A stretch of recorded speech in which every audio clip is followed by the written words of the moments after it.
comfy seats, tea's about to get wild. We've got true crime tales and a mischievous smile. More life chaos, the highs and the lows, laughing through the madness, anything goes. It's talk time with Amy Boston and Kelly Farrell. Fun nights and stories we're telling. Everyone's welcome, grab your drink, come run. We love true crime, real life and fun, and free care and rejoice.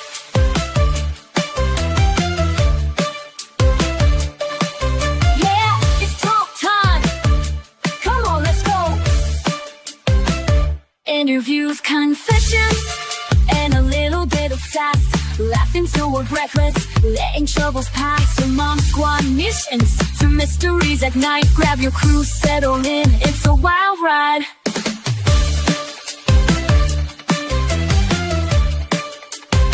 It's talk time with Amy Boston and Kelly Farrell. Fun nights and stories we're telling. Everyone's welcome, grab your drink, come run. He love true crime, real life and fun. Hey!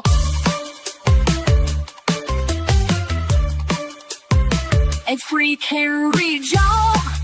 Guys, talk time with Amy Boston and Kelly, free care and read.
Court is now open. You may be seated. Good morning, Your Honor. May I call the case? Please. For the record, before the court is Como versus Karen Reed, 22 CR 117. The parties are present. The jury is not present. The matter is on for trial. So I was told that you wanted to see me, Ms. Gianetti? Yes, please. Okay, come on up to sidebar, folks.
Everybody get your coffee. It's about to go down. Alan Jackson is going to set this bitch on fire.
All right, let's bring the jurors in. And actually, I'll see you about scheduling while we're here. I forgot something.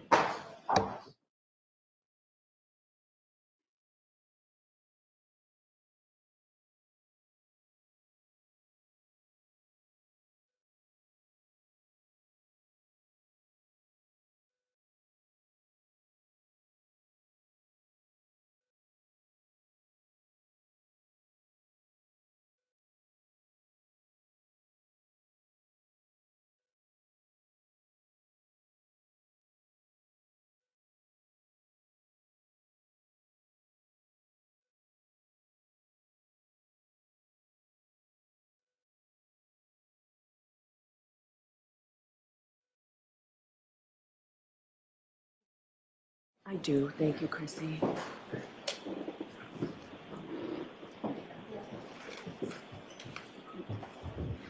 Margaret, did you see this? And then I'll take it back whenever.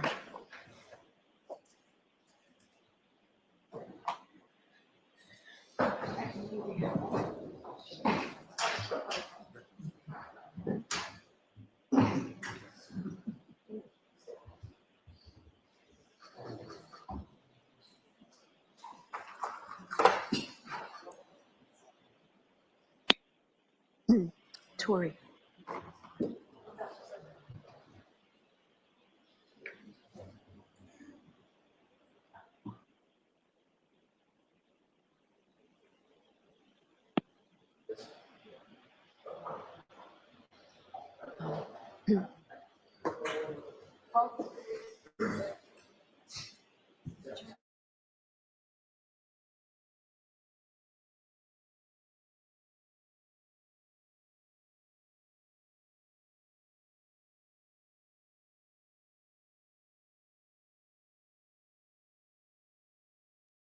The jury. Don't worry. Thanks, Paul.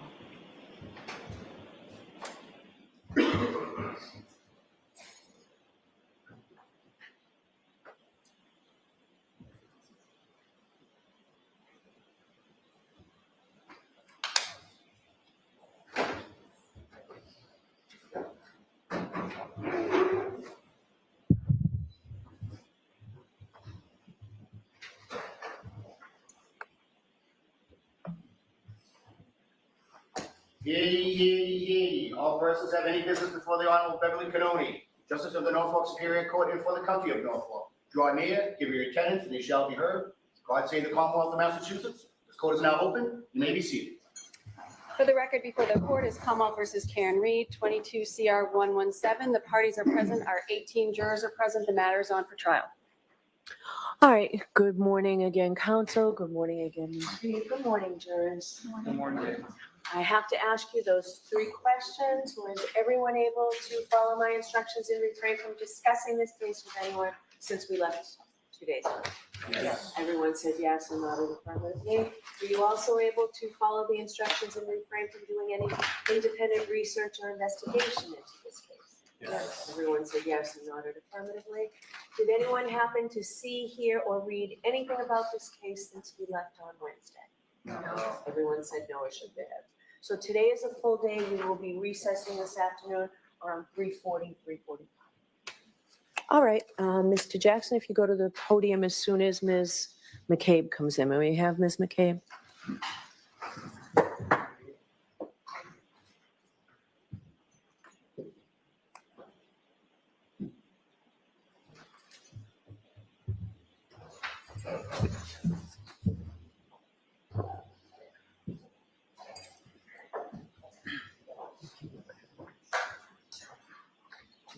All right, please. Whatever you want. Please raise your right hand. I solemnly swear that the testimony you shall give to the court and the jury in the matter now pending shall be the truth, the whole truth, and nothing but the truth, so help you God. Yes. All right, good morning. Good morning.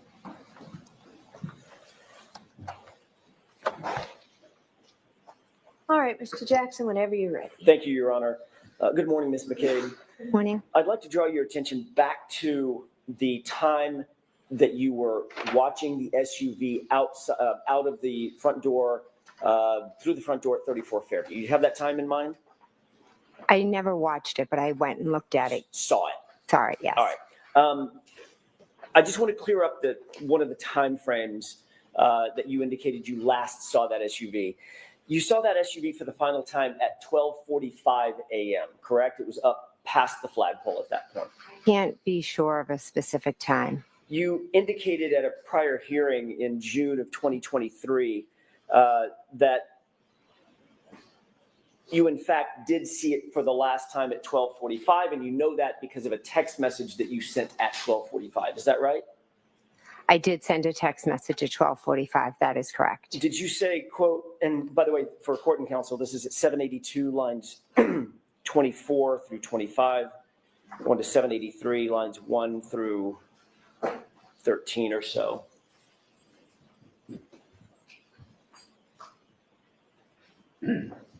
Actually, 1 through 3.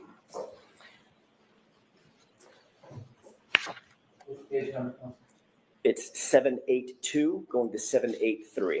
May I approach you on it? Yes. Mr. Brennan?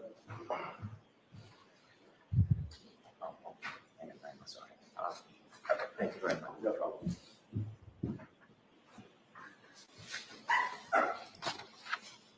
Actually, Ms. McCabe, and for court and counsel, I'm going to back up just a little bit up to line 20. You stated, quote, "So I think my husband and I were talking just like about what they were doing. And then I sat back down, and then at one point I think I said hello. And then I said at 12:42, where are you? And then flip, I don't know if that's my last text or if I did one more. Yeah, 12:45, hello." Because they were still there. And then question, so the dark SUV was still outside the house at 12:45.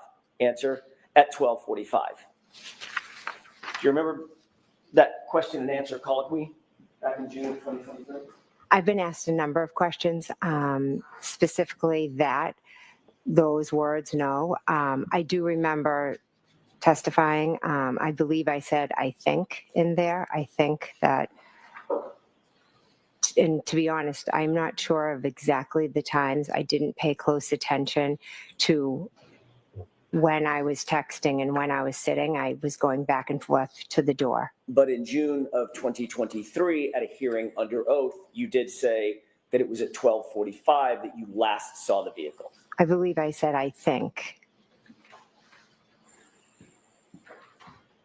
Refresh your recollection, take a look at the transcript I just read from. I believe the word I think is in there. You believe, but you're not sure. Okay, I'll look at it. Refresh your recollection. Sure. May I approach? Yes. Same page. Thank you.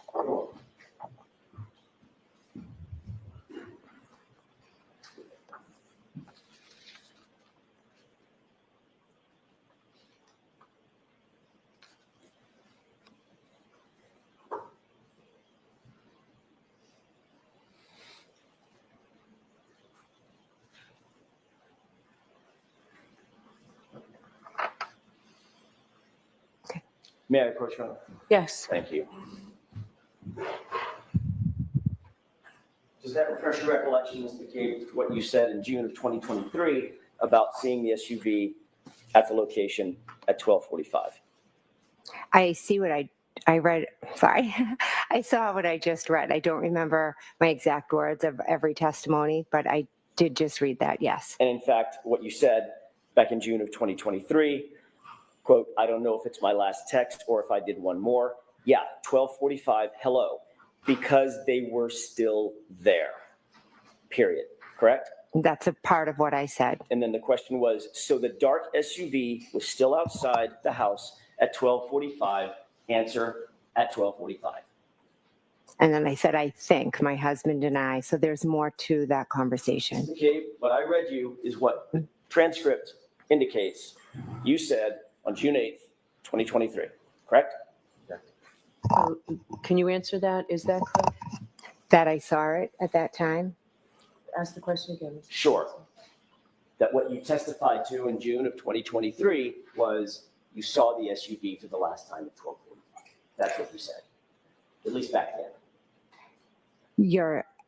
That's part of what I said.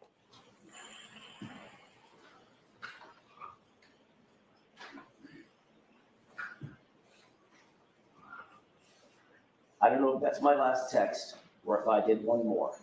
Yeah, 12:45, hello, because they were still there. Question, so the dark SUV was still outside outside the house at 12:45, answer at 12:45. That's what you actually testified to in June 2020. That's what that says, correct. Thank you. You've been asked about with whom you communicated first thing in the morning when you received that 4:53 a.m. call. There, at that call and thereafter, shortly thereafter, within those next few minutes, correct? Yes. As a matter of fact, you were asked by Trooper Prince in a formal interview on February 1st, 2022. I know that was a while ago, but in that initial formal interview 3 days after the event, Trooper Prince, the female trooper, asked you who you called or who you communicated with during that important few minutes after you received the first phone call from Kaylee's phone, correct? I'm not sure of our exact conversation, but she did ask me a number of questions. Do you remember telling her, I spoke with Karen Reed, obviously? Again, I answered whatever question she asked me. So Okay, if she asked, I did speak with Karen Reed that morning, correct? Okay, Ms. McCabe, my question is, did you tell Trooper Prince 3 days after the fact, I spoke with Karen Reed? Yes or no? If you have a report, I don't remember the specifics. I met with many, many police officers. Sure.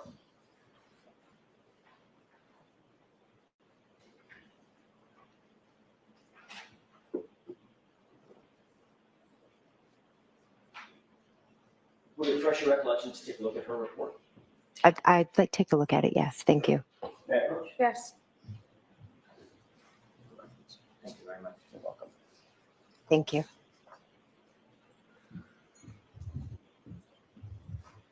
Ms. McCabe, you can familiarize yourself with that report, and there's a tab if that helps you, because Okay. it's somewhat lengthy. Okay. See if that refreshes your recollection. Thank you.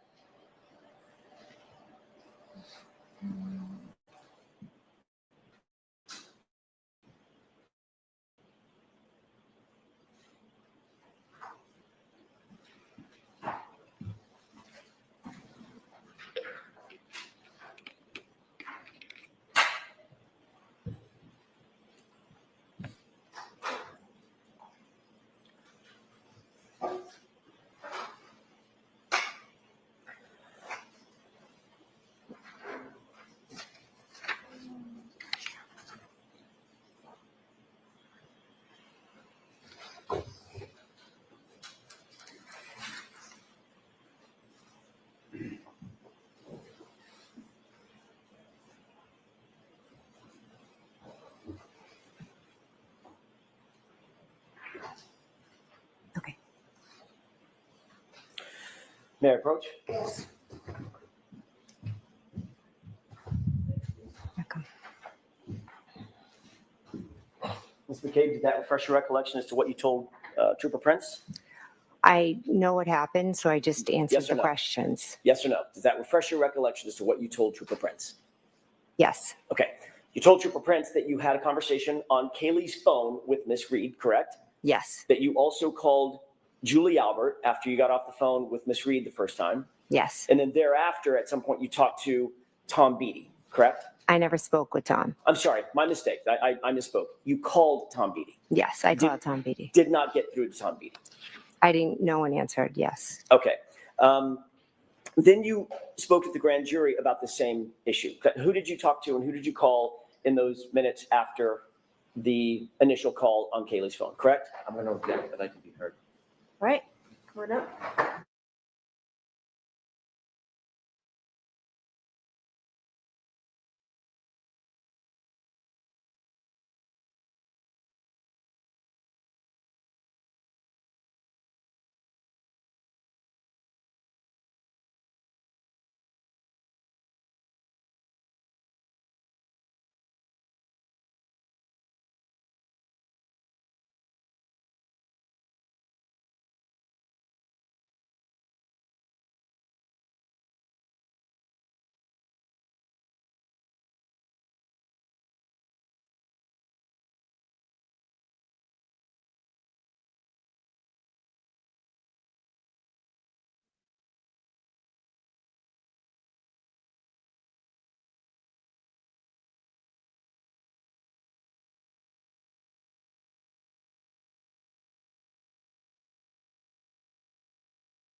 May I, Your Honor? Yes. Thank you. Ms. McCabe, you were also asked the same series of questions about, or a series of questions about the same events concerning that 4:53 phone call and the calls that you made shortly thereafter, correct? Yes. And in that testimony, you also, consistent with what you said to Trooper Prince, said, I spoke with Karen Reed on Kaylee's phone. I then spoke with Julie Albert, or I called Julie Albert, and then I called Tom Beatty, correct? I object. That objection sustained. What did you tell the grand jurors about who you called or who you attempted to communicate with in those first few minutes after that 4:53 a.m. call? I don't know exactly what I said on that day, but I know who I spoke to. You said on that day, you spoke to Karen Reed, correct? On which day? What are we The talking? day of the grand jury. Okay. That would be April 26, 2022.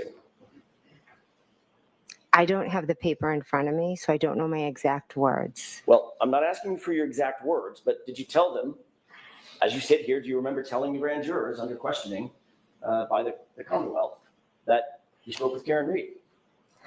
I spoke with Karen Reed that morning. Again, I've been at many grand juries and different things. So to remember specifically, I don't remember specific questions and specific answers. But yes, Karen Reed did call me that morning on Kaylee's phone. My question is, what did you say to the grand jurors? And you're saying you don't remember? What question are you asking me? Whom did you attempt to communicate with in those first few minutes after you first received the phone call on Kaylee's phone? If you're asking me now, I can answer you. I'm asking. I don't remember this. I'm sorry. I don't remember the specifics. If you want to show me and then I can review it. I know the answer to the question. I'm just not sure of my exact words on that day. I didn't ask you what your exact words were. I'm asking you about your memory. You're testifying based on your memory, Ms. McCabe, are you not? Object. All right. Go ahead and answer that question. Are you answering these questions based on your memory, Ms. McCabe?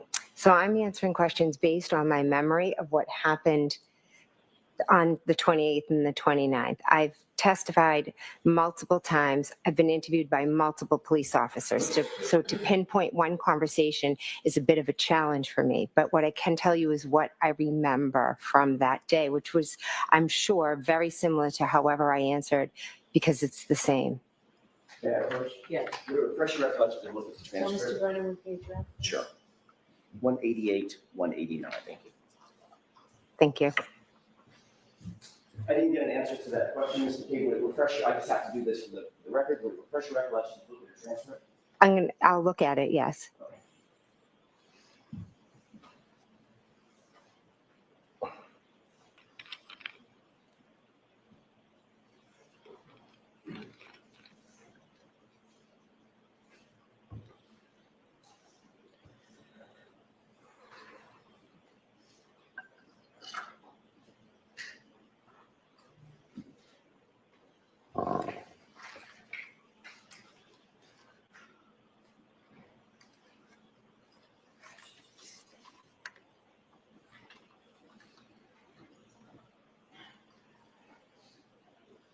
Okay.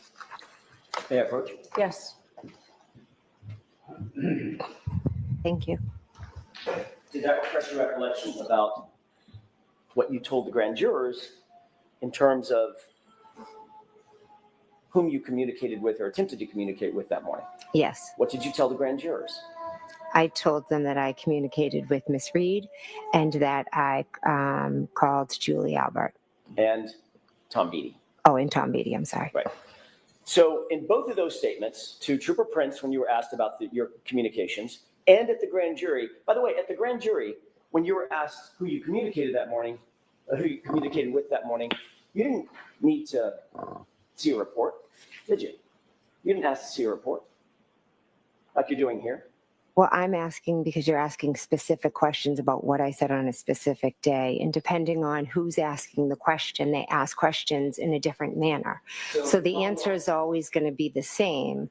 If you ask me who I spoke to, I'm always going to tell you I spoke to Miss Reed and Julie. I called Julie Albert and I called Tom Beatty. The answer is always the same, but the way the question asked and maybe some of the words that I use may be different. And I don't remember on specific days. I've been questioned many times, but the answers are always going to be the same. The wording may be different. You done? Finished? Does that answer? Yes, I am. Okay. I'm going to allow that, but let's move on. Wait, I'm trying, Your Honor. When the Commonwealth asked questions about who you contacted that morning at the grand jury, you didn't need to have your recollection refreshed with anything. You said, I talked to Karen Reed, I called Julie Albert, I called Tom Beatty, correct? Correct.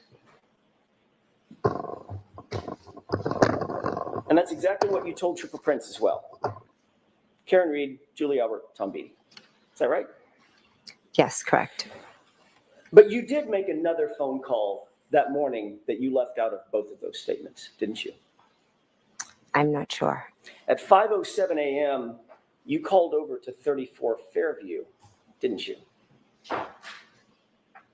If it's in my phone record, then I must have. It's in your phone records that you're aware of.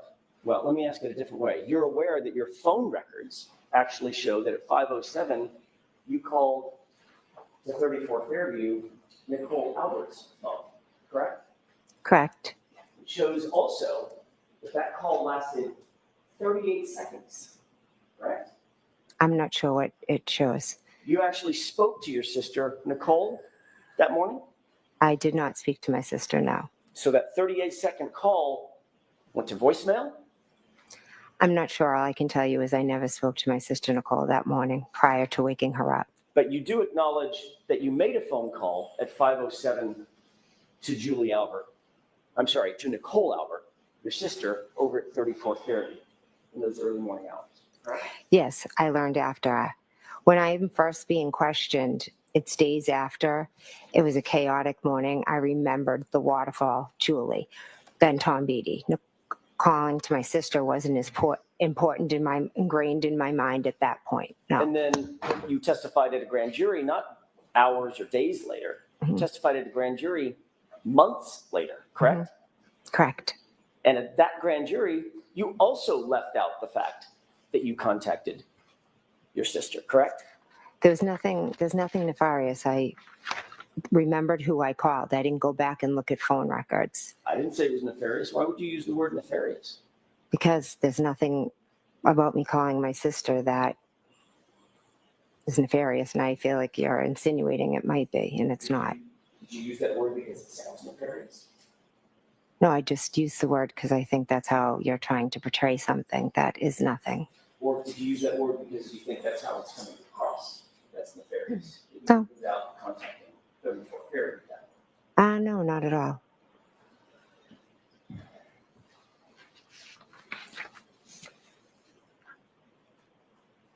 Later that morning of January 29th, and by the way, you do acknowledge that your phone records show that you called at 5:07 a.m. to your sister's cell phone, correct?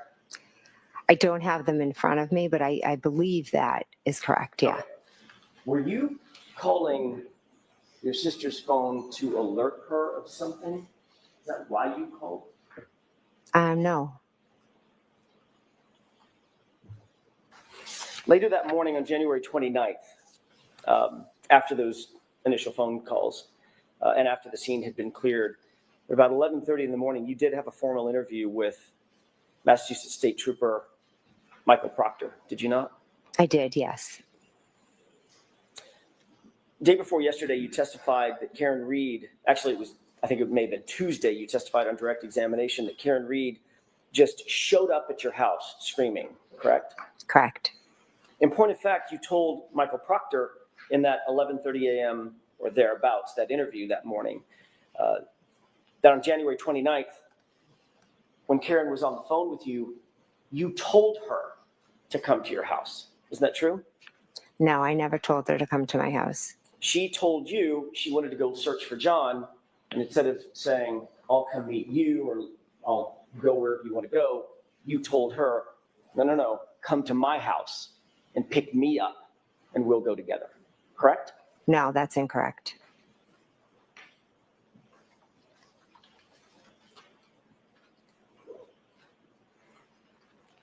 Do you remember talking to Trooper Proctor on that day? I do, yes. Do you remember exactly what you told him concerning the plan to either come to your house or go search for John? There was never a plan for Karen to come Do to my you house. remember exactly what you told him with that regard on that issue? No, I don't. Would it refresh your recollection to look at a police report that he drafted on that issue? Well, those are his words or summary. That's not my question. I know these are his words. He wrote it. Mhm. My question is, would it refresh your recollection about what you told him to take a look at his report? I know what happened and I know what I told him. I don't know what's written in that report. Yes or no? I don't need to see the report, no. Because it would not refresh your recollection to see a report where he indicated that you told him that you directed Miss Reed to come to your house. I object. The objection is sustained. I'm going to strike that.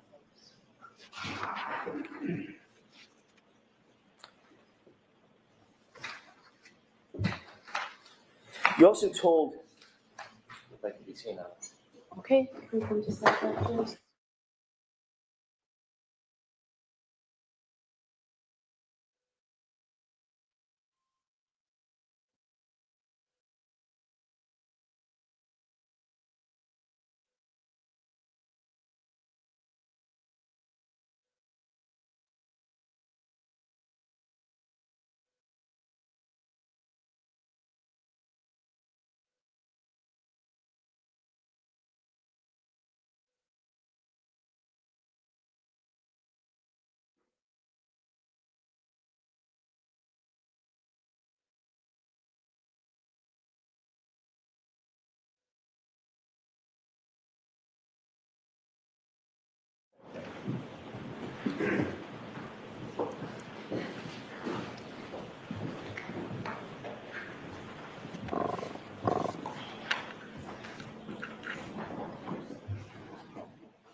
may I? Sure. Thank you.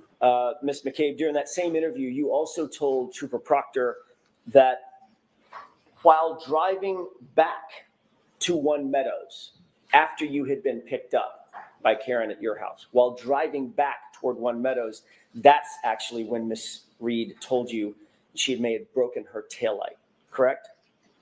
Miss Reed told me in the morning at my house. Okay. I know that's what you're testifying to now. Mhm. What I'm asking is, what did you tell Michael Proctor on January 29th? It's freshest in your mind. That she had told me she had a cracked taillight when she called me.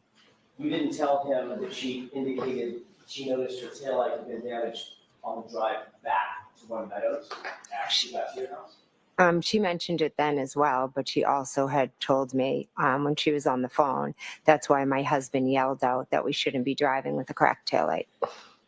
But in fact, you did not tell Trooper Proctor that story.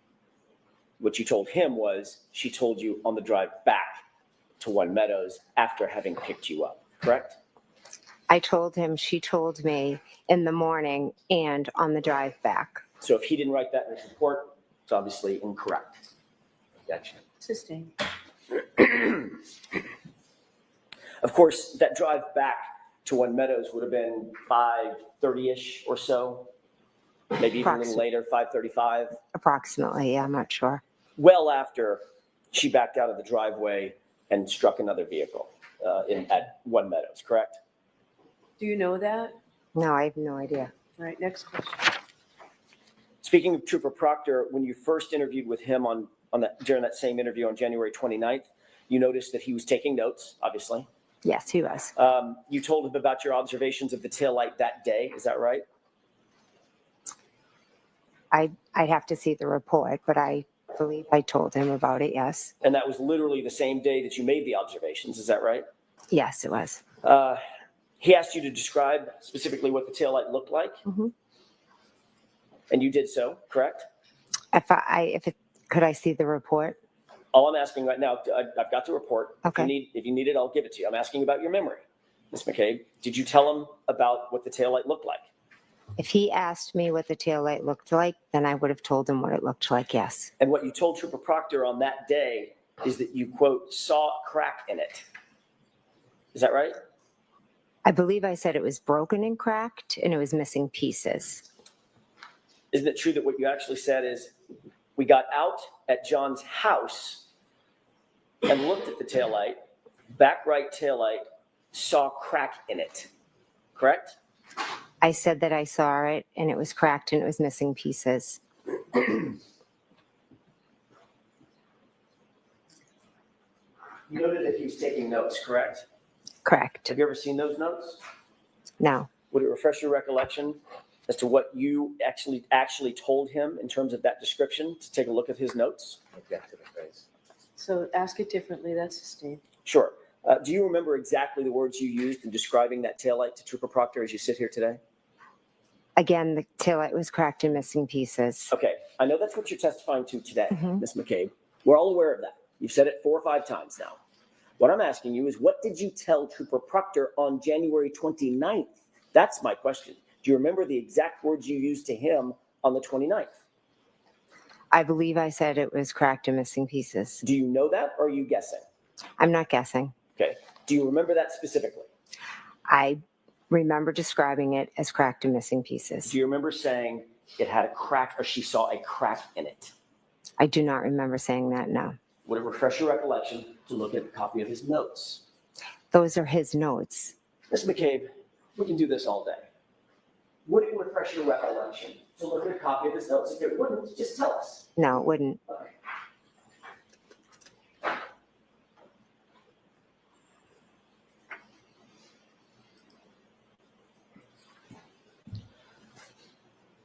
As you sit here today, are you telling this jury that you deny saying to Trooper Proctor, you saw a crack in it? Are you denying that statement? I'm not denying it. So you could have told him that. He asked me multiple times different questions. I spoke to him at my house, and then he had called me. So maybe one time I said it had a crack in it, and another time I said it was broken and missing pieces. So it's very possible that that's how you described it on the 29th, Ms. McCabe. It had a crack in it, right? And missing pieces. I'm not asking you to finish my sentence. I'm asking you, is it possible that that's what you told him that day? It had a crack in it. Yes or no? Yes, that was Okay, one thank way. you. Mhm.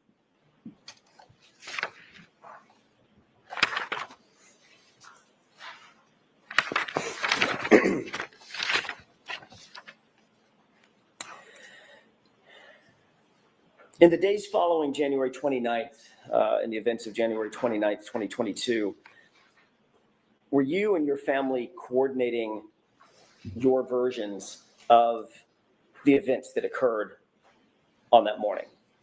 No, Were you and your family coordinating some sort of damage control in terms of the language that your family would use to the public, to the press, to law enforcement? no, Did you and your family use a group chat? You and part of your family use a group chat to text each other to coordinate your communications with either the press or the public or law enforcement or family or friends? I have multiple group chats with family and friends. You had a very specific group chat that included yourself, Nicole, your sister, Mhm. Brian Albert, and Matt McCabe, correct? Yes, I did. Your Honor, if I may. Okay.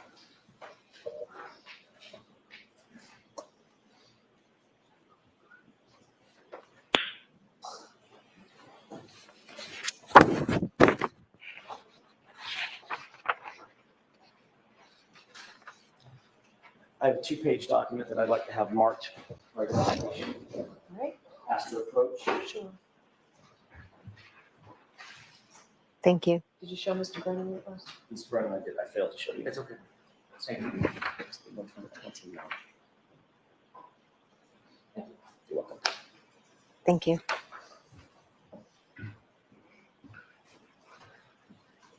Can you tell me if you recognize what's depicted or what's contained on that 2-page document? Yes. Don't read it at this point. Just tell me, what is that? What are we looking at? This is a, looks like a group chat with me and my sister, Nicole.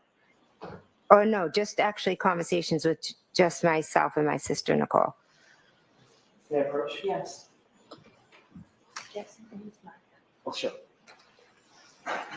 The case for identification.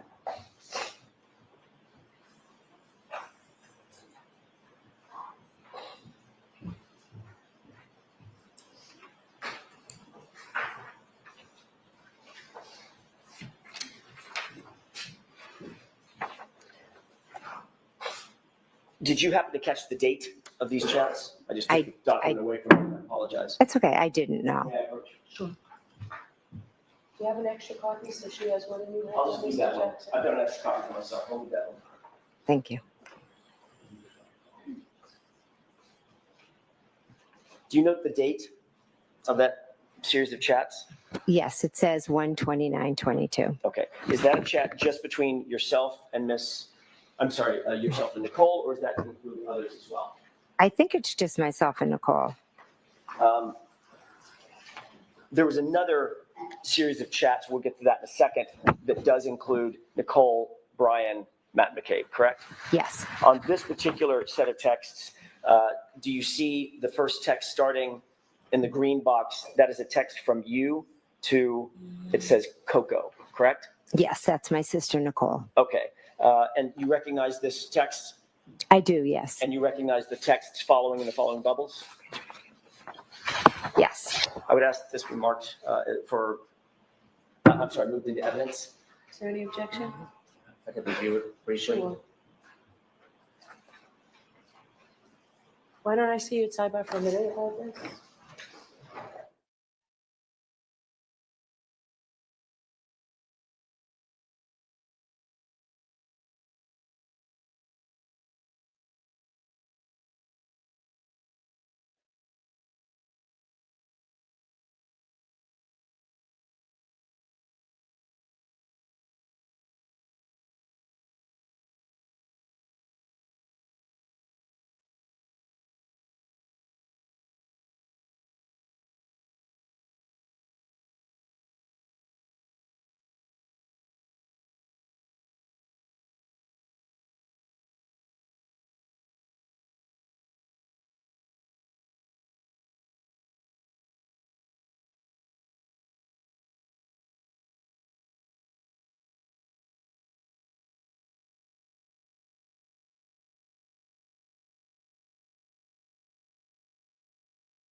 who else? Good morning, my friends, since they're on a little sidebar. But who else is screaming at their TV or their computer or phone like I am? I've never screamed like this before, and she's making me crazy. Anybody else? Just me? Somebody? Anybody? Oh, wait, do I hear the ice cream man? Hold on, I'll be back.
All right, so the objection is noted and overruled.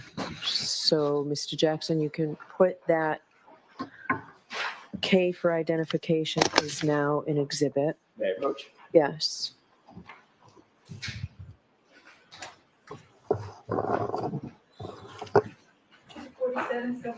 Thank you. Thank you, Your Honor. Before All I right, proceed, so, jurors, before you consider any electronic communications in your deliberations, and you heard Trooper Garino read a lot of text messages the other day. I didn't interrupt him, I probably should have, but before you consider any electronic communications in your deliberations, you must first find that it is more likely true than not that the person who either authored or created or transmitted the communication was in fact the person alleged. So here we have communications between, allegedly between Ms. McCabe and her sister. Before you can consider them, you must find that it's more likely than not that they were the people who sent and received those. If you do not find it's more likely true than not that the person alleged to have created or sent them, then you may not consider the electronic communication in deciding your case. Now, when you read or hear about these text messages, you may not consider the statements for their truth, but you may consider them solely for the limited purpose of understanding the state of mind of here, Ms. McCabe, when she sent those messages. All right, so now that's what I needed to do. Mr. Jackson, your turn. thank you, Your Honor. With the court's permission, I would ask the January 29th text be published? Yes. Ms. Wolf, is there a way to, there we go. Margaret, the witness might need that exhibit. Your Honor, may I approach just to retrieve the exhibit? Yes.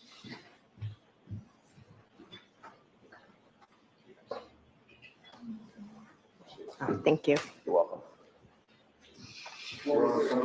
Yeah, I was just going to say, could you please enlarge that? Any way to make that bigger? And we'll take one bubble at a time.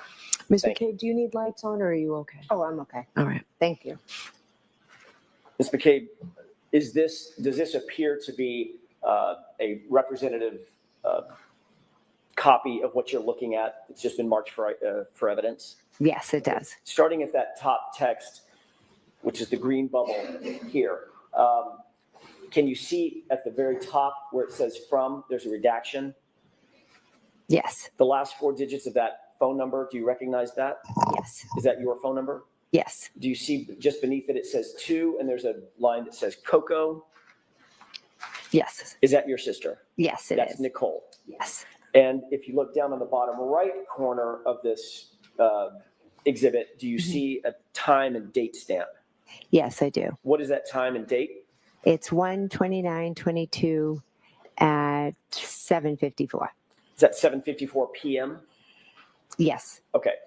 Can you read for the jurors what you texted to your sister at 7:54? sure. Carrie talked to the cops and kept it simple. Who's Carrie? Carrie Roberts. And this is a text that you sent about Miss Roberts's interview with the police. Yes, it is. If Mr. Woke, can we pull up the next text, please? Do you see the response in the blue bubble? Yes, I do. Who's responding to whom? I'm responding to my sister, Nicole. Can you please tell us the time? And we know it's the same date. What Yes. time is that? That would be 7:56. Or 58, sorry. I'm not sure if that's an 8 or a 6.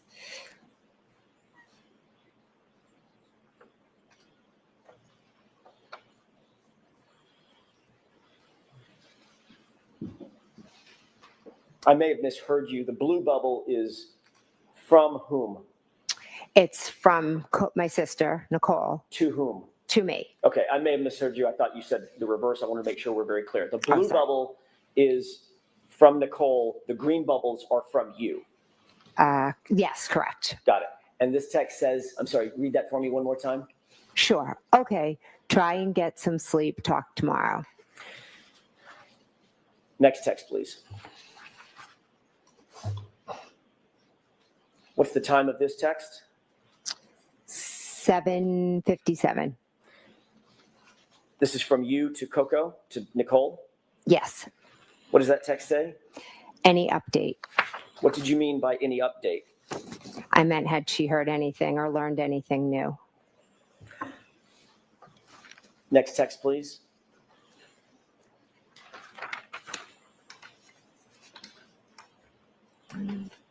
Do you see a response from your sister to you? Yes. What does that say? We'll get more info tomorrow. Don't want to text about it. Next text, please.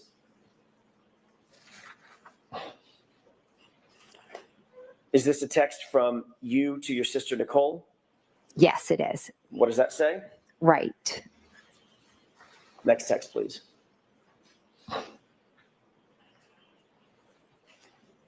What is the date and time of this text? It is 1:29 and 2022 at 8:01 p.m. And this is in response to the text that you just read from you to your sister. And this Yeah. is now a text from your sister back to you, correct? Correct. What does this text say? Okay, text me in AM or if you hear anything later. Thank you. We can bring the lights up for just a moment.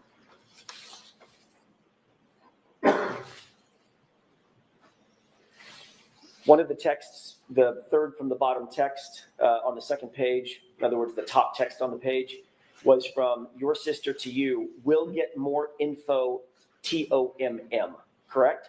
Yes. Don't want to text about it, correct? Yes. TOMM means tomorrow. Yes, This was January 29th, 2022, correct? yes, Tomorrow would have been January 30th, yes, 2022. Is that right? yes. Your Honor, I'm holding another document. This is a multi-page document.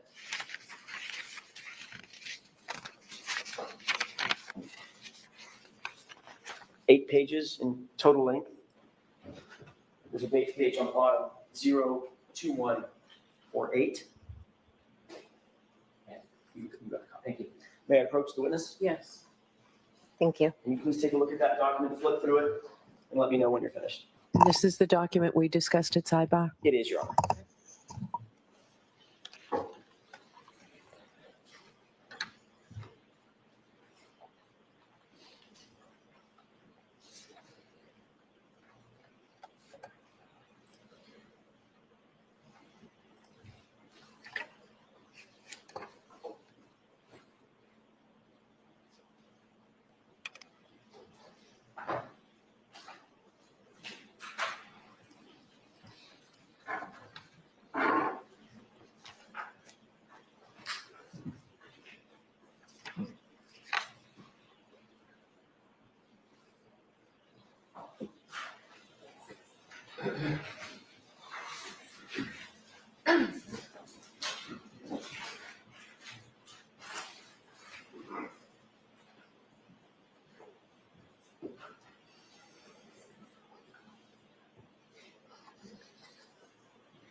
May I approach, Your Honor? Yes. Thank you. May I stand at the witness stand for just a second? Thank you. Don't have a separate copy for Ms. I- McCabe? I do. I'm going to hand you this one and ask that this be marked. Just Okay. a couple of foundational questions. Ms. McCabe, do you recognize what was depicted in these documents? Yes, Does this appear to be a group chat between and among yourself, Nicole Albert, Chris Albert, and Matt McCabe? I don't believe Chris Albert's on that. I'm sorry, my mistake. Brian Albert. Yeah, Brian, Okay. sorry. So the four of you? Yes, Okay. And does this appear to be a group chat that was engaged between and among y'all on February 1st, starting, I'm going to try to bookend it, starting Okay. at about noon, ending at about 5 or 5:30 that evening? I didn't look, but I'll take your word for it. You can just look at the first one or two. Oh, yeah, If you want February the top 1st, one, the yeah. top one has nothing to do with this. Okay, yeah, And then the last one, same date, around 5:30. yes, May I approach? Yes. I'd ask that this be marked Say, for identification or in evidence? in the evidence. Same objection, Mr. Byrne? Please. So, yes, that can come. 48.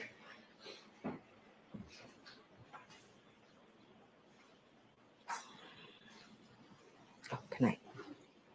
And jurors, the same instruction regarding the electronic communications and the same instruction regarding this is not to be used for the truth of what's in there, but simply as opposed to making a fake statement.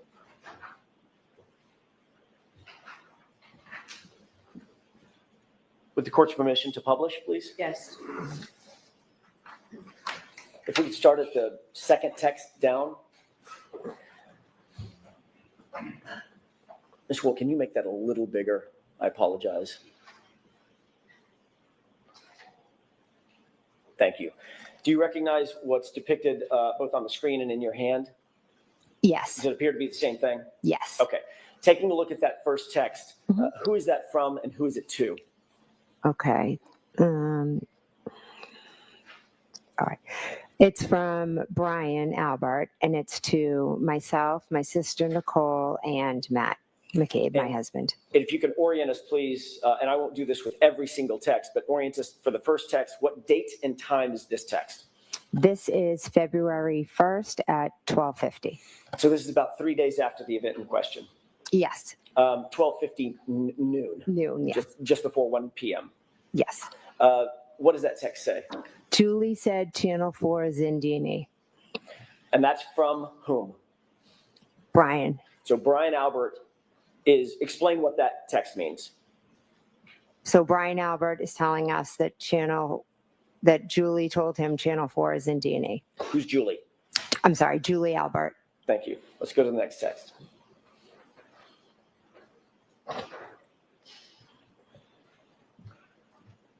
Is this in response to the text that you just read? Yes,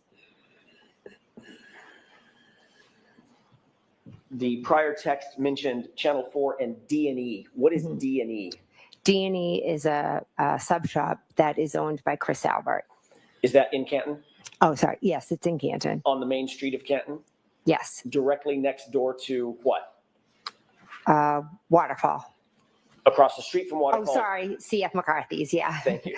Across the street from Waterfall, directly adjoining, they have an adjoining wall to CF McCarthy's, correct? Yes. And D, is it D and E or D in E? D and E. D and E. Okay, Yeah. that's just the name of the pizza sub shop. Yeah. All right. Thank you for that context. Mhm. Ms. McCabe, can you read what this text says, who it's from and who it's to? This is from Matt McCabe to myself, my sister Nicole, and Brian. Can you read it for us, please? Sure. Eating, I assume. Ask Chris to ask some questions. Tell them the guy never went into the house. What does tell them the guy never went into the house mean to you? How did you take that? I took that as John never came in the house. Who's the guy? John.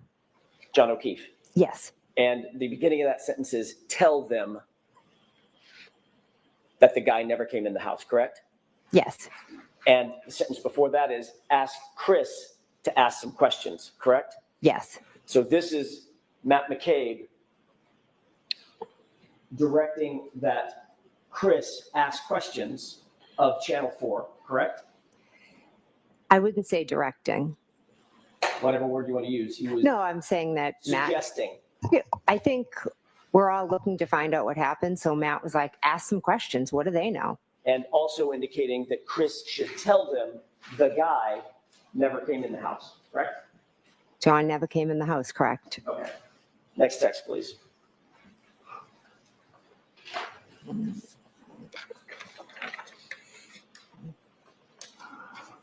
Can you orient us? Who is this text from and who is it to? Okay. This text is from Brian to myself, to Nicole, and to Matt. Brian who? Sorry, Brian Albert. And this is in response to the text above that you just read, correct? Yes. Where Matt McCabe said, tell Chris to find out, get an update or something, and tell him that the guy never came in the house. This is Yes. in response to that text. Yes. And what does Brian Albert respond? Exactly. One word, correct? Yes. Next text, please.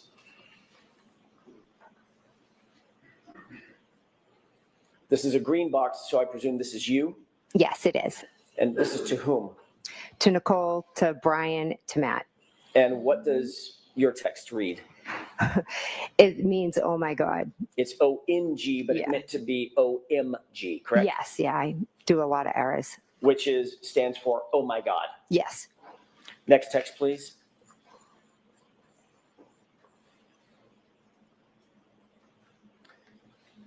Who is this from and who is it to?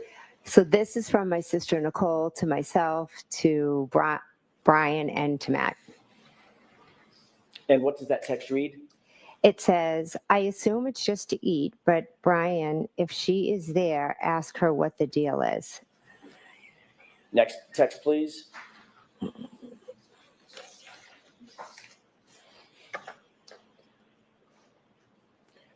before I ask you about this text, the last text, that was from whom? One more time. My sister Nicole. It was from your sister Nicole, Yes. and she mentions a she, pronoun she. Yes. Is that referring to Julie Albert?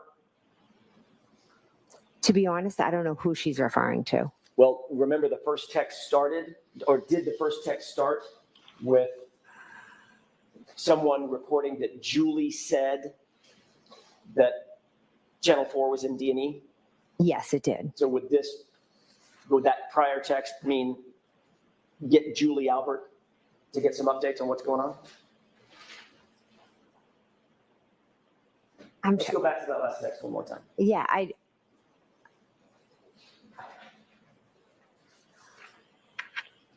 You see where it reads, if she's there? Does that mean if Julie is at D&E, hence she just reported that Channel 4 is there?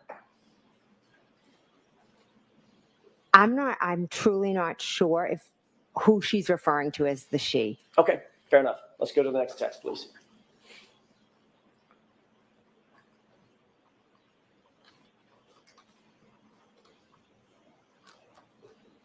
Mr. Wilk, I think you missed one. The one above it.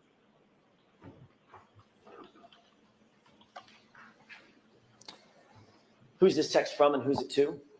This text is from myself, and it is to my sister Nicole, to Brian, and to Matt. And what does this read?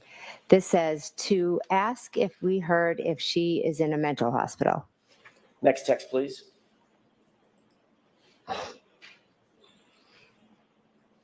Who is this from and who is it to? This is from me to my sister Nicole, to Brian, and to Matt. What's the time on this text? 2:55. And what does it read? Carrie is here going over timeline. Who's the Carrie referring to? Carrie Roberts. What is here? I would assume here would mean my house. Next text, please.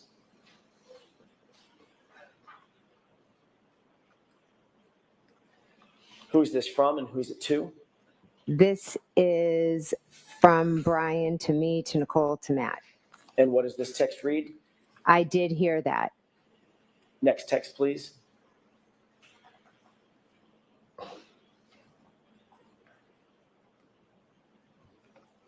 Who's this text from and who's it to? This text is from me to my sister Nicole, to Brian, to Matt. What does it read?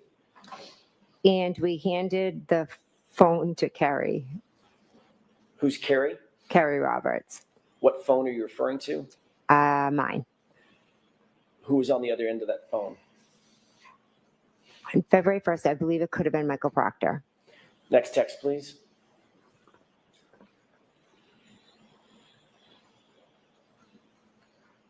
Who is this from and who's it to? This is from me to Nicole, to Brian, to Matt. What does it read? She is telling him everything. Everything is in all caps with an exclamation point, correct? Yes, it is. What's the timestamp on this, Ms. McCabe? 2:55. Who's the him that you're referring to in this text? I believe it was Michael Proctor. Next text, please.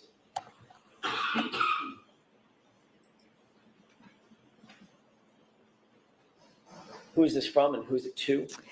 This is from me to Nicole, to Brian, to Matt. What's the timestamp on this text? 2:55. Same minute that you sent the last text? Yes. She's telling him everything? Yes. And then you follow up with what? All the stuff. Next text, please.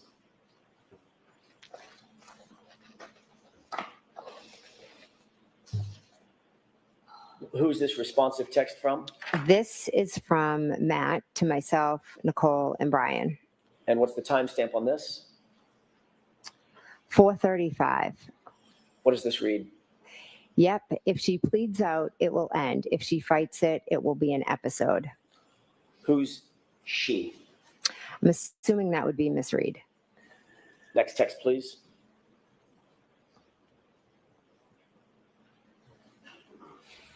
Who's this from and who's it to? This is from Nicole to me, to Matt, and to Brian. And what does this read? She liked text Previous- above. The previous text, Yes. meaning like a thumbs up or a like. Yeah, it just says liked. So The one that reads, yeah, if she pleads, it will end. Mhm. If she fights, it will be an episode. yes. Next text, please.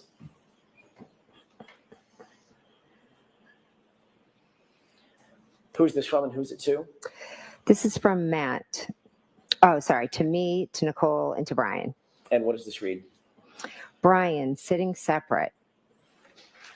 Is that a period or a comma? I honestly can't see. Is that a period or a comma between Brian and sitting? Or can you tell? I can't tell if it is or it's just like the way it printed out. I'm not sure. Next text, please.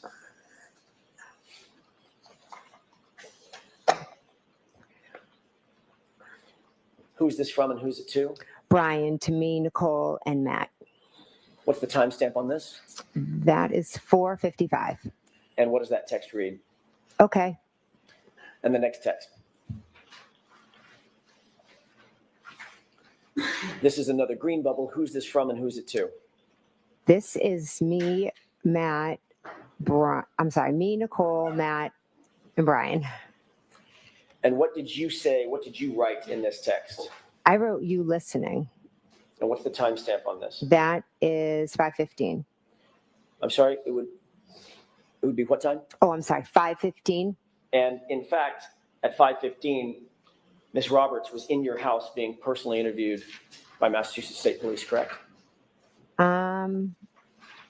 They were there. I'm not sure if this is the exact time, but yes, they did come over. Just to be clear and to orient us, there was a phone conversation that you were privy to between Carrie Roberts and Michael Proctor telephonically, correct? She was Earlier in the day. yeah, earlier in the day he had called me and then Carrie had asked to speak with him. And that's the handage of the phone. Yes. Then later, a couple of hours later, 5-ish or so, she was still at your house. Michael Proctor came over and interviewed her at your home. I'm No, sorry, not Michael. sorry. Massachusetts State Police. Came over and spoke to myself, her, and Matt. And you wrote you listening to the group, correct? Yes. Who was that specifically directed to?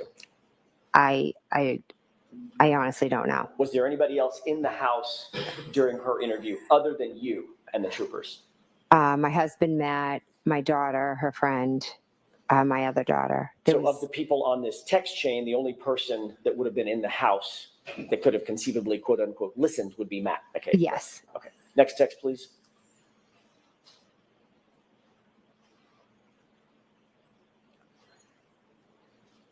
Who's this from and who's it to? It's from me to Matt, Nicole, and Brian. And what does it read? Cops here again. You were reporting to the others on this text stream that the police had arrived at your house. They were in your house with you and Carrie that you just described, correct? Yes, I was just telling them that they were here again. Next text, please.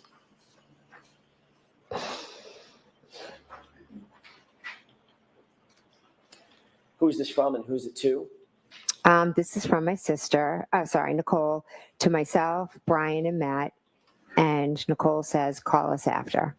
And what time was this? This was 5:23.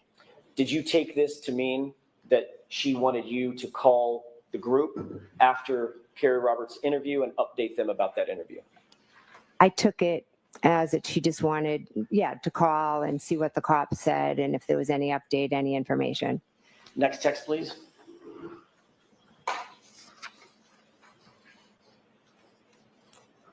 Who's this from and who's it to? This is from Matt, and it's to myself, Nicole, and Brian. What time is this? This is at 5:31. And at 5:31, what does Mr. McCabe write to the group? This girl could write a book nonstop. Was that in reference to Carrie Roberts having her interview with the Massachusetts State Police? Yes, it was. And this girl is Carrie, correct? Yes. Next text, please.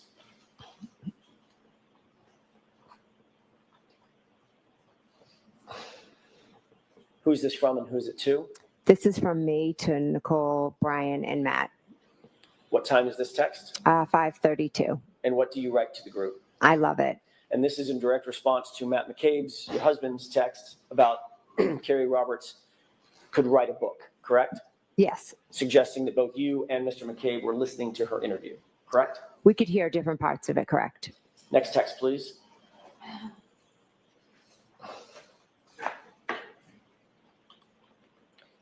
And who is this from and who is it to? This is from me to Nicole, to Brian, to Matt. What did you write? I wrote, she is telling them everything. Similar to the text that we earlier saw that was in all caps when you indicated she's telling them everything, correct? Yes, On the phone. That was in reference to what she was saying on the phone. Yes. This is in reference to the live interview, correct? yes, Also indicating that you were listening to and were privy to the content of her conversation with the police. I could hear bits and pieces of it, yes. Enough to say that she's telling them everything. When I used the word everything, I meant it not only was she telling them what had happened, but she was also telling them opinions and different things. Okay, so you could hear it that much. I could hear her saying some opinions. Okay. Next text, please.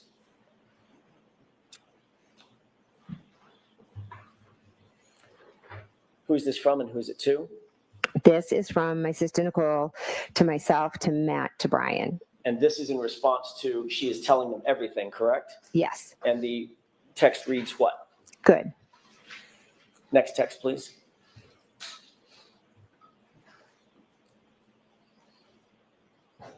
Who's this from and who's it to? This is from Matt to myself, to Nicole, and to Brian. And what does it read? He says, going to miss the basketball game at this rate. You mean Matt says. Oh, sorry. Matt says, going to miss the basketball game at this rate. Indicating that he was still in the house and still privy to the conversation between Carrie Roberts and the Massachusetts State Police. He was waiting for them to talk, but Carrie kept as he said, she could write a book. So he felt he was going to miss the game because she just kept talking. Next text, please.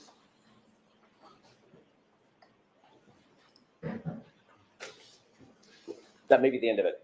Yeah, it is. Is that the last text on the page? that you've Yes, got? it is. May I approach you? Yes. Do you want both of them? Okay. There you go.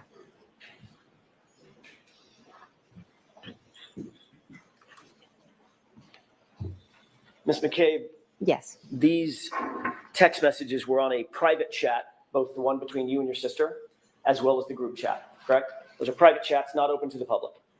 Correct. You never intended, obviously, for any of those texts to become public, correct? I handed my phone over, so I knew all my texts would be seen. When you were writing the text, when the group was chatting back and forth or texting back and forth, those were intended to be private texts between and among just the people on the text string, correct? I just was texting my family. I wasn't thinking anymore of who was going to see it. You certainly did not expect when you were writing those texts that the defense, Ms. Karen Reed's representatives would ever get a hold of those texts. That was not in your mind, correct? Would never have been in my mind, no. That is a textbook example, what we've just seen, of witnesses colluding with one another about a subject matter that's under investigation, correct? I move for instruction. All right, jurors, disregard that comment completely, disregard that question. Your Honor, may we approach? Yes.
May I, Your Honor? Yes. Thank you.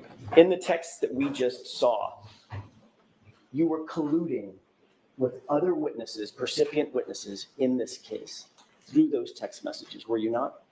I was not. You were organizing your statements to the police based on what you overheard and what you heard during Kerry Roberts' interview with the Massachusetts State Police, weren't you? No, I was not. You were reporting back to other percipient witnesses what you heard and saw during other witnesses' statements to the police, to wit, Kerry Roberts, correct? I was telling them Carrie was speaking with the police. And you told them she's telling them, quote, everything, correct? Yes, I told them some of the opinions that she stated. And when Mr. McCabe said she could write a book, she's going on, in other words, she's going on and on, your statement was, I love it, correct? Yes, And you reported that back to other witnesses who were not privy to Ms. Roberts's statements to the police, correct? to my sister and to my brother-in-law, yes. And then your sister asked for updates when Kerry Roberts was done, correct? I don't know if it was in regard to updates when she was done or updates like, did they tell us anything? Is there anything new? We were still all trying to figure out what had happened. The four of you were discussing the facts surrounding this case, not only with each other, but discussing interviews, formal police interviews that you heard or overheard with another witness, weren't you? I told them some of the things that Kerry Roberts said, yes. And you were happy about what she said after you had created this timeline with her, correct? The timeline had nothing to do with it. But it was certainly chronologically, her interview with the police was after this timeline had already been created between you and Kerry Roberts. Yes, we both put down what had happened so we would remember. And then once she was interviewed, you were responding to the rest of the group. She's telling them everything, meaning everything we just crafted in this timeline, right? No, I meant she was telling them everything. She was telling her personal opinions about Miss Reed.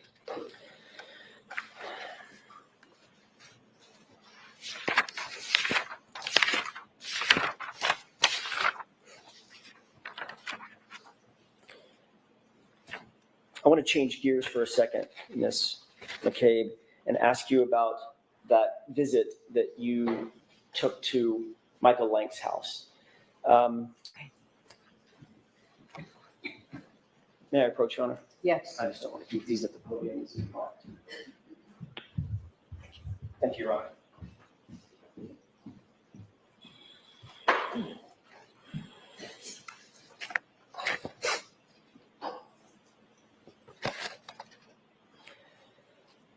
Have you and Ms. Roberts discussed that visit to Michael Lank's house before your testimony, before you testified to it for the first time in May of 2024, about a year ago? Did y'all discuss that at all? I don't recall. You testified under oath in that proceeding that you went, and I want to be very clear about this, that you went from One Meadows, the O'Keefe residence, John O'Keefe's residence, directly to Michael Lank's residence, which is in another neighborhood in the same town, correct? Yes, we went. Correct. And you indicated that you were there to drop off one of Carrie's daughters. Is that right? Yes. That's how you testified in May of 2024, about a year ago. Yes. And just a moment, Your Honor. Yes.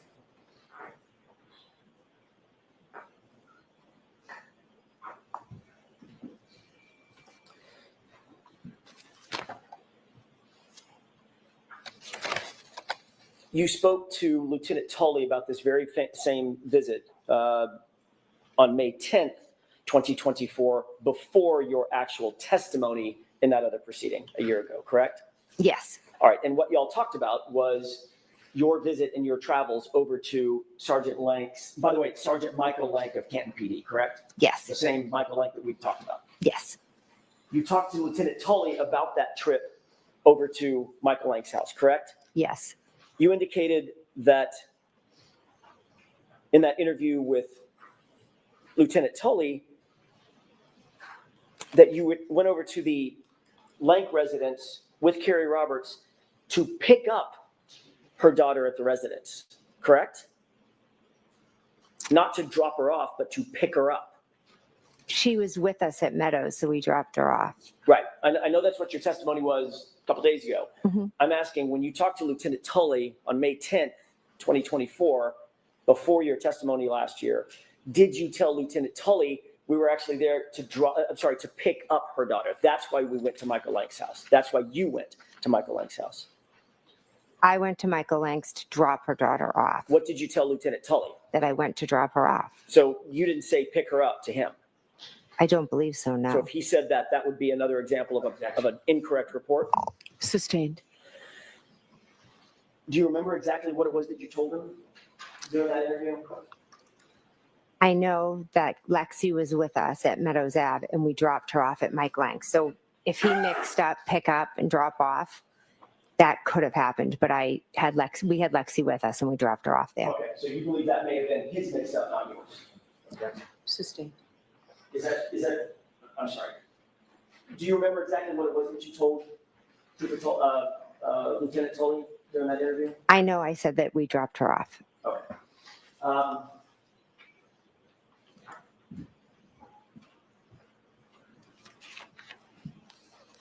It was 11 days later that you actually testified, correct? 11 days later from, After the interview, about 10, 11 days after the interview with Lieutenant Tully, that you actually testified in court about in a proceeding about this issue. Ben, I don't know the exact dates of when I testified. If you testified, say, May 21st versus May 10th, it's about 11 days. Yeah. All right. Mhm. When you testified in that other proceeding, you did testify that you had dropped off Carrie Roberts' daughter, not picked her daughter up. Is that right? I know I dropped her off, yes. Did you also talk to Carrie Roberts about her testimony and what she was going to say about dropping off or picking up her daughter? No. Okay. You never talked to her about it before you testified or before she testified last year? We both know what happened, so I I'm just asking if you had a discussion. That's all I'm asking. I have no idea if we discussed that. So you might have. I have no idea. And in the last year, let's clock it around all the way to now, Mhm. you've probably discussed it additionally with her, correct? Probably not that detail, no. Now, you also indicated, by the way, the reason that this subject matter came up with Lieutenant Tully is you were confronted with certain location data records indicating that you were at Michael Lank's house for a period of time, correct? Sustained. Ask it differently. Were you provided any records and asked about records that showed that you were at Michael Lank's house on January 30th, 2022? I was asked if I had gone to Michael Lank's house, and I had, to be honest, I had completely forgotten because those days were just a complete blur. But then I remembered that after we left Meadows Ave, we did drop her daughter off at Michael Lank's. All right. Do you recall ever seeing a document, seeing something that indicated that you were actually a piece of paper, a document, a record, anything indicating that you were seen at Michael Lank's house through GPS location data forms? Did I ever see a record of that? Correct. The lieutenant Yeah. showed, No, he didn't show me a record. he just asked you about He it. just asked me. Did he tell you during that course of that interview that he had been provided with GPS data records indicating that you went to Michael Lank's house? I don't remember the specifics of what he asked, but I know that he did ask me if I had been there. Did he tell you that he had received those GPS data records from the defense? Sustained. Did he tell you anything about receiving any documents from the defense that prompted the question where you were on January 3rd? I don't recall.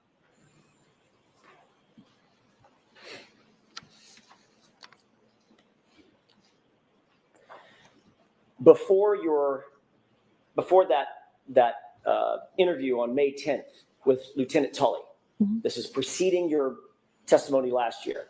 Okay. Had you ever reported that you went to Michael Lank's house, Sergeant Lank's house, on January 30th to anybody? No, to be honest, I completely forgot about it.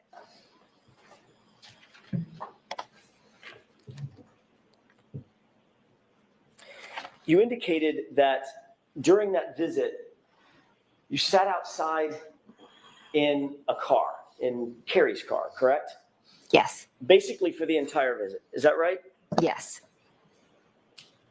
You indicated that you did not go in the house except to use the restroom possibly, correct? I have a faint memory that I ran in to use the bathroom. You indicated that you did not see Sergeant Blank at his home, correct? I don't believe I did, no. What time of night was this? I don't know. We had left, we had been at Meadows for a while, and then we left, dropped Lexi off, and then I went home. I don't know a time, maybe afternoon. I'm not sure. I'm sorry.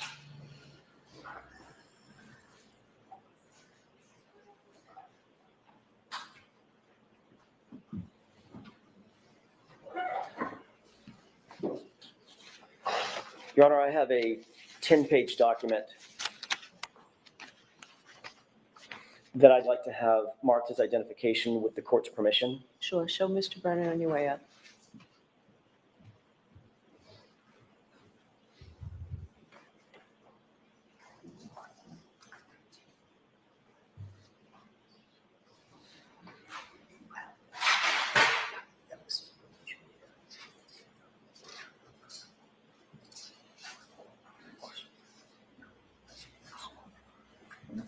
Take your time. Mr. Brennan, just going to review that document. I have no problem with that. Thank you. Good? Okay. May I approach? Yes. Thank you.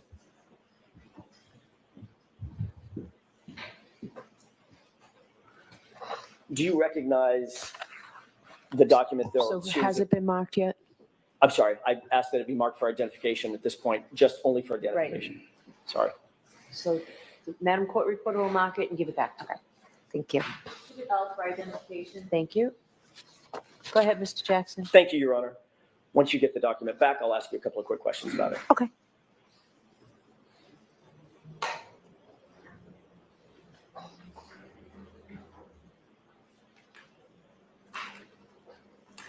Thank you. Sorry, Gracie. You have the document in front of you? Yes. Let's take a look at the first page of that document just to orient yourself. Do you see that that appears to be a map, generally? All right. So I'm just going to ask you to take a look at the document and don't describe it. Sure. Take a look at the first page and tell me if you recognize anything on that page.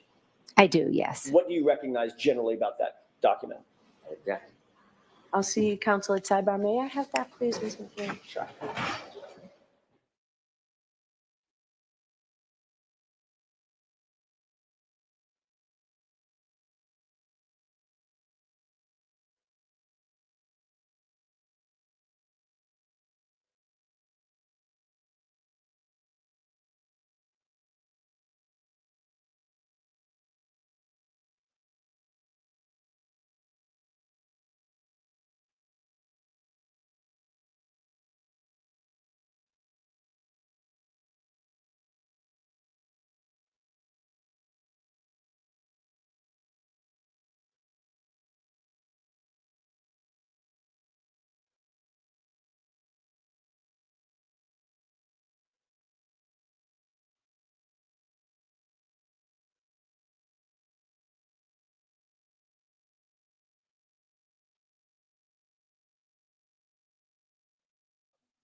Okay, Yes. thank you.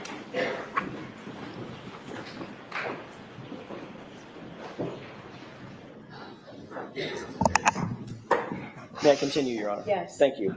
Taking a look at that first page, do you recognize a location that's pinpointed on that page? I do. Okay, without telling me the address, what do you recognize that as being? My house. Okay, and do you see in the call-out box in the middle of the page, Yes. do you see a date and time? Yes. What is the date and time? It is January 30th at 12:13. Take a look at page 2 on what's been marked for identification. Okay. Do you see a location pinpointed on that page? I do, yes. What do you recognize that location as being? John O'Keefe's home. Is that what we've talked about on Meadows? Yes, Meadows. Do you see a time and date for that location? Yes, 1/30/2022 at 12:19. At 12:19 p.m. Yes. Okay, thank you. If you could turn to page, pardon me, 4, skip over page 3 and just go straight to page 4. Mhm. Do you recognize something that's been pinpointed on that map as well? Yes. What is that? Again, don't give me the full address. What is that location that's pinpointed? That is my house. Okay, and do you see a date and time for that location? Yes, that's 1:30 at 5:21. When you say 1:30, January 30th. Sorry, January 30th, 2022 at 5:21. Okay. Looking at page 5, do you see a location Yes. pinpointed on that map as well? Yes, I do. And what's the date and time of that location? That is also 1/30/2022, and that is at 5:28. Got it.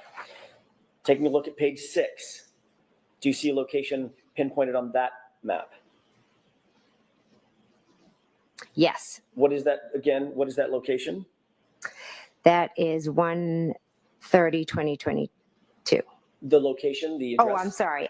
That is Fairview. Appear to be 34 Fairview? Yes. And what's the date and time? 5:36. Taking a look at page 7, do you see anything located on that, a pinpoint location on that page? Yes. What's the date? I'm sorry, what is that location? That's Fairview again. And what's the date and time? That is 1/30/22 at 5:40. So just to be clear, the page before was 536 and this page is 540. Yes. Okay, take a look at page 8.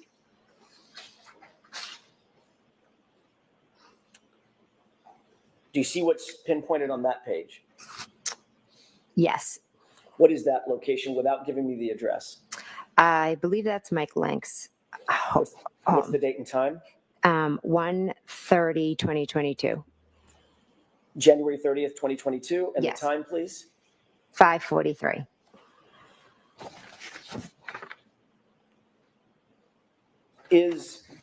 You're familiar with Canton, obviously, Yes. much more than we are. Is Yes. driving time from 34 Fairview to Michael Lank's house consistent with about 3-4 minutes? It could be with they have multiple stop signs Okay, and due to the weather. right. Taking a look at page 9, Yes. do you see another pinpointed address? Yes. I believe it's the same one Okay, the same address on, as Oakdale? Mike Lank. okay. And what's the time, what's the date of that? 1/30/2022, and that is 6:28. And 6:28 is about 45 minutes after 5:43, give or take, correct? Yeah. Finally, the last page, page 10, do you see yet another pinpointed address? I do. Yes. Is that your address? Yes, it is. Okay.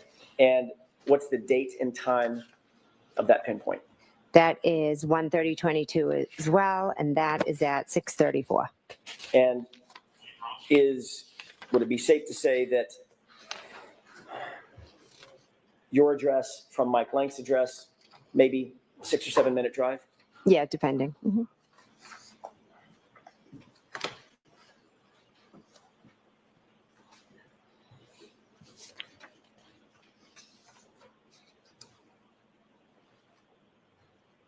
We were talking about what happened when you were at Mike Lank's that evening. By the way, does any of that refresh your recollection about the time that you went to Mike Lank's house?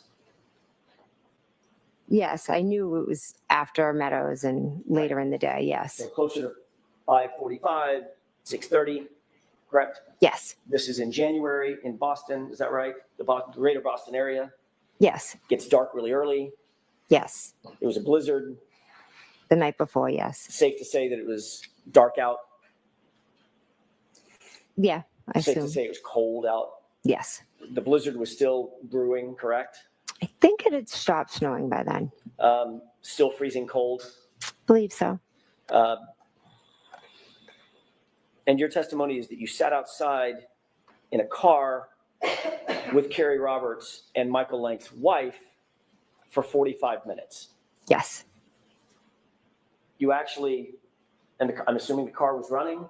Yes. He had to be on full blast. Yes. You're dressed in winter gear Yes. because it's freezing out, correct? Correct.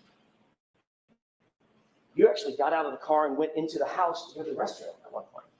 I have a faint memory. I think I did. Yes. And the three of you didn't just decide, let's just go in the house. No, we didn't. You actually came out of the restroom, came out of the nice warm house, and fought the cold and got back in the car, according to you, correct? Yes, I went back in the car because Carrie was going to bring me home. You stated on direct examination that, and you stated again today, that you stopped by Michael Lank's house, Sergeant Lank's house, directly from the O'Keefe residence as sort of a, my word, not yours, sort of a pit stop to drop off Carrie Roberts' daughter, correct? Correct. In point of fact, you actually drove from your personal residence to Michael Lank's house as a destination, didn't you? I don't remember that. This is what this piece of paper says. I remember just leaving Meadows and dropping off Lexi. In point of fact, it wasn't an errand. It wasn't to drop anybody off. It was a destination that you went to from your house to Sergeant Lank's house on January 30th, 2022, wasn't it? No, we went to drop off Lexi. Was Lexi at your house? She was with us at Meadows, and then we went to drop her off. Right. She was never with you at your house, was she? I don't remember going to my house. So if she wasn't with you at your house, there would be no reason to drop the child off from your house to Michael Lank's house, correct? Lexi was in the car with us, and we dropped her off at Michael Lank's. That's why we went to Officer Lank's house. Yes. And in point of fact, you actually went from your house and did make a pit stop to 34th Ferry before you went to Michael Lank's house, didn't you? We drove by and stopped. Yes. Slowly stopped. Yes. You went in the house and spoke with someone. No, I never went in the house. Why did you go by and just stop? I think Carrie and I just went by to take a look at it. We were still trying to figure everything out. Stay there for 4 to 6 minutes. I have to look at the report, but yeah, we were sitting in the car, kind of just like, oh my God, looking. Didn't go in the house. We didn't go in the house. No. Nobody came outside to talk to you. No. You didn't speak to Nicole. I don't believe so. Possible. Like I said, Carrie and I just kind of drove by and were looking at the area. And that's before you went to Michael Lank's house, correct? That was on the way to Michael Lank's. So in point of fact, you didn't go directly from One Meadows to Michael Lank's house. I thought I had. I truly thought I had.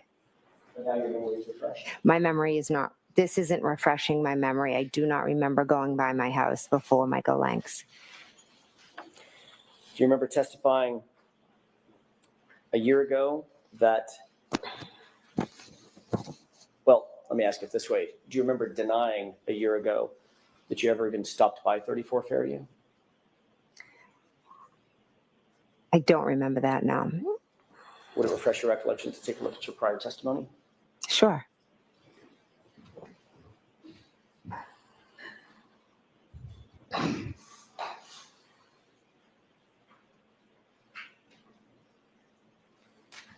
Take a look at that page, the top highlighted. Mhm.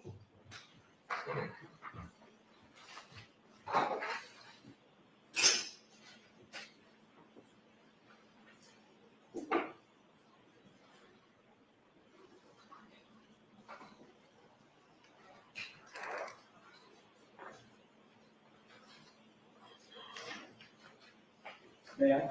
Yes. Thank you. Thank you.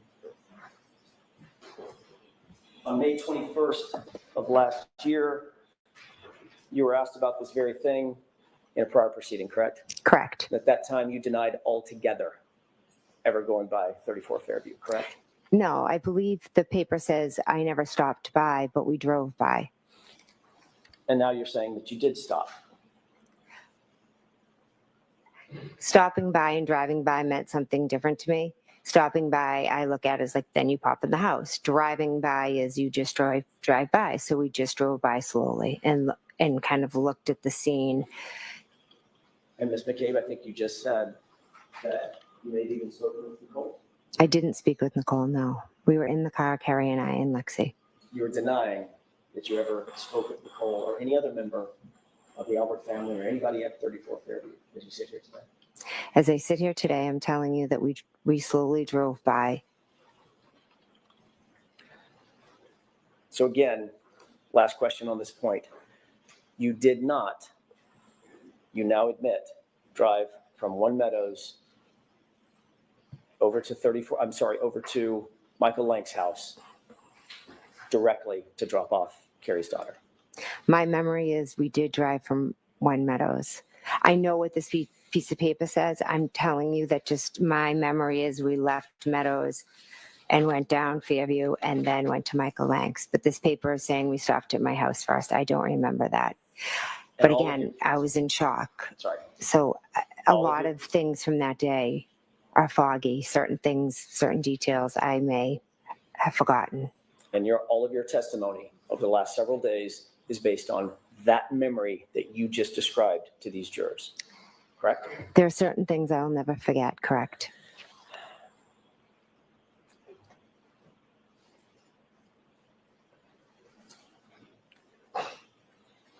I'm going to ask you a couple of questions. You may, depending upon your answer, depending upon what you just answered, you may or may not remember. But let's see. Okay. Isn't it true that at 12:13 p.m. you left 12 Country Lane on January 30th, 2022? Yes, according to this, yes. Isn't it true that at 12:19 you arrived at One Meadows, the O'Keefe residence? According to this, yes. Are you asking her regarding? I'm asking her memory, not according to the document. Oh, my Your memory. Your I don't memory. remember exact times. Thank you. Isn't it true, Ms. McCabe, that at 5:12 p.m. you left One Meadows, which is the O'Keefe residence, 5:12 in the evening? That I don't remember the times that I left. Isn't it true that at 5:21 you arrived back at your address on Country Lane? I do not remember that. Isn't it true that at 5:28, 7 minutes later, you actually left your address on Country Lane? Again, I don't remember going by my house. Isn't it true that at 5:36 you arrived at 34 Fairview and stayed for at least 4 minutes? I know we drove by. Isn't it true that at 5:40, or just thereafter, you left 34 Fairview? I know we left and went to Mike Lank's. And isn't it true at 5:43 you arrived on that Oakdale Road address at Sergeant Lank's house? Not sure of the exact time, but yes, we did go to Sergeant Lank's house. And isn't it true that at 6:28, almost 45 minutes later, actually a little better than 45 minutes later, you left that address at Michael Lank's house and drove back to your house directly? After leaving Mike Lank's, I went home, correct? And you arrived at your house at 6:34, correct? according to the paper.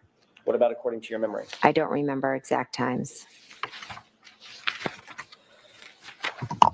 Mr. Jackson, is this a good place to take a break? is. Do I'm you about have a to shift while gears. more? Okay. Yes. All right, jurors, we will take our morning recess. 15, 20 minutes, we'll see you back. And this will be again if we just. Break this way, jurors.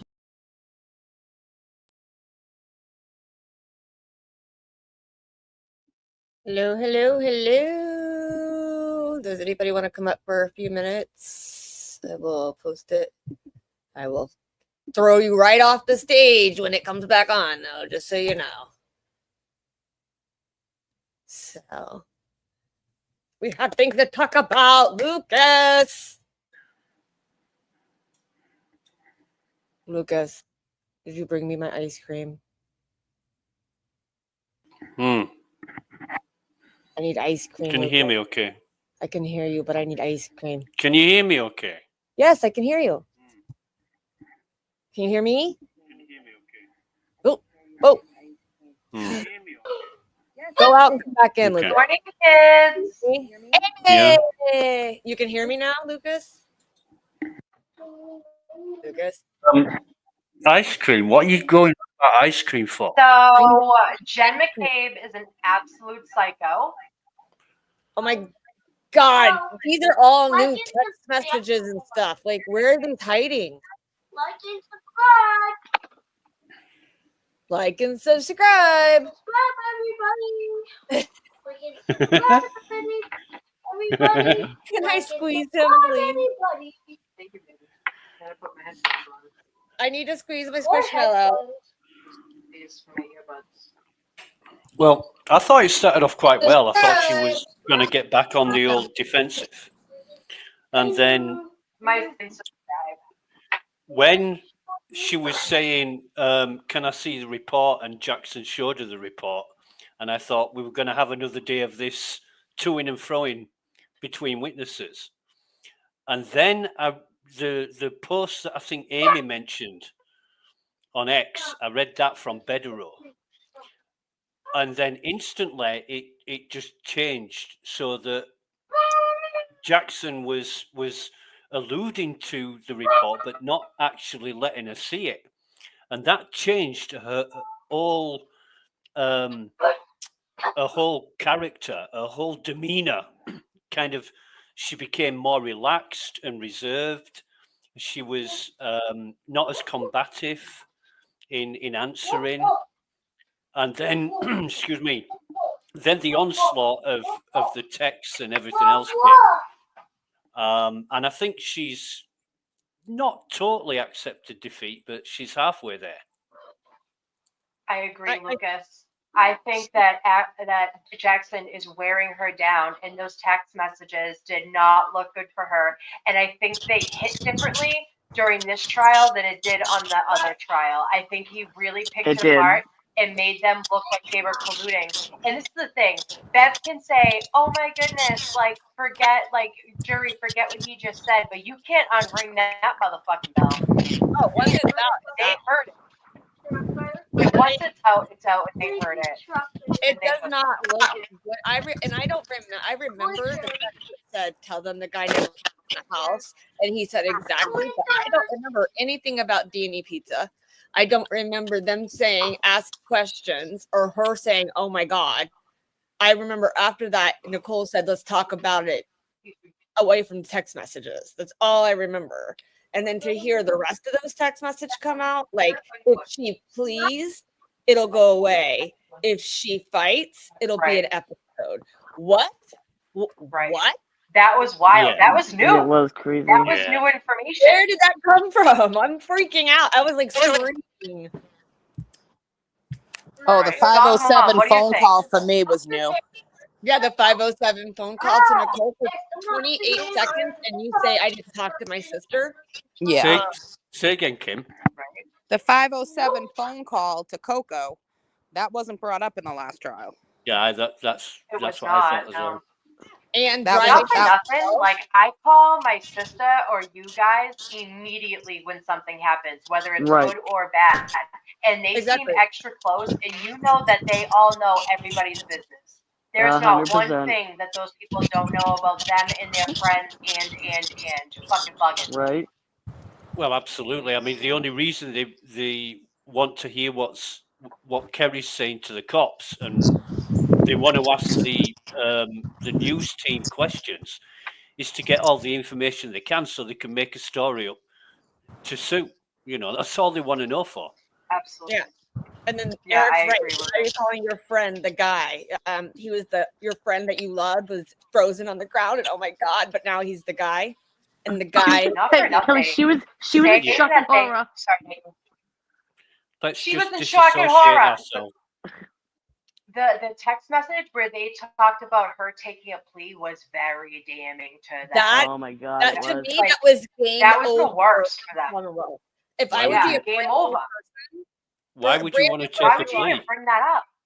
Yeah, exactly. Exactly, Lucas. Why would that you? should have that would And- have never been any of my conversations with you. And guys. not for nothing, it looked really bad that Brennan tried to stop that coming through too. And Yeah, Bev, it sure did. Bev allowed it. ruled. I'm like, I didn't. She said that word twice this trial. What? Like she Right. learned a new rule? No, don't, Zach. We like your profile. Zach, you're so handsome. Don't ever do that. Yeah, we need to Don't be like ever. yeah, don't ever. But yeah, I mean, there's no reason when I call you guys or message you guys, there is nowhere in there that says take a plea and it'll be okay for her. But if she fights it, it's going to be an episode. Why would you need to say that when your friend just died by an accident or you don't know how he died? Right. This is the thing though. I like how Alan Jackson brought up the fact that like when you're texting someone, you automatically assume that there's privacy, right? I mean, not this day and age, because there's text messages and once it's written, it can't be unwritten. And not for nothing, at that point, you meant what you said. They never Yep. thought that the feds or Alan Jackson was ever going to see those messages.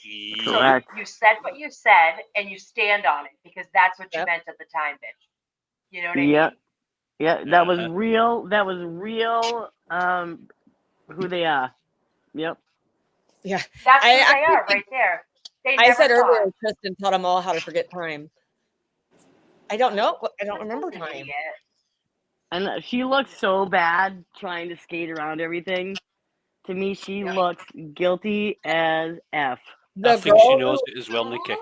Yeah, girl I think who she does wanted too. a report every time she spoke last year now doesn't even want to look at it. Right. I don't, yeah, I don't, good I don't need point. the report. I don't need it. Because she's trying to justify, because she knows that she looks guilty, and then she's trying to justify, like, why she's answering the way she is. So she's trying to climb out of a hole she's digging, and it's not looking even good Well, for her.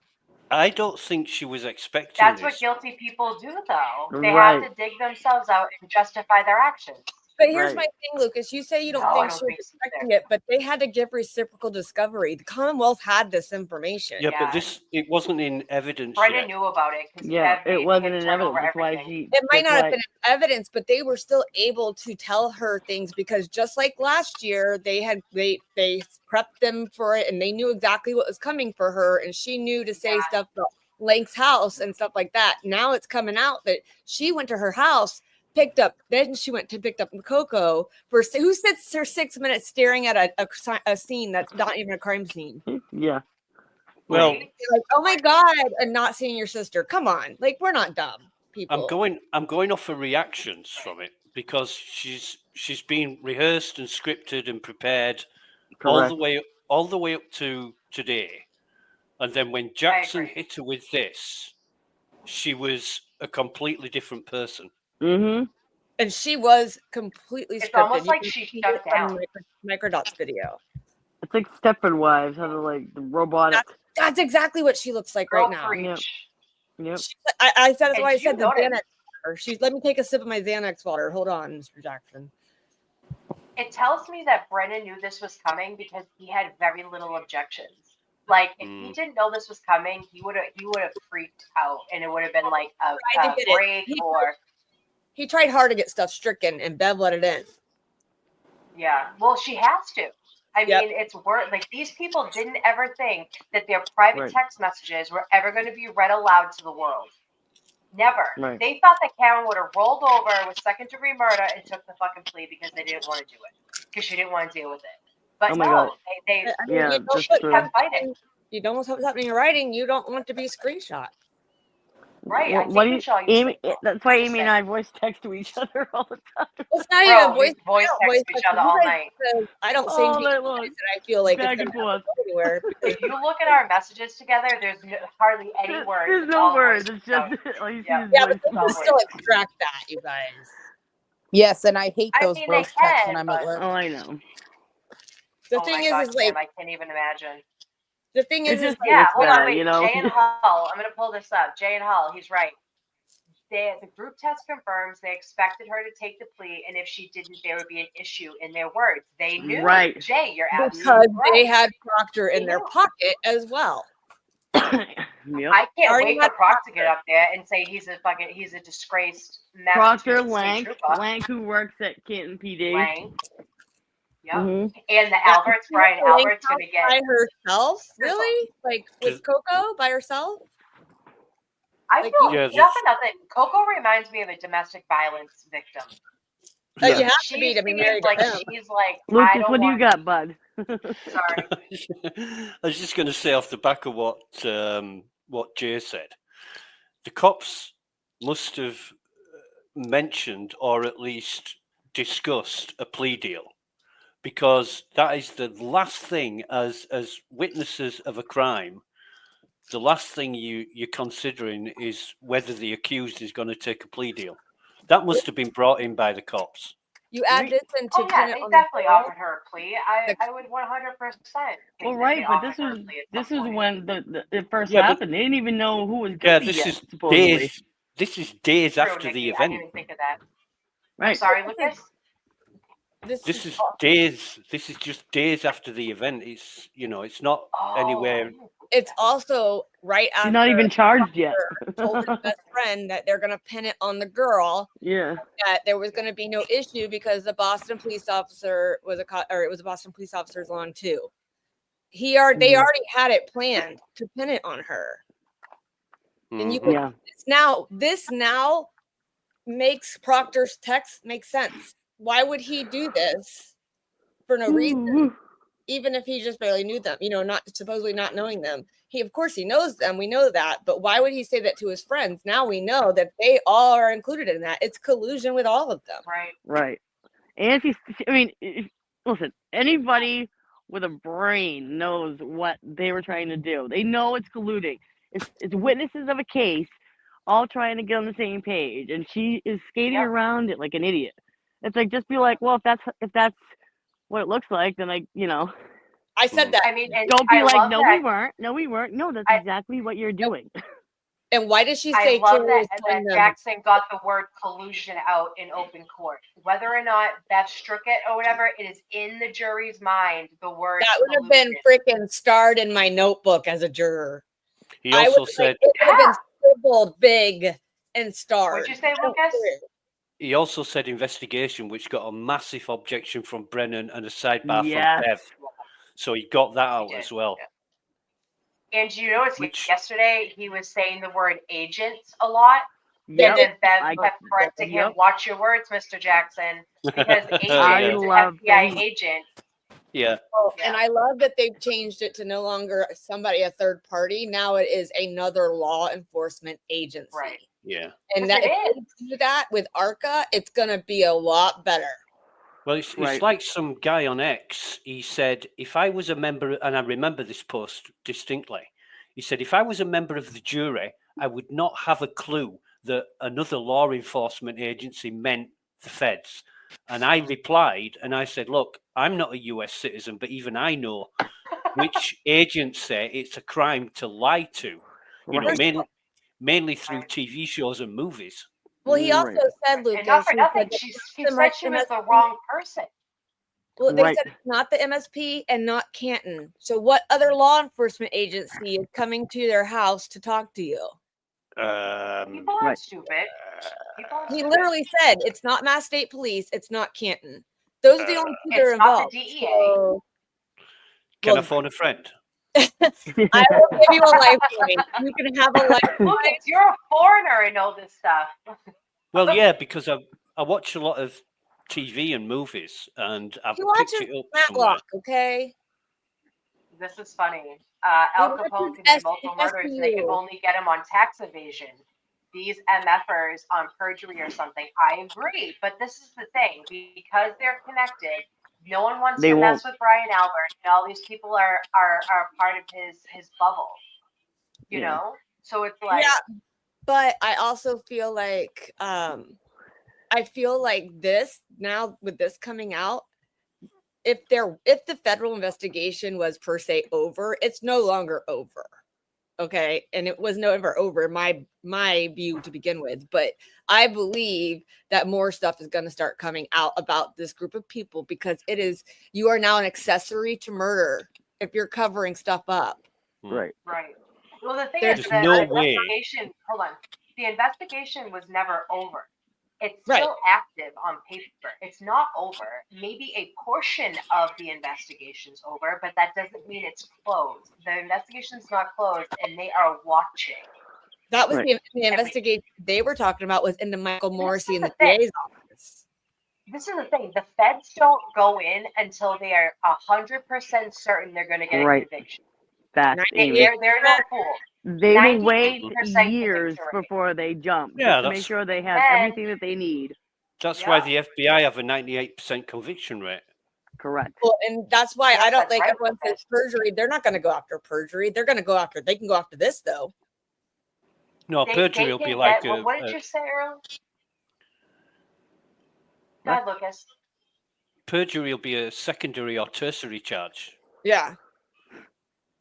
Yeah. But the main charge will be accessory after the fact. Accessory I mean, after the even if fact. they don't know who the they murdered were who murdered it, it's still going to be accessory after the fact. Like people are they're colluding. You can tell it's on paper. You know what? I've always heard that like the cover up is usually worse than what actually happened. And so if they had just called to get him help, they would have gotten a slap on the wrist. But because they didn't, You mean if they were and they were taking a going to plea, blame it it would've on been Lucky, I think that the cover up is a lot worse than what actually happened. They were fighting, they were drunk, John hit his head, and they all panicked. So that's what I believe happened. It doesn't matter Yeah, what I don't happened. think I they just don't care. actually They didn't do murdered. it. I don't think they've tried to murder him. I think he Yeah, I but- don't either. If it was an accident, why would you need to put his body on the lawn? right. Because he's probably I don't know, but If you're me, innocent, if you're to me- innocent and it's an accident, then why'd you have to move his body? Because they panicked. yeah. It's been Because longer if than it was Colin, his life was over. Right. They're They protecting them. panicked, yeah. yeah, So you because I turn- guarantee it was Yeah. Colin that did it. And You turn an Higgins accident. is an ATF agent. His career would have been over. Yep. Brian Albert at the time was the head of Boston Fugitive Unit. His Would have career lost his would have been pension. over. No And pension. not for nothing, Brian Albert retired right before the first trial so that he could get his pension. He's no fucking fool. Yeah, You know what I I'm think saying? Like these people are strategic. Well, I mean, and even Caitlin Albert, like she's got the high up job too with the oh god, what does she work for? He we works all for the state. she works for the attorney general. Yes. Yeah. the She AG invest- office. She investigates health, medical matters Health fraud. Like Like disability disability. stuff. for the fraud office. Yeah. Yeah, was that Amy who said Yeah, that? that right. disability man. Yeah, but it Yeah, wasn't like an people who accident. commit I mean, fraud and gain money off the state. Mm-hmm. it wasn't an accident, right? Because he's got marks on his arm that look like he was attacked by a dog. Well, somebody Right. said today, and it actually kind of made sense, which is the first time made any sense about anything about a dog not being there or whatever, but they said that maybe they think maybe it happened in the basement because Brian Albert talks about letting his dog outside in the backyard. And if he opened the bulkhead, he came in, saw them fighting, and then he goes after who he thinks he's protecting his family because he knows them. I think they all fought John, and the dog was aggressive and protecting his owners and grabbed onto John's arm. And That, dogs. where it happened, I don't know. Yeah, It's really bite marks. suspicious exactly. that they got the basement fixed, everything pulled up by their brother-in-law. It was Jill Daniels' husband, that old guy. He's the one that fixed the floors in the basement. Correct. Keep it in the family. Yep. Right. They had Keep it keep close in to the family. belt. Yep. They panicked 100%. They were totally going to blame Lucky, and then Karen called. But I'm Showed up first. still pissed absolutely. off because she says Karen told her on the phone that she broke her taillight. Karen hadn't left the house yet. Yeah, and Right. I'm absolutely sure, 99% sure that Jen McCabe said, "Come and pick me up, and we'll go look for John together." She did. In the Oh, first trial. 100%. Yeah, she did. I'll have to go check that, did. but Yeah, that's she did. what I remember. I guarantee it's Yeah. on her transcripts. Do you guys And find then- it weird that wait? Do you guys find it weird that Jen McCabe called Peggy O'Keefe when the feds showed up? Why Yep. do I feel like I find that very odd? For And me, okay, I'm I've just gonna thought say about it. that a lot. She Amy. only cried when she brought up her daughter. She had no emotion for John, and she looks like she hates Paul O'Keefe. Correct. Does anybody else realize how long time it's been? It's been longer than 10 minutes, right? I don't know. Hi, Hate. Yeah, like 20, 25. I hate. So what's going on? What's going on in court right now? Hello. Maybe Bev's still It's on the still the phone with fan. Morrissey. Yeah, Morrissey's telling her how to fix this. I don't have my headphones in because they cause static. I'm going to pick up PF today. You're fine. Yeah, you sound fine. Yeah, she's probably on the phone with Morrissey trying to figure out how big a show she needs to Donovan, get. look at this. That's funny. Keeping their four in the family like I'm a this. mod. I have to be on the show. Donovan, you're not wrong. It's in the pool, you know. You ain't wrong. Yep. But I actually, if I remember correctly, Dina was going to the courthouse or going to the Canton police station to protest a couple weeks ago, and they were moving. So Tim Albert was moving. Right now, it's on break. Yeah, I believe that. I mean, everybody knows their address, and there are trolls on both sides. Let's all be honest. Like, And I don't want this- to harass nobody, but there are people. She's Oh the yeah, one. absolutely. Well, Wouldn't you? why are you Listen, calling me out, they're Amy? not- I'm not a troll. I No, just troll people when they comment stupid shit to me. Like, you have a people Baba- trolled and put the rock on. Wait, what, Kim? Her Hubba Bubba and a unicorn here. That one pissed me off. I was like, oh, really? Okay. You have nothing of substance to say, you motherfucker. That girl, the girl that messaged me about, or that said about me being a mom and what kind of mom does that, she actually wrote back and apologized to me and started following me. Oh, hey, So- Colleen. We love you, girl. Hey, You Colleen. should come Look up how at pretty lunch. you look. She's Looking so all pretty. You guys I love looking that all picture. good. Looking all good. I don't know. If I were them, I'd want to leave too, because even if they don't get arrested, even if they nothing ever happens to them as far as law enforcement, their reputations are always going to be John O'Keefe's murderers. Right. Oh yeah, I would be Because getting they out are, of Canton. right? Well, Brian already had. He bought a house in Maine. He's like, bye, guys. I'm out. I mean, they moved to Norwood, but it's next door. You know what I Yeah, mean? that's too close. Norwood's right next door to Canton. It's like you're not really moving. You're just Yeah, finding but a new address. The new house in Maine that's like right near the Canadian border apparently has his, Coco's, and Brian Jr.'s names on it. There's no reason that you would put your child's name on it unless you thought something might happen.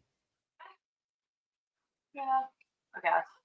Because I would never put my kid's name on Katie, it. and I'm all over her stuff, you know. A 6-pack for my 6-pack.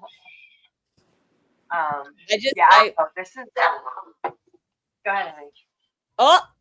Wait, hold on, you guys. The man, the myth, the legend. Hood booger. The hood booger. The hood booger is here. What, baby? Look at you. Look at What's you. I'll up? turn my camera. I'll turn Stop- my camera off too because I Stop know Everybody shut the objectifying camera me, off so we can Amy. So we can have Zach up in full. I want full Zach. Pro Zach page. Okay, yeah, make me full. I'll show you something that'll really wanna impress see you. You full want to see my Prozac. fever blister? You want to see my fever blister? Yeah, sure, Zach. that didn't work. That's You right. know I do. Oh, that's hot, dude. No, really? As Zach, long as you're it's still not on your handsome. scrotum, yeah. You Do are. that. Or maybe. That face again, because I need to screenshot that shit. Nice, Kelly. Nice. Wait, what is happening? Why are we all little bubbles? This is just weird. Kelly, I how hate the dare circles. you I hate screenshot the our private circles. conversation? It's not us. It's the actual. Oh, I could. See, the thing is, I have to go. We have to go through and fix the layouts because there's so many of Stop us. pressing buttons. so There's so many Zach, of us. how do you that- feel about what just went on? That's spicy. I don't remember those texts from last time. I don't remember. They weren't there. They're new. Okay. Do y'all Yeah. think those came from do y'all think those came from the feds and that's why she didn't expect it? I don't. That's what I think.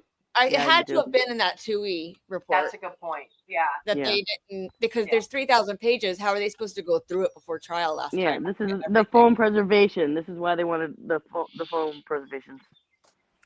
So, I mean, that's a lot of pages to go through before a court last time. And the one thing they focused on was the ARCA agents and getting that done. So, I just came by to say that I shall never forget the thing that I forgot to tell everyone for a year and every grand jury and every police officer. I just forgot to tell them, but it's the most important thing I shall never forget. I hit him. Trust me, bro. I hit him. I remember that. That's the most ludicrous thing that they make it out like she did all this stuff to cover it up and she made all these voicemails that night to cover it up.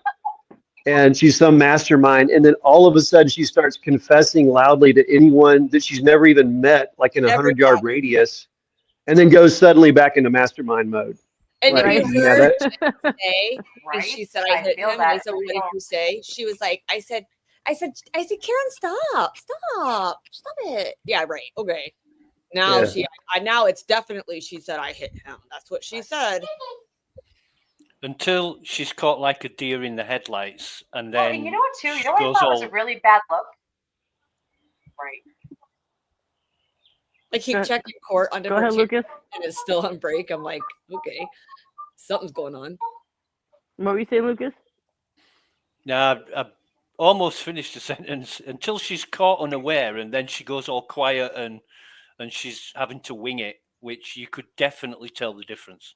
Right. You know, she was She completely submissive.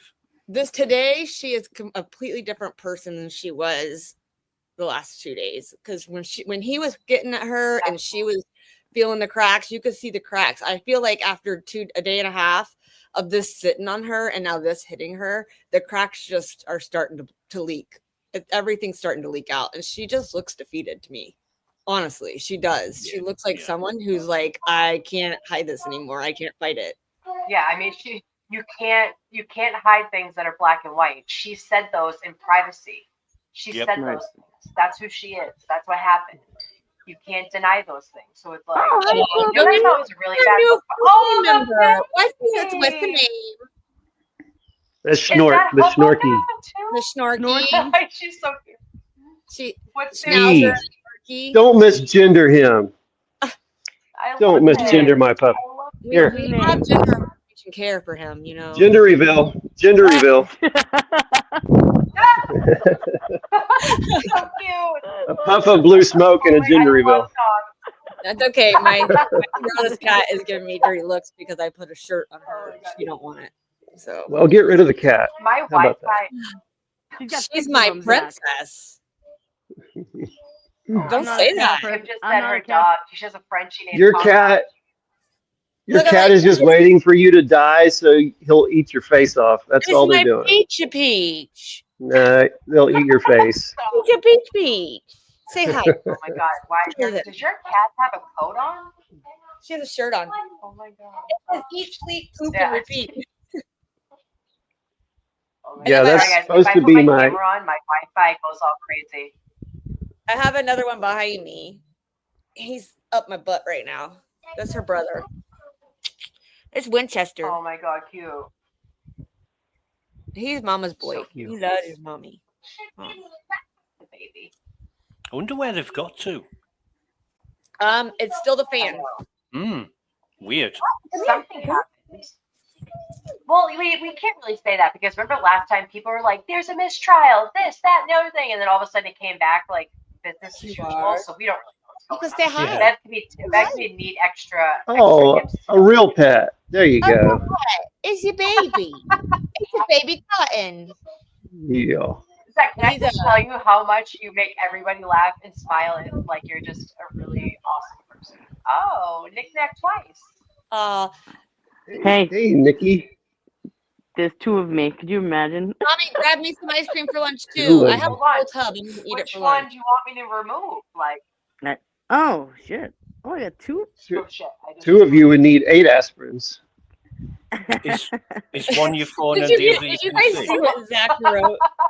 Amy, did you see what Zach wrote earlier? He was like, I told the expert to come on here. And I was like, what'd you tell him? These two crazy No. bitches won't leave me alone. He said, no, I didn't say that. I said these 3 crazy bitches. Love it. I am I was hurting Right? today, starting We're Zach. dying. true He was though. Hurting. like, Actually, what do you call 4 people? Because Kim too. yeah, Kim's part of that. Yeah. Oh my And god. All right, yesterday guys, was I have to go Kim's back Quadro. to work. I'll be listening. I love you all. We Love love you, you. Amy.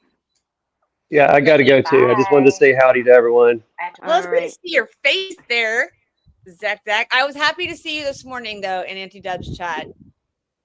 Oh yeah, that was fun. They were both very snarky. So You were giving him some shit. yes, I I love was. Well, snark. that's I love places like that where I have freedom of speech. And here, of course, some places Yeah. they kind of cramp down on you. So You I like really, the you said you places. got blocked by Melanie Little today? Oh yeah, No, she's I have a couple times. I don't know if I'm banned, but I get blocked in there if I say. Well, the first time was because Kurt was on there and I called him the uncivil slob, and they didn't like that very much. And but I am banned permanently from Kurt's chat for sure. And I screen recorded getting banned. It was hilarious. I That's was making fun of Of his course you did. all his Streambot rules, and I was making fun of them how OCD he is. And so he banned me forever and said nobody's ever going to hear from Zach again. I'm like, yeah, we'll see. Poor Zach. I'm texting I Noodles. know. She is. So Zach some needs people are a little love. more sensitive. Right. Yeah. Yeah, did you hear that, Kelly? What? Some people are just Any more sensitive. sensitive? Only certain days. Just depends. If I had no sleep, I'm really sensitive. If I haven't had sleep, if I'm fine with sleep, like Liam slept all night, and I was like, "What?" Nobody up put like- Zach in the corner, Amy says. Yeah, I'm let's move Zach to the funniest- middle. The dream I had when my husband woke me up, I was so mad he woke me up. But the dream I was having was that somehow I was working for JFK and James, but then they weren't giving me money yet, so I had to go get a job at like Perkins or like one of those home style or like Bob Evans, one of those restaurants. And the one question on the application was, are you free Karen Reed? And I was like, yeah. And they're like, well, we can't hire you. And I went outside and grabbed my shirt and came in and said, what about now? You're gonna sit? I'll sit right here, free Karen Reed, bitches. And Steve woke me up, and I was like, why? I want to know what is taking them so long. It's still the fan. This is supposed to be a morning break. And let me look in court. Or Yeah, it's still the fan. I'm watching. Yeah, it's still a fan. no, I was gonna say Turtle Boy posted, or Jessica Machado has posted. So Zach, are you in Texas? Yeah, Oh, hill country. Yeah, I was just in Texas. Oh, you don't live in Texas? Last week. No, my boyfriend does now. He got a VP position What in city? Houston. Houston, Pasadena.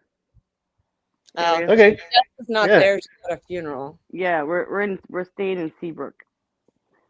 Yeah, I know all that area. I was actually from East Texas, like Beaumont area was where I was born, but Yeah. I'm in the hill country now. Yeah.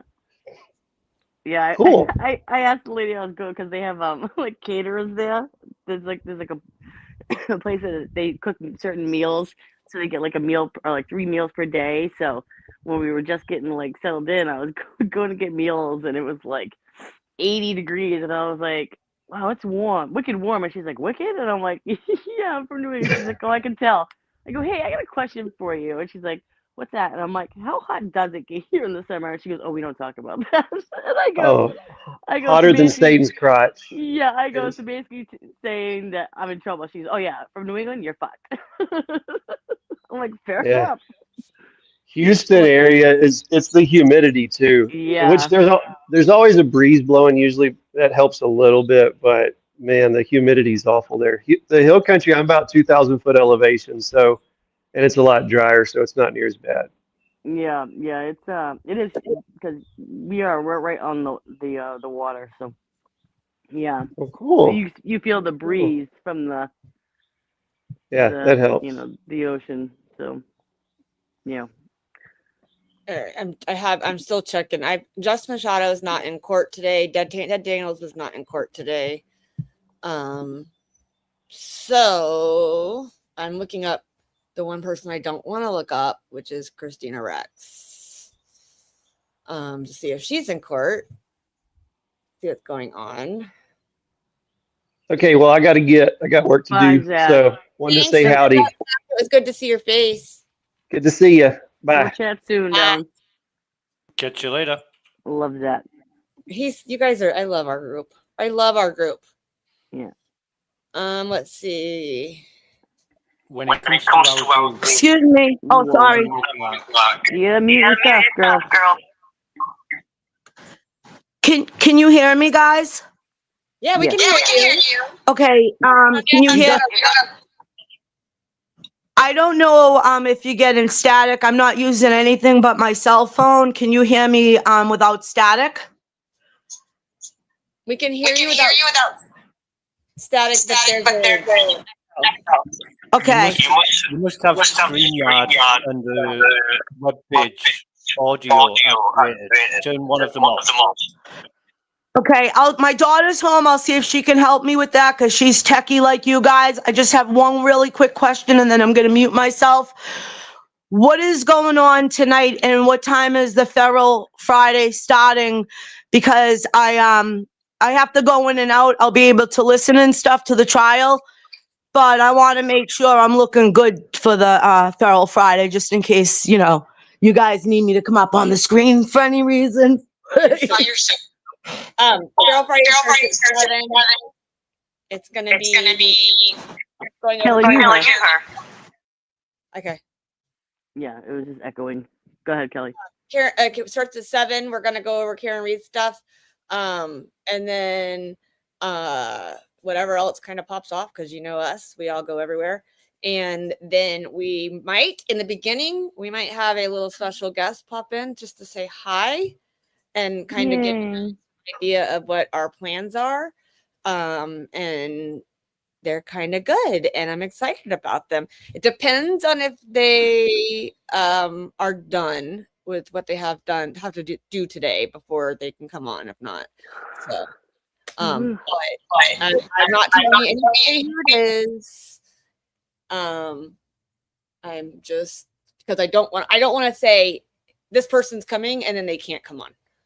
So I don't want to put them in that odd spot. You know what I mean? Thank you for answering my question. And by that time, I'm going to go out and get a better pair. I've got great headphones, but for some reason, they work when I'm listening. But when I try to go live like this, they don't work. So I'm just going to get Five Below. I don't know if you have it there in Florida, but I don't have an iPhone. So I don't buy anything expensive like that because I'm not, I don't deserve it. But I will definitely make sure it's got to be my aquarium because everything else is off in my house or something like Lucas said. But Lucas really doesn't understand me like maybe Amy does. I am lucky I'm able to do this. I suck at technical. And the worst thing is I'm afraid. So maybe Lucas can explain that to me again and I can write that down when you get a chance, Lucas, please. What, you mean the password on your laptop? No, that's gonna be a little bit longer for me to understand. But you said something about something about my audio and StreamYard. I don't, I'm trying to actually download the StreamYard app right now. Maybe that will help. But I just go on the invite that they'll send and I just click in. But I don't remember what you said when Kel was saying that it's like really echoing and stuff. You said something about go on StreamYard. Yeah. It's just an echo because the YouTube page has a delay, but the StreamYard doesn't. So you're listening to two audio streams and you've got to listen to one or the other, not both at the same time. Okay, I understand. So that's why, like, when people call into the Galera or JFK, that's why you can hear all the stuff that you can hear, correct? Yeah. Okay, thank you. I understand that. All right, I'm gonna mute myself. Thank you for answering my question, Kel You're welcome. and Love. Lucas. No problem. We'll talk to you later, Hate. So Christina Rex Bye, said honey. morning recess is 15 to 20 minutes. And then someone else said, or 40. And Christina said, as always. Right. Yeah. And then someone else said, will you be reporting on the new text? If she pleads, it will end. If she fights, it will be an episode. And it was most talkative. And they said, please do. We deserve all the facts. She said, of course I will. When I report in my stories on WBZ tonight, I don't live tweet the trial. And then someone asked if she had information on why Paul changed his seat. It's just crazy, though. Said she won't answer anything about Paul. He's her new BFF. What's that, Lucas? It's just crazy. You must have been plotting this from the start. Right. From when Karen turned up, you must have been plotting this. Who's even bothered about a plea deal 4 days after the event? This was the 3rd, was it the 3rd or 4th of February when they interviewed Kerry Roberts? Yeah, like 3 days after. Just doesn't make sense. You know, she's she being Karen, she's still fresh from being under arrest, and they're talking about a plea deal. Right, exactly. Here you go. I just sent something in the chat. I'm going to see if I can pull it up since we're still on friggin' break. It's that sativa or whatever it's called, sativa. Let me see if I can I'm find it. gonna steal this picture and repost it on X. Go ahead. I just found it on. I don't know where I found it. I stole it from somewhere. Yeah. Let's see. Present. Not that one. Let's see. Up screen. Present. I hate this stupid sometimes. It drives me crazy. Here you guys go. Ready? If she pleads out. Isn't that not the best? I love that. I think it's great. Honestly. Yeah, I like it.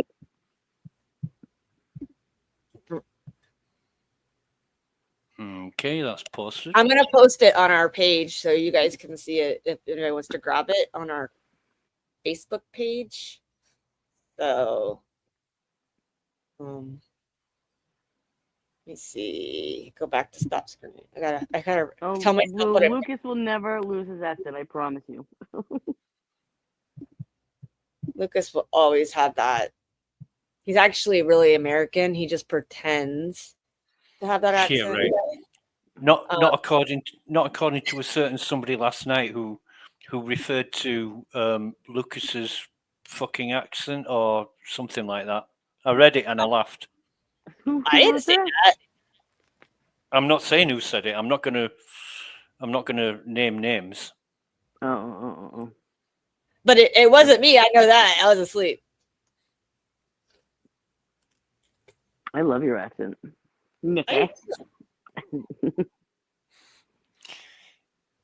You know, it's Yeah. funny. It's my husband, like, we talk to Lucas every day. So when he comes home, Lucas is on the screen talking with us, and we talk to Mark, and I'll say something about chat, and he'll be like, "Those guys are almost like your brothers now, aren't they?" And I'm like, "It's funny. Most guys would be jealous, but my husband's like, they're pretty much your brothers."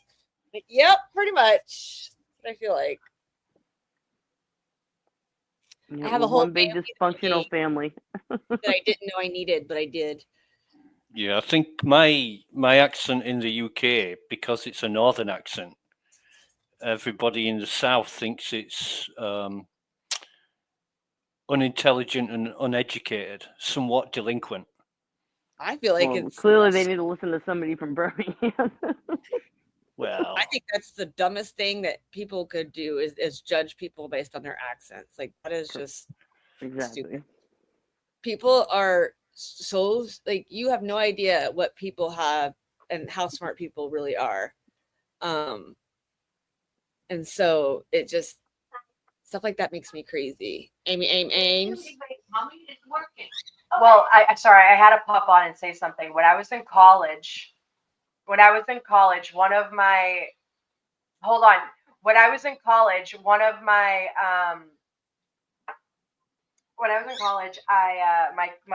professors said to me, they said, Amy, you should really go to a speech coach because your accent makes you sound uneducated.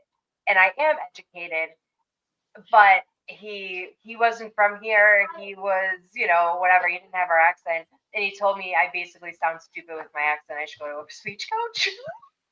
I would have told them to eat shit. Horrified. Okay, I I'm would have done. said eat.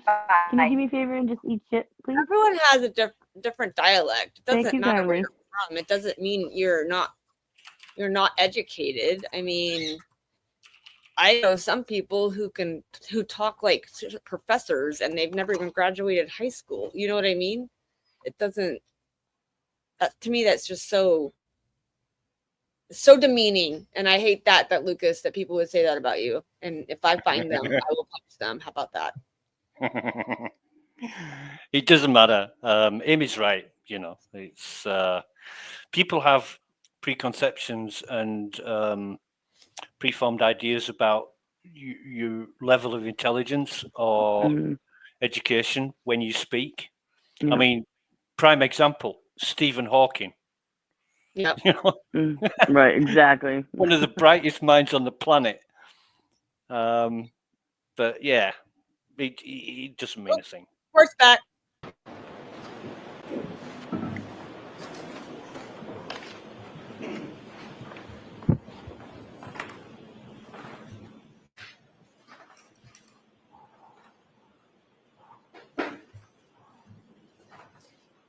Let's go to the session. Please be seated.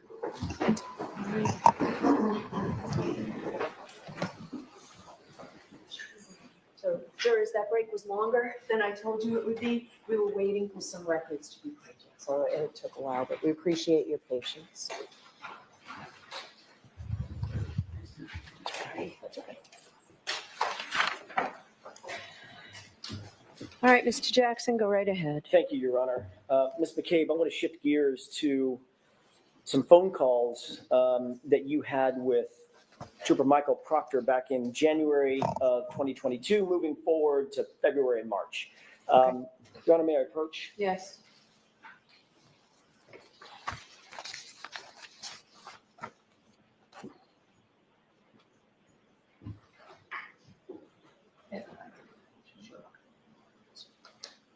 Can you tell me, Ms. McCabe, if you recognize those documents that I just handed you?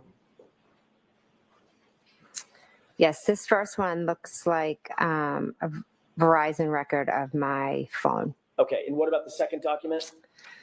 Phone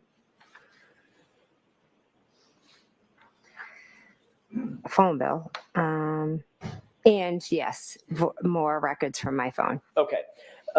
I want to ask you a couple of questions.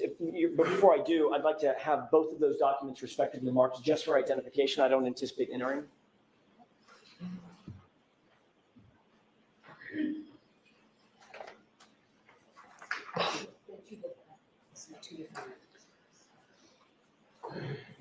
M and N for identification.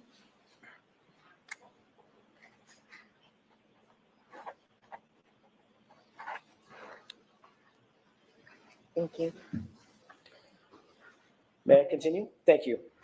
Ms. McCabe, you had a number of phone calls with Michael Proctor on January 29th, moving into January 30th and on to 31st, correct?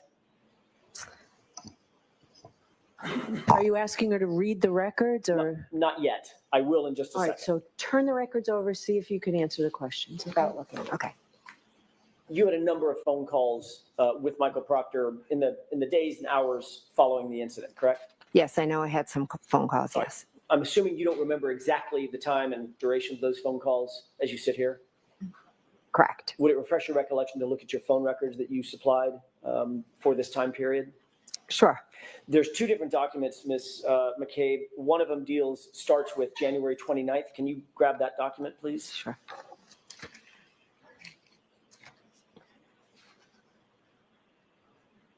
Okay. You should see some highlights on that document. I do. Did you receive a phone call from Michael Proctor at about 10:54 a.m. on January 29th, a couple of minutes in length? I object to the form.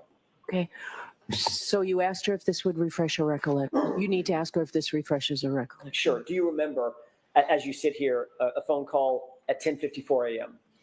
I remember getting a call. I don't remember the exact time. Would it refresh your recollection to look at the document that you're holding as to the time of that phone call, time and date?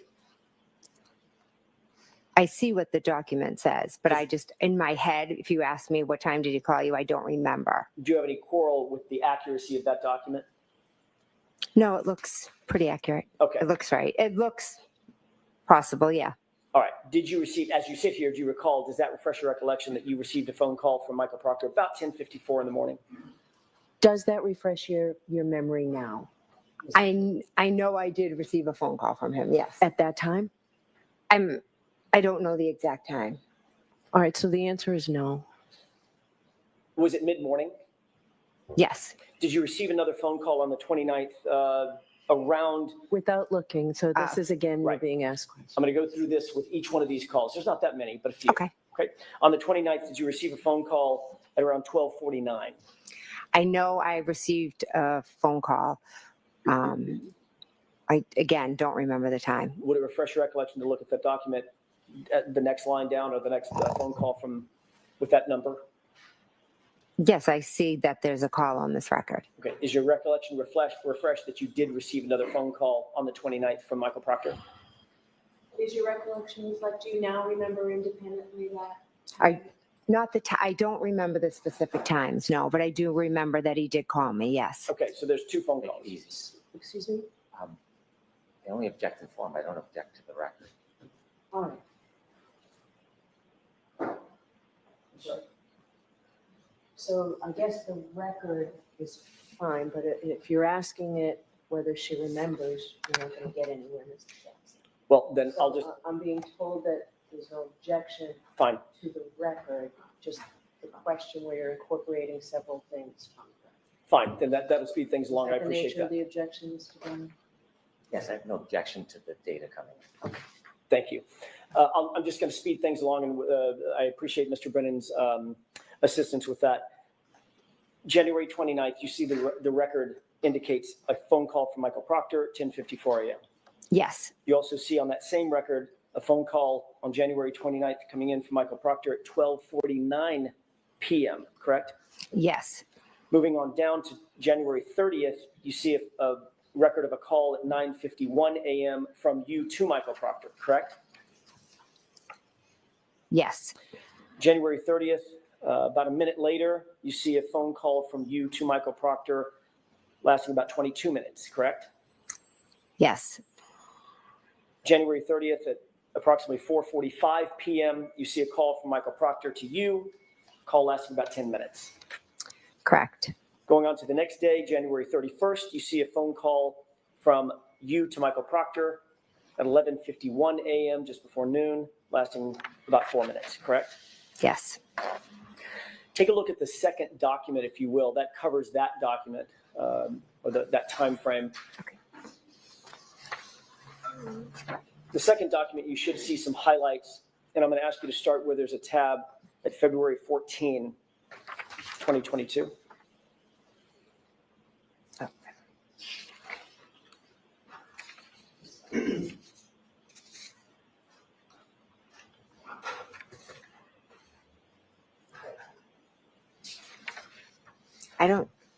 Am I looking at the second one or the, May I approach you? Yes. this one? Yes.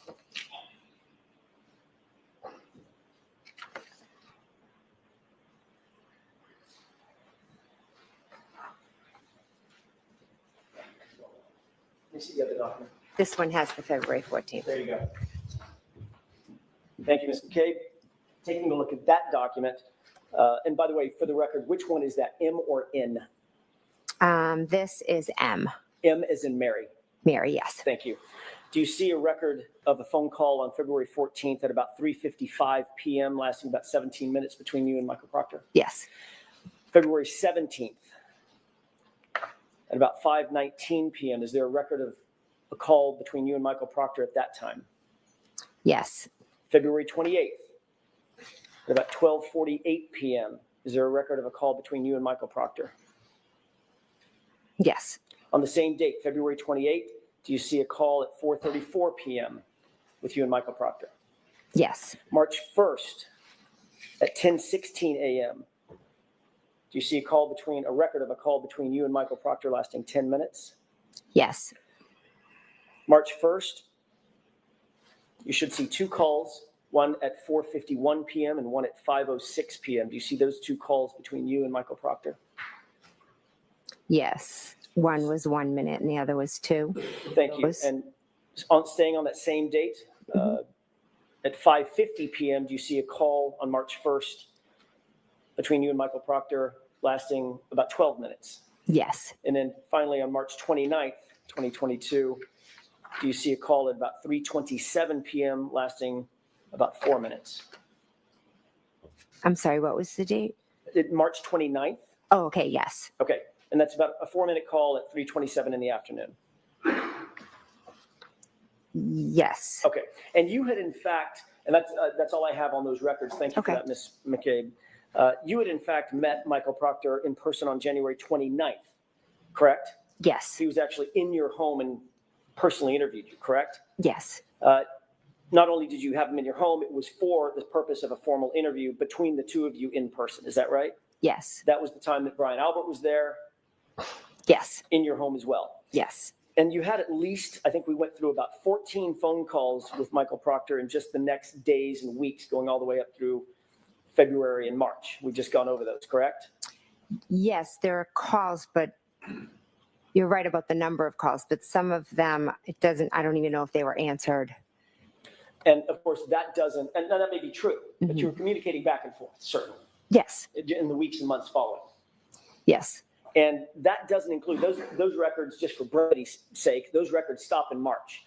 But there were more communications in April, May, June, July, August, correct? I'm not sure about that. I don't know. I think initially we communicated, but I'm not sure how long it went.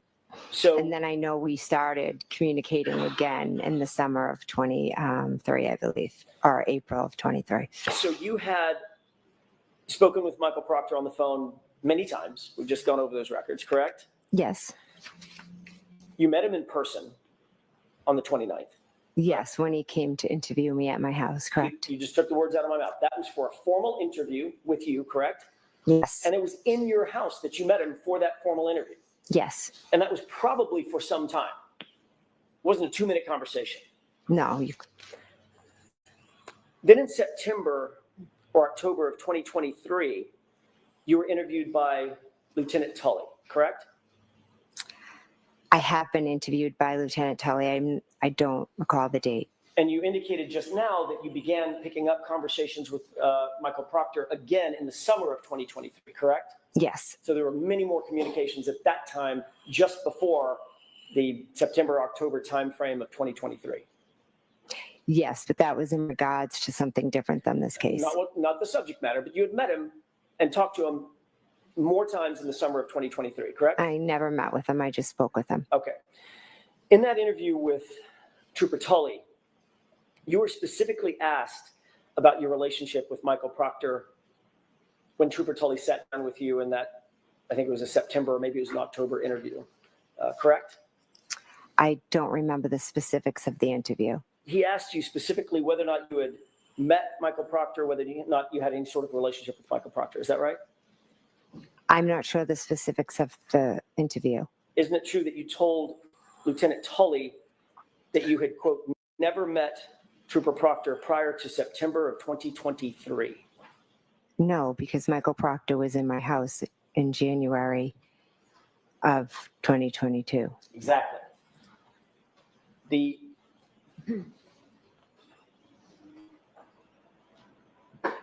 interview with Trooper Tully,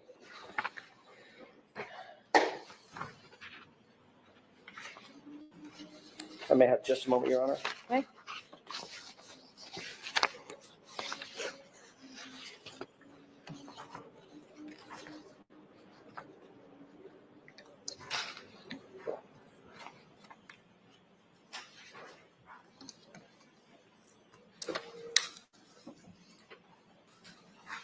The interview with Trooper Tully in that fall of 2023, where did that take place?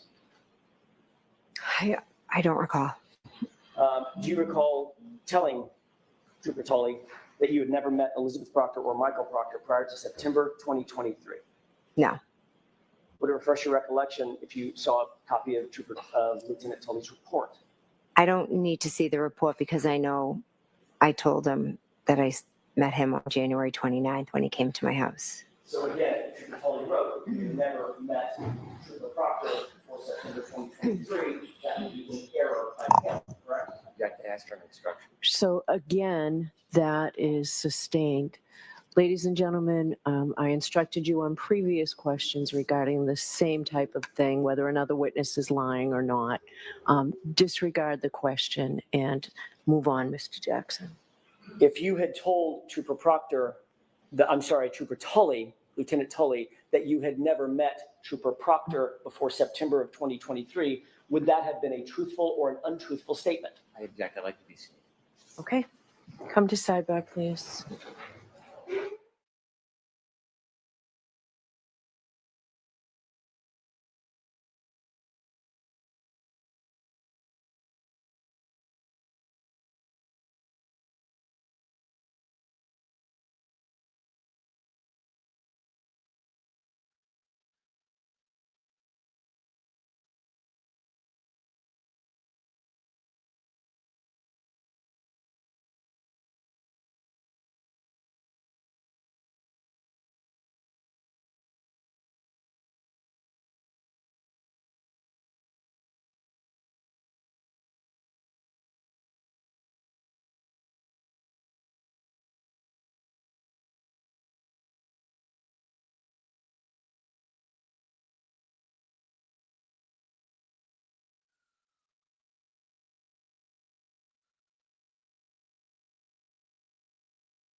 Next question. May I? Did you tell Trooper Tully, quote, you had never met Elizabeth Proctor or Michael Proctor prior to September 2023, end quote? I had never met Elizabeth That's not my Proctor question. prior. Well, there was a, Did you tell Trooper Tully, Lieutenant Tully, that quote? if I can break that quote up because it's two thick parts. No, you can't. So this my has question been is my asked question. and answered. Move on, Mr. Jackson. Do you deny, as you sit here, telling Lieutenant Tully that quote that I just read? Do you deny it? Sustained. Move along. The question's been answered. Let's talk for a second about your phone calls to John O'Keefe on January 29th, 2022. I'd like to go through those calls with you briefly if I could. Your Honor, this has previously been marked Exhibit 26. Okay. Mr. Brennan has a copy, if I may. Yes. Thank you. Do you want this one? Thanks.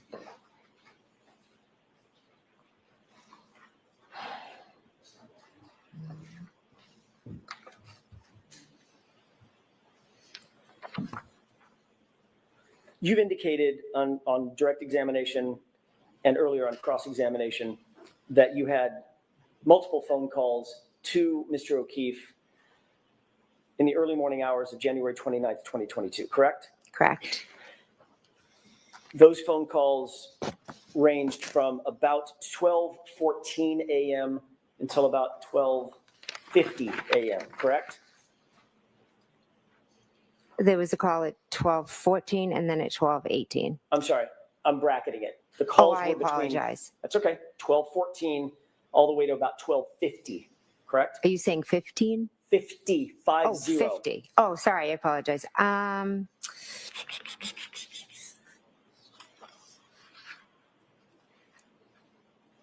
Yes. You called John O'Keefe at 12:14 and 31 seconds, lasting about 49 seconds, and that call was answered, correct? Yes. And you see that reflected in Exhibit 26, is that right? Yes.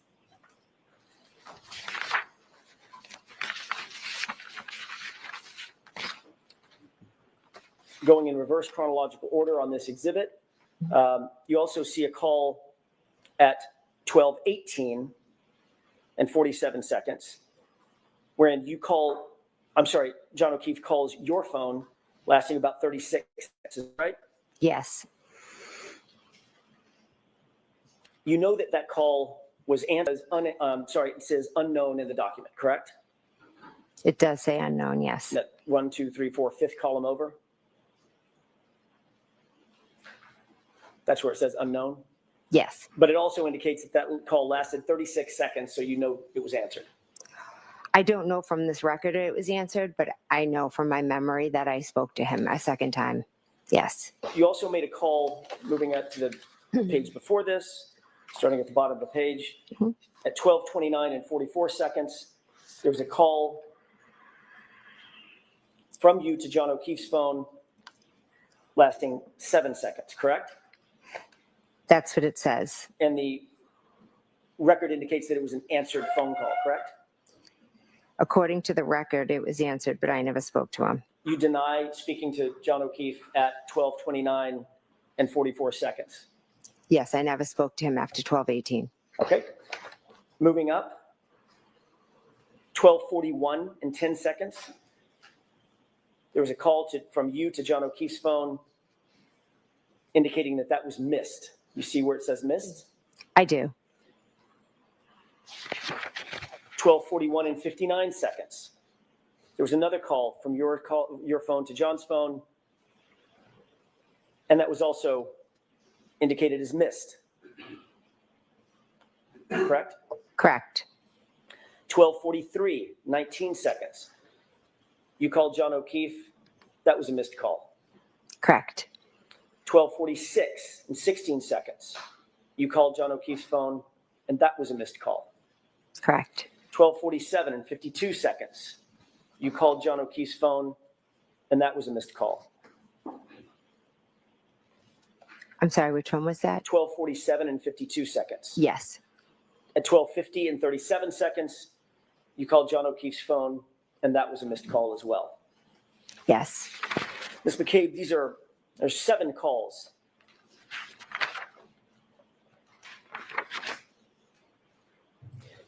That you indicate you made to John O'Keefe's phone and that were missed. Is that right? According to this record, yes, they were And calls that missed. comports with your memory, correct? You indicated that you had called him multiple times that morning and there were missed calls, right? I called him, but I also think that some of the calls I might have done inadvertently. Well, we're going to get to that in a second. My question is that comports with your memory that there were several calls, according to the records, there were several calls made to John O'Keefe's phone, including 2 calls that you say you spoke to him, 12:14 and 12:18. I spoke to him at 12:14 and 12:18, yes. But you indicate every single call after that was missed, and you deny making those calls. I'm not denying it, I just don't remember. You've previously given explanation for what those calls were, these 7 calls that were missed between about 12:29 and about 12:50. That's 19 minutes. You'll agree, correct? Yes. If you divide 19 by 7, that's about every 2.5 minutes or 2.7 minutes, your phone is calling John O'Keefe's phone, correct? Correct. You previously explained what you attribute to those phone calls. Is that right? Yes. What's your explanation? I think I was going back and forth to the door. I was texting him. I think I put my phone in my pocket. I think I inadvertently maybe have called him. What did you call it at the last hearing? I believe I called it a butt dial. And it's not just one butt dial, correct? There could be multiple, yes. 7 butt dials in the course of 19 minutes, less than 20 minutes, correct? That evening, I wasn't paying attention to butt dials or calls. I was going back and forth, listening to music, being with family. So if I inadvertently called his phone, I did. Not inadvertently called him once, 7 times, correct? According to you. According to the record. And we only know about these calls because you're looking at an extraction of John O'Keefe's phone, correct? Correct, but I also turned over my phone, so you could have gotten all of that off of my phone as well. And you're well aware an extraction was done on your phone and not one of those butt dials appears on your phone extraction, correct? Objection. Are you aware of that? I am not aware of that. Next question. Weren't you confronted with that at the last hearing a year ago? Whether or not those phone calls actually exist on your phone logs? Objection. Do you remember that? I remember you asking previously, yes.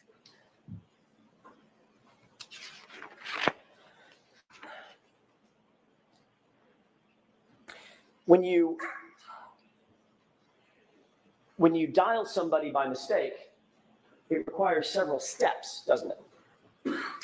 I'm not sure. A lot of times I just put my phone down and the next thing I know, I think it's very common to do butt dials.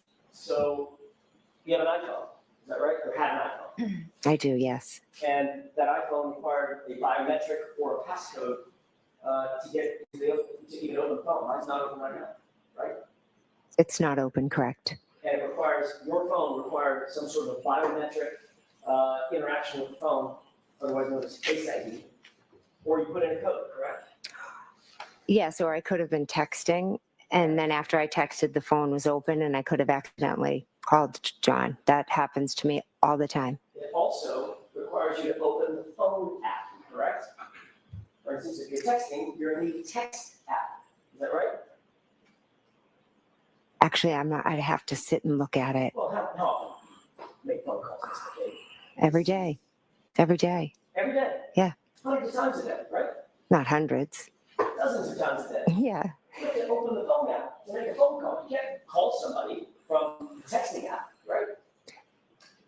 Is that right? I'm not sure. I don't know what to tell you. There's a list of apps at the bottom of the phone. Yes. Messages. Mhm. Phone, right? Mhm. Is that yes? Yes, and maybe And I that's it. accidentally hit the last thing, the last call. Like since I had talked to John, Your Honor, at this point, I would ask the court to instruct the witness to answer my question. I believe she is. Go ahead and finish. Your Honor, may we approach? Okay.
Ms. McCabe? I'm Yes. sorry. Jumping the gun.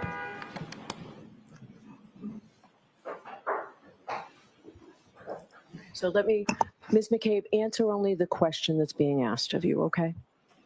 Ms. McCabe, you're aware that when you're in the messaging app, you have to do something else volitionally to open the phone app, correct? Correct. You have to touch the phone, is that right? Yes. That would open a separate app, correct? Correct. Then, once that phone app is open, then you have to choose the person to call, correct? Yes, sometimes the last dialed. Right. Yeah. And if that happens to be the last dial, scroll through, pick a person, make one tap, and that calls the person and initiates the call, correct? That is one way, yes. But if you get out of the app, I'm sorry, if you close your phone, hit the lock button after a text message, none of that can happen without you having to open the phone and engage the phone additionally, correct? If you hit the button to lock it, yes. Right. So you indicated that these are all missed calls, is that right? That's what the records show, yes. In addition to a missed call, you've had missed calls before. You both received a missed call and you've made calls that were missed, is that right? Yes. When you make a call that's missed, generally goes to voicemail, does it not? It does, yes. So then you have to do something additional with that call. Push the end button, correct? Correct. Otherwise, voicemails just go on forever. And actually, they go on for 4 minutes, Okay. right? I don't know how long voicemails go for. So if you had missed calls, 7 missed calls, that's at least 14 interactions, double it, because you got to make the call, then you got to end the call. 14 interactions with your phone for a single missed call. I'm sorry, for 7 missed calls. It could be, yes. And your testimony is you don't remember making a single one of those calls to John O'Keefe between 12:29 and 12:50, correct? I do not remember making those calls, no. As you sit here, do you deny making those calls between 12:29 and 12:50 to John O'Keefe? Oh, I'm not denying that, no.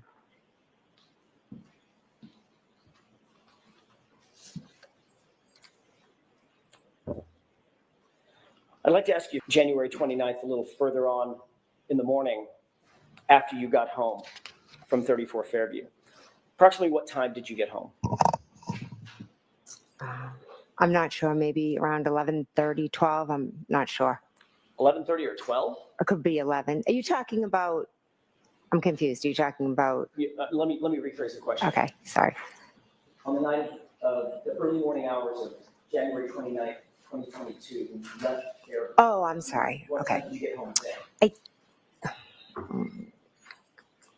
It was after 2, I believe. I'm not positive. You went upstairs, is that right? Yes, You began to engage with your phone at yes. that time. What application did you open up on your phone once you got upstairs? It could have been Hockomock Sports. I'm sorry, I'm backing up foundationally. What application on the phone? Was it Safari? Oh, okay, yes. I think, yes. Do you use Safari as your browser? I'm not sure what I used. You opened up a search engine as well within that browser, did you not?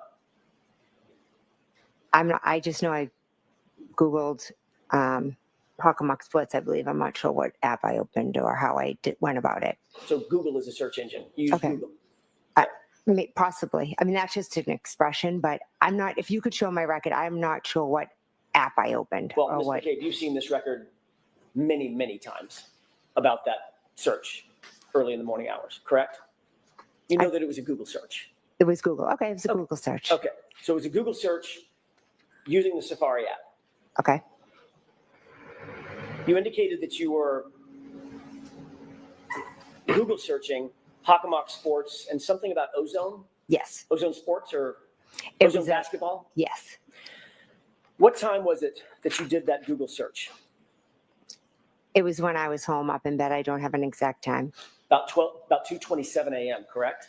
I'd have to look at a record. I don't recall off the top of my head. You certainly recall that time frame, don't you? I know I was home and I Googled that, but I don't remember the exact time. You do recognize 2:27 a.m. I do recognize it, but it's not from me remembering it from that night specifically. It's from me learning afterwards. And what you learned afterwards was there was a Google search at 2:27 a.m., right? I mean, that's a layup, to use a basketball term, right? There's a record, I think, of one. Right. The record is of a Google search at 2:27 a.m. on your phone. Is that right? I'm not a phone expert, so I don't know. I can't read. You're well aware. You don't have to be a phone expert to know that there was a Google search on your phone recovered at 2:27 in the morning. You know that. You've been told that. You've seen it. You've been asked about it dozens of times, haven't you? I have been asked about it dozens of times, yes. So let's set the foundation. There was a Google search on your phone at 2:27 a.m., correct? Which Google search are you referring to? It doesn't matter, Ms. McCabe. Well, I know I did Ozone and I did Hockomock Sports. And I didn't ask you And those that. were the only two things that I Googled. I didn't ask you what you Googled. I haven't gotten there yet. We're going to get there. I've asked you, was there a Google search at 2:27 a.m. on your phone? If you want to show me a report. Sure. Okay. You don't remember, as you sit here, you don't remember that. I don't. You have no record. You have nothing in your mind about a Google search at 2:27 a.m. That's what you're testifying to in front of this jury right now. Are you asking me if I made a Google search at 2:27? Yes. I don't know what time I was searching for Hockomock Sports and Ozone. I have no idea what time that was. You're well aware that your records have been pulled, correct? Yes, they have. You've been funded with those records many times, haven't you? I've been asked by you, yes. And by others, right? Yes. I mean, the police have asked you about it. You've been interviewed about it. I've been asked by you. And Mr. Lally? Yeah, Mr. Lally asked about it, yes. And every time you're asked, it's about a Google search at 2:27 a.m. That's all I'm asking. It is, but it's not one that I remember doing or making or did. It's not one I did. It's just one that is in a record that was misread. Are you denying that you made a Google search at 2:27 a.m.? If you could show me this Google search, I'd appreciate it. I have a moment, Your Honor. Yes.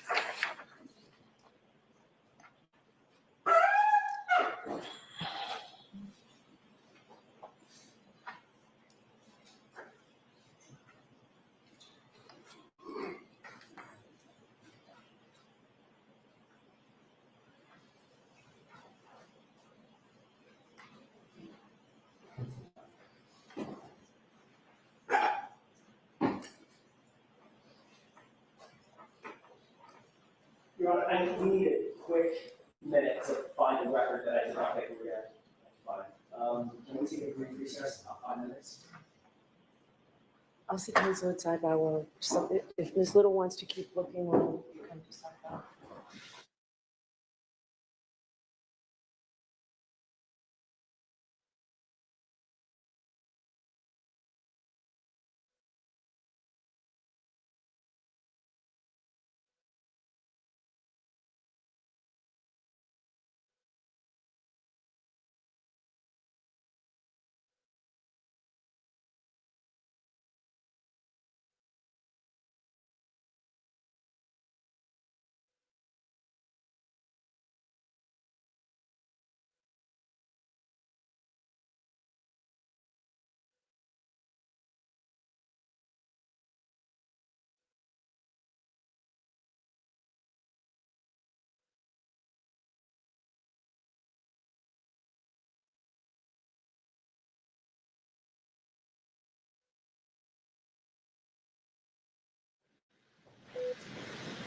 We're trying not to have you take a recess, so the lawyers are just going to get something done fairly quickly so that we can continue up into the luncheon recess. Your Honor, may I? Yes. Thank you. Ms. McCabe, I don't have a paper copy, but I'm going to ask you to take a look at something that we display on the screen and ask you a couple of questions about that. Can you zoom in?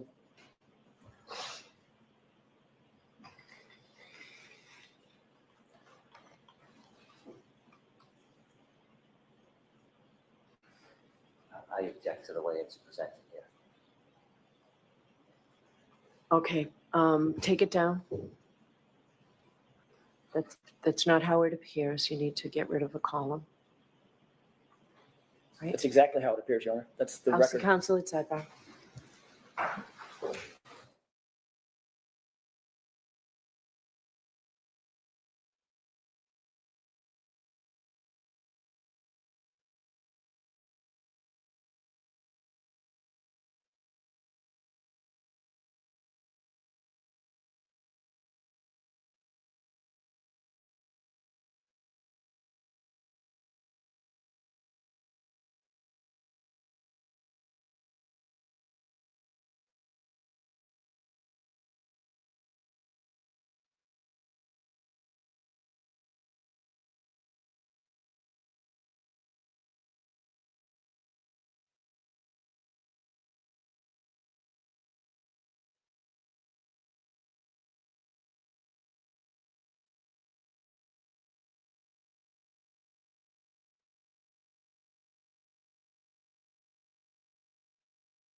Go ahead.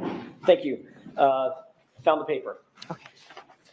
Thank you for your patience, Your Honor, and Ms. McCabe. May I approach? Yes. Thank you.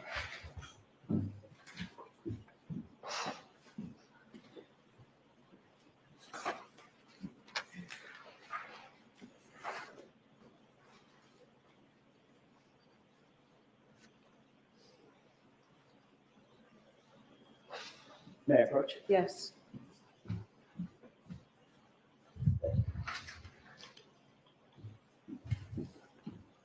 You indicated you wanted to see a record, Ms. McCabe. Did you see a record that indicated a Google search? Not what the contents of the Google search is, but there was a Google search. I just saw a Celebrate record, yes. And did you see the time of the Google search? On that record, yes. It's at 2:27 a.m., correct? Yes. Ultimately, you will agree that there was a Google search done, and now I'm going to ask about the content of Hoslong to Die in Cold, correct? That was done in the morning at the request of Ms. Reed. Ms. McCabe, I didn't ask you that. I asked you a yes or no question. Did you understand my question? Could you repeat it, please? Sure, I'd be happy to. Thank you. Did that record indicate that there was a search at some point done, at some point, for Hoslong to Die in Cold? I object to her reading the record. So was there a search on that at some point? On that paper, was there a search that said that? Is that the question? Let's start with that. Yes. Yeah, there was. Okay, now let me ask you a different question. You Google searched the phrase Hoslong to Die in Cold, yes or no? Yes. On January 29th, correct? Yes. So you agree that you were on Google, correct? Yes. You agree that there was a search done at 2:27 a.m., correct? I don't recall doing a search at 2:27. The paper says it. I don't. Okay. And you also agree that at some point that morning, you plugged into that phone, Hoss Long to die in cold. Is that right? Yes, after we found John O'Keefe. Now, you claim that that was at 6:23 and at 6:24 in the morning, two iterations of how long to die in the cold. Hoss Long to die in cold, how long TI die in CIKD, correct? I'm not claiming it. It's the truth. It's what happened. You're testifying to that. Yes, I am. You also testified that at the time you Google searched those phrases, it was Karen Reed screaming and yelling at you, shaking you to Google hypothermia, correct? She was pulling on my sleeve. Is that Yes. yes or no? Yes. Okay. You have discussed this Google search and the issue of the hypothermia with Carrie Roberts, correct? I told her in the days following. You discussed it? or no? Yes. You discussed it in the days following January 29th, correct? Yes. You discussed it before her testimony at the grand jury, correct? We discussed it after. We don't talk about what we're going to say before testifying or anything like in that. the 3 months between this incident and the testimony by both you and Ms. Roberts, you two did not discuss this hypothermia issue? It wasn't an issue. It was just something she said, but we don't discuss it every day. There's no need to. I didn't ask you to discuss it every day. I asked you if you ever discussed it. Originally, yes, we did discuss it in the first days following all of And this. that would have been before either one of you testified at the grand jury, correct? Yes. And we know that you were with her during her, just before her testimony at the grand jury. Is that right? Yes. And you're certainly aware that at the grand jury, that in prior testimony, Carrie Roberts corroborated your statement that Karen Reed demanded to Google hypothermia. Objection. Ask it differently, Mr. Jackson. Are you aware that Carrie Roberts, well, let me ask it a different way. Have you and Carrie Roberts ever discussed the fact that she corroborated your statement that Karen Reed demanded that you Google hypothermia? No. She ever told you that? No. Did you ever ask her that? No. Did you discuss your statement that Karen Reed was the one that demanded that search? Karen Reed did ask me to do the search. Yes. Okay, that's not what I asked you. Did you and Carrie Roberts discuss that? Yes, we've talked about that. Are you aware that last week Carrie Roberts denied hearing that statement? Objection. Sustained. Have you been told, have you been updated that last week Carrie Roberts denied ever having heard that statement? Sustained. May we approach? Yes. Jurors, feel free to stand up and stretch.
So just one question on this. Just one question on this, please, Mr. Jackson. Have you become aware from any source that last week Carrie Roberts denied having heard the statement that was attributable to my client?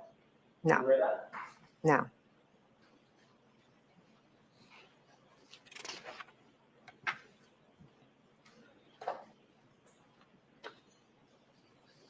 You've reviewed the video from the dash cam out at the scene, correct?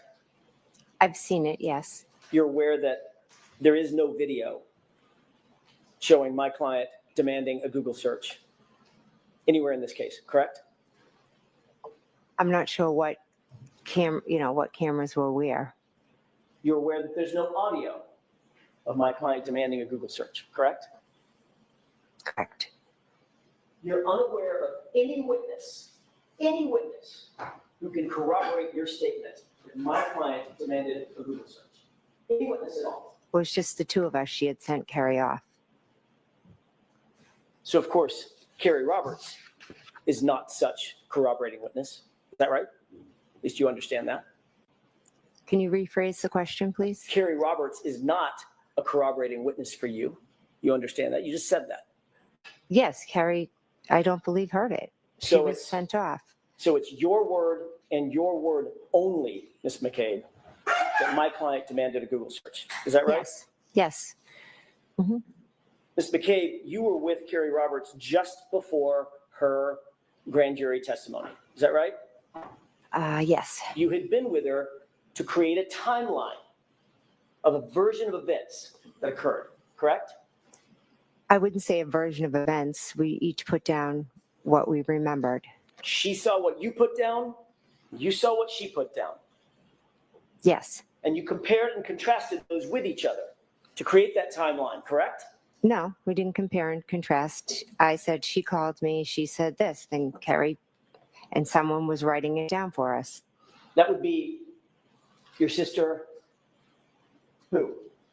It was my sister, yes. Which sister? My sister Denise What's your last name? Galvin. She here? She is here, yes. Where is she? She's sitting over there. Can you point to her and describe what she's wearing? Sure, she's over there in the back with the striped shirt on. Between the gentleman in the purple and the gentleman in the black? Yes. So she witnessed this timeline being prepared, correct? She wrote the timeline, yes.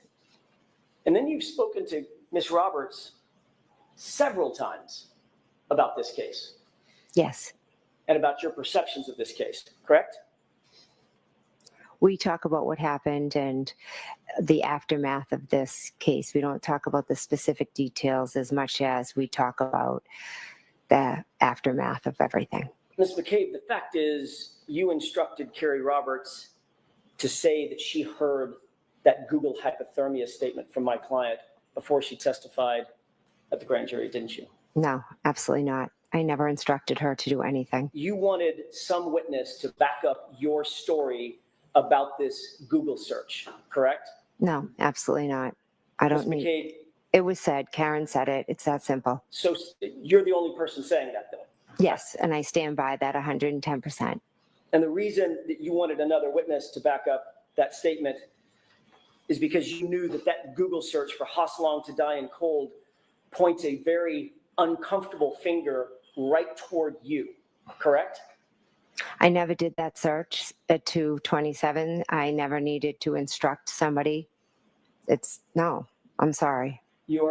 There's an apology again. Has someone told you that you need to apologize when there's an uncomfortable question that you don't want to answer? No. Have you discussed this with anybody?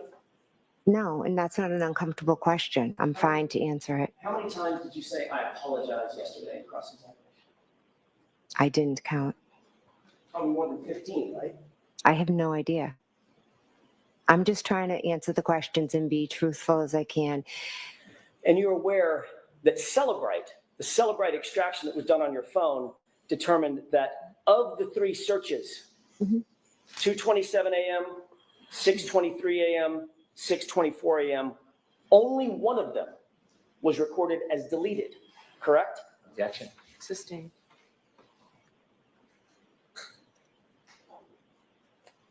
Have you ever been confronted with having deleted a Google search off your phone? You ever Yeah. been asked that? Yes, by you. Do you deny that you deleted a Google search off your phone? I never deleted a Google search off my phone. So you I never deny did that. I deny it, yes. that you ever deleted a Google search? Yes. I never made the search. I'd like to move back to the time of about 6:03 in the morning, Ms. McCabe, when you, along with Carrie Roberts and Ms. Reed, approached 34 Fairview. This is Exhibit 4. It's been previously entered into evidence. I think you've seen part of this exhibit. Do you recall, before we get to the exhibit, do you recall my client when the first officer on scene, do you know his name, by the way? I believe it was Officer Seraph. When Officer Seraph approached, he asked the question, what happened? Something like that. Open-ended question. Do you remember that? I don't remember what he specifically said. Do you remember my client a few seconds later saying, my boyfriend, I left him, he never came home? I don't remember the specifics of what was said.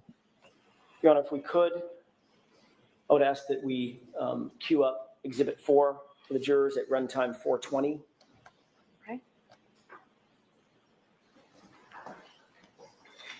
Before we play this, I'm going to play just like a second of it and ask if you can hear the volume. Okay. We could, Mr. Wolf? Could you hear anything? Oh, I can hear, yes, sorry. Okay. I don't know how loud it's going to be, quite frankly. Okay. Ms.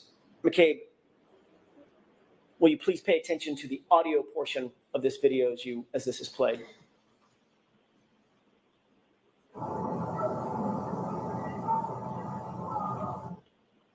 Could you hear that? I heard something. Could you hear my client? Did it sound like Ms. Reed? It sounded like a female. Did it sound like Ms. Reed, the female? I'm not sure. Could I listen to it again? With the court permission, one more time? One more time.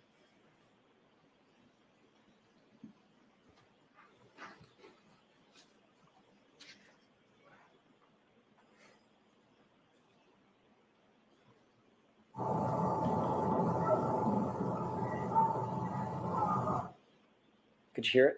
I could hear it, yes. What did she say? I have no idea. Did she say, my boyfriend, I left him, and he never came home? I could not make that out. You testified on direct examination that you were basically a passenger along in this ride on the early morning hours of January 29th, 2022, that you were not the person in charge, correct? I was in the passenger seat and Miss Roberts was driving. It's a bad question on my part. Let me see if I can reframe that. You testified that it was Carrie Roberts who was basically the take charge person in the scenario between and among the three of you, Ms. Reed and Ms. Roberts. Yes, yes. Not you, correct? No. You were just sort of along for the ride, assisting how you could, correct? I was trying to help Miss Reed and find John O'Keefe. If we could play a clip starting at, and I'm going to ask you, Ms. McCabe, to take a look at several clips. The first one starting at 6:21 runtime to 7:41. It's just over a minute. With the court's permission? Yes.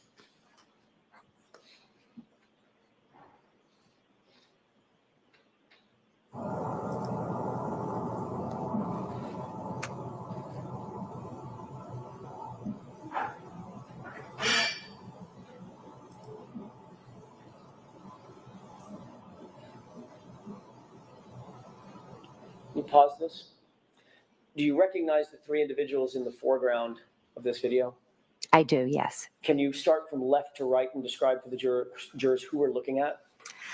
I believe that's me in the black coat. To the right of me is Miss Roberts, and on the other side of the car is Miss Reed. Miss Roberts has, just to distinguish, Miss Roberts seemed to have fur on her hood where you did not. Yes. If you could go ahead and play that, please.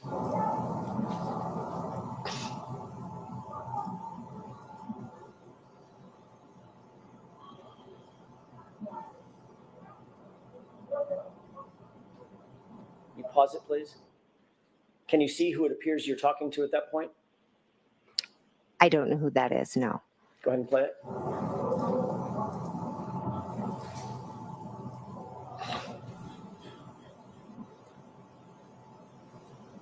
Pause it.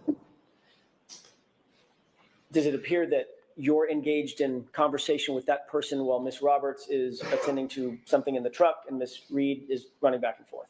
Yes, I was speaking to whoever that was. Do you believe that was a police officer? I believe, yes. Go ahead and play it.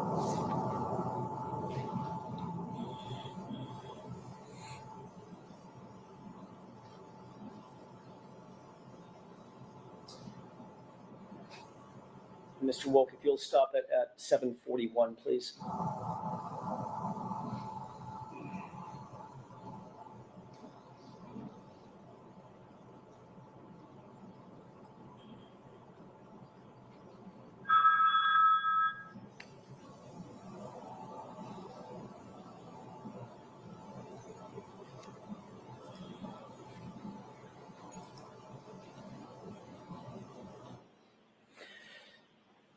Could you see what was depicted in the video for about that minute and 10-second runtime? Yes, Did it appear that you were engaged in conversation with that other person? yes. When that other person walked away, could you see his jacket? I couldn't make it out, no. Did it appear to be he was a police officer? I'm going to assume it was a police officer, yes. Okay. In that video, who looks most like she is taking charge, you or Carrie Roberts? Objection. Sustained. Does it appear in that video that you're the one controlling the narrative, at least with law enforcement at that point? Objection. Sustained. Does it appear in that video that you're the one engaging in conversation with law enforcement while Carrie Roberts and Ms. Reed are otherwise occupied? I am speaking with law enforcement, yes. Can we move to runtime 8:56?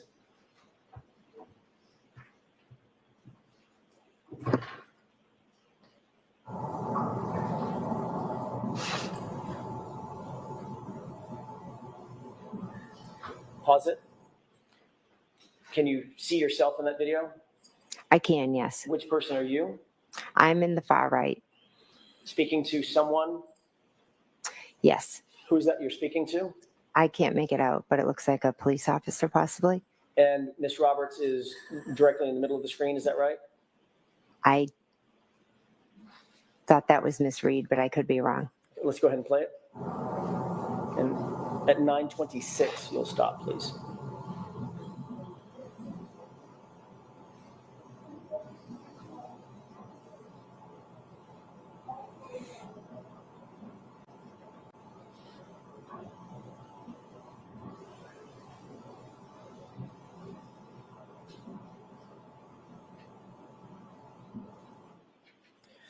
In that video clip, who among the three of you appear to be most engaged with law enforcement at that time? Can you tell? Can you answer that, Ms. Reed? I mean, can you answer that, Ms. McCabe? Yes, I can. I was speaking to police officers. Yes, I was trying to help them. Okay. Can we go to runtime 10:49? This will be from 10:49 to 11:55, Mr. Wolk.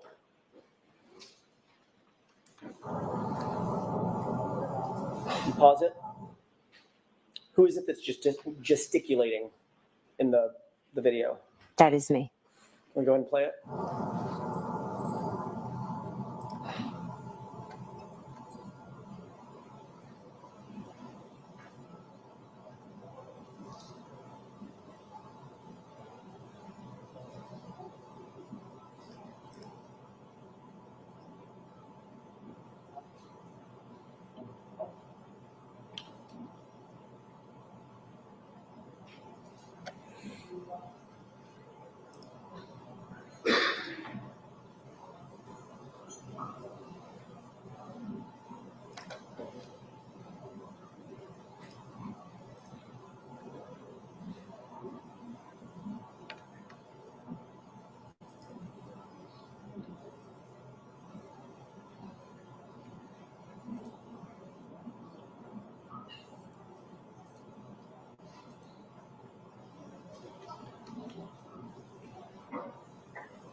Did you see yourself in that video, that clip, about a minute-long clip?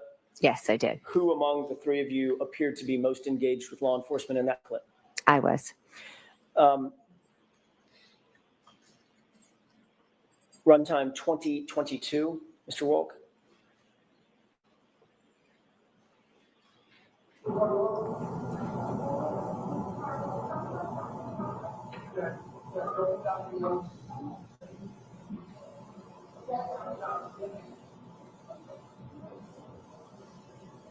Stop it. Do you see yourself in that video? I do, yes. You just walked in from frame right? Yes. From frame right going left? Yes, behind Miss Roberts. Okay, Yes. and that's you right in the middle of the screen? Yes, it is. And Miss Roberts had already went to her SUV, correct? Yes. Okay, go ahead and play. This is about a 2-minute clip for the court's edification. All right. And this is the last of them.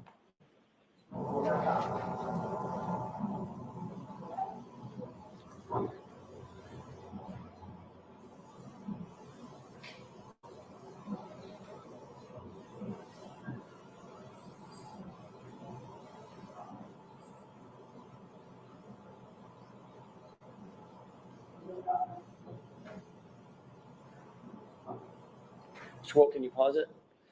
Can you tell who you're speaking to there? I think it's Mike Lang. Go ahead and play it.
Yeah, just a moment, Your Honor.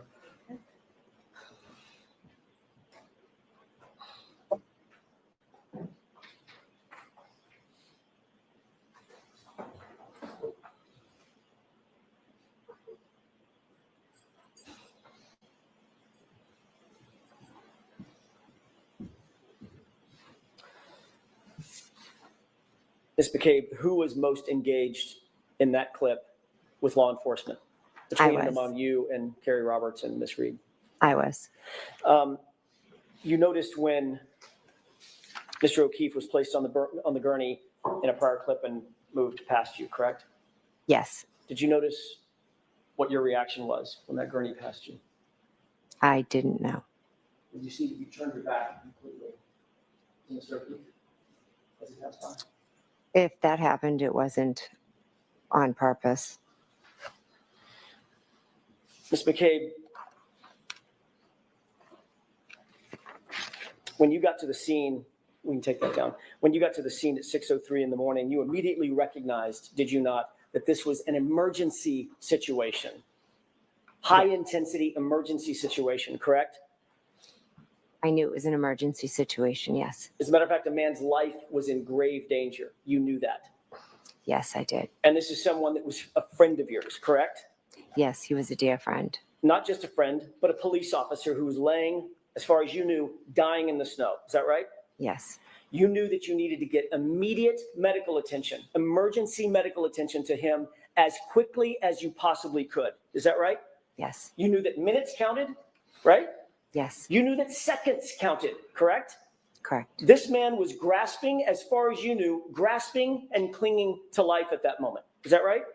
Yes, That's why you called 911, to get emergency personnel who are trained in CPR and life-saving measures to the scene, to the gentleman, to Mr. O'Keefe, as quickly as you possibly could, correct? yes. You called 911 at about 6:03 and 35 seconds. Is that right? I don't expect you to know down to the second, but it was about a couple of minutes after 6. Right after, yeah, we found him, yes. And you're aware from the dash cam that Officer Seraph got there about 6:10, almost on the nose, right? I didn't pay attention to the time. You'll agree with me that there was about 6.5 minutes or so between the time you called 911 and the time Officer Seraph got there. Is that right? If that's what the dash cam says, yes. On that 911 call, you referred to John O'Keefe as a man passed out in the snow. Yes. You didn't say, "This is my friend." I needed to get, like you said, emergency there. So Did I you wasn't say, going to "This is give my a friend"? I wasn't going to give a description and say my friend is in the snow. I was going to give them the information that I thought was the most important at the time. Did And you say his name? I just said a man because that was the most important identifying. You didn't say John. Eventually in the 911, I do say his name. You didn't initially say O'Keefe, correct? No, none of that matters. It was a man in the snow, and I you wanted didn't help say, there. and you didn't say he's a Boston police officer or an off-duty police officer. Again, a man needed help. Yes or no? Did you No, say that? I didn't. Do you think that might, yes or no? Do you think that might have sped things up if they knew, if the 911 operator knew that this was a fallen officer, a fellow officer? I think 911 comes to everyone equally. I don't think they would have. Do you think that might have been something important to relay to the 911 officials? I don't know. You were even asked by the 911 operator, does anybody know CPR? And your answer was no, correct? I'd have to listen to it to remember my exact answers. But it was basically in the negative. No, we're not professionals. We're just out here doing the best we can, correct? I wouldn't say that, no. You didn't believe Karen Reed knew CPR? I didn't know. I don't think I answered that question. I don't think it You was didn't- asked. You didn't know if Carrie Roberts knew CPR, correct? I didn't know if they knew CPR, correct? And none of you were paramedics? No, None of you are first responders? no, None of you are trained in emergency life-saving techniques in any way, correct? correct. I have a question, Ms. McCabe. Mhm. On all of Fairview, the entire road between Chapman and Cedar Crest, can you think of any person on that road who might have had life-saving techniques trained into them? First responder, someone who knew how to deal with someone in distress, someone with high skill level training. Do you think of anyone on Fairview who had that kind of training? Can I now or did I then? Which are you asking? Did you then? No, then my focus was on John O'Keefe. Okay, let me narrow the focus. How about on the property? How about at 34 Fairview? Could you think of anyone that was a first responder who would have life-saving training, life-saving technique training under his belt? Yes, my brother-in-law, Brian Albert. And you didn't go in the house, did you? No, I did not. When you arrived at the scene, you didn't go in? Not until much later, correct? Our focus was John. You knew that Brian Albert was inside the house. You'd just been with him hours earlier, correct? Yes, You knew that his window was 30 feet away. You're staring at it. You could look at it if you wanted to, correct? it's off to an angle. And you didn't go in the house then either. I did not know. You knew that John O'Keefe was clinging to life during those precious minutes and seconds. Is that right?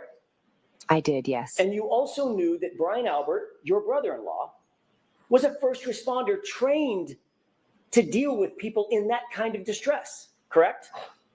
In that moment, my only thoughts were John and everything we could do for John. And you knew that there were warm blankets inside the house. Is that right?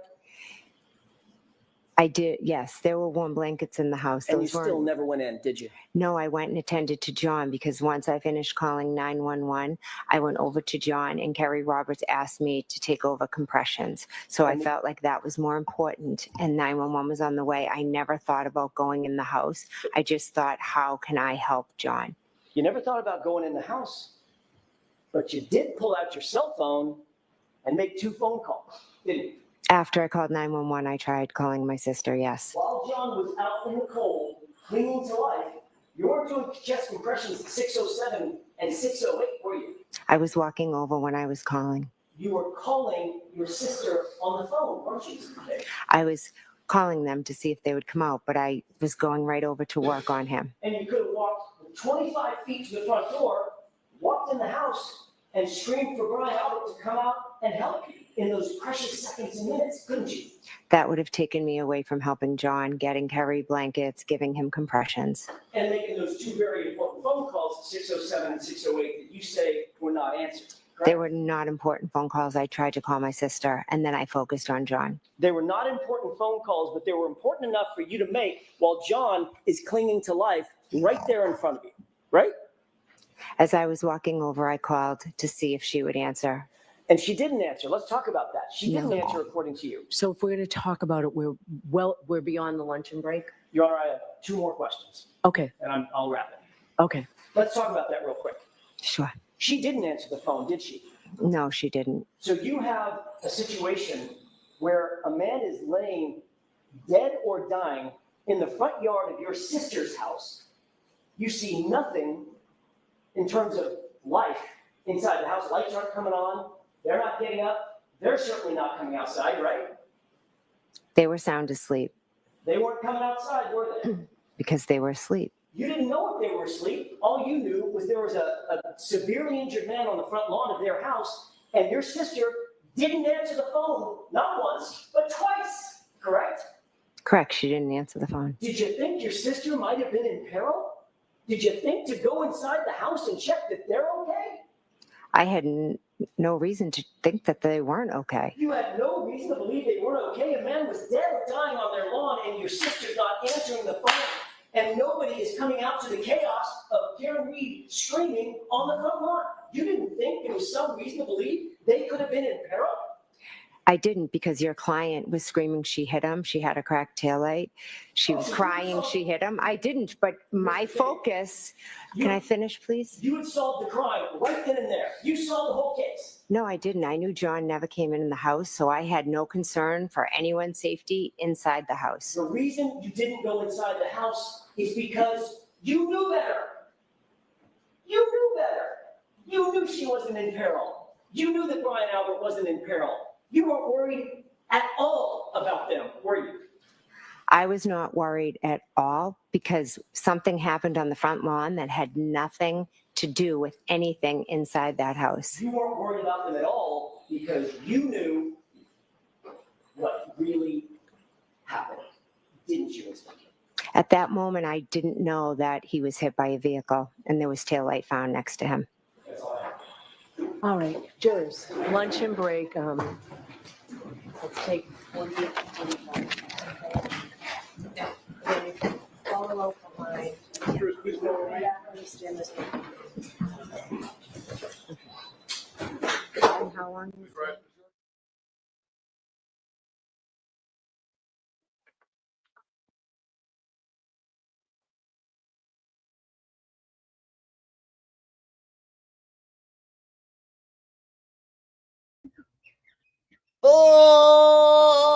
Bullshit. Bullshit. That last comment. Did you guys catch the last comment? Did you catch the comment? Because there was taillight laying next to him, she said. Because there was taillight. Are you kidding me? I can't believe Jackson did not say something about that. Well, Sorry, that last comment made me about go through the screen. that is unbelievable because we all know there was no taillight found Exactly. until 11 hours later.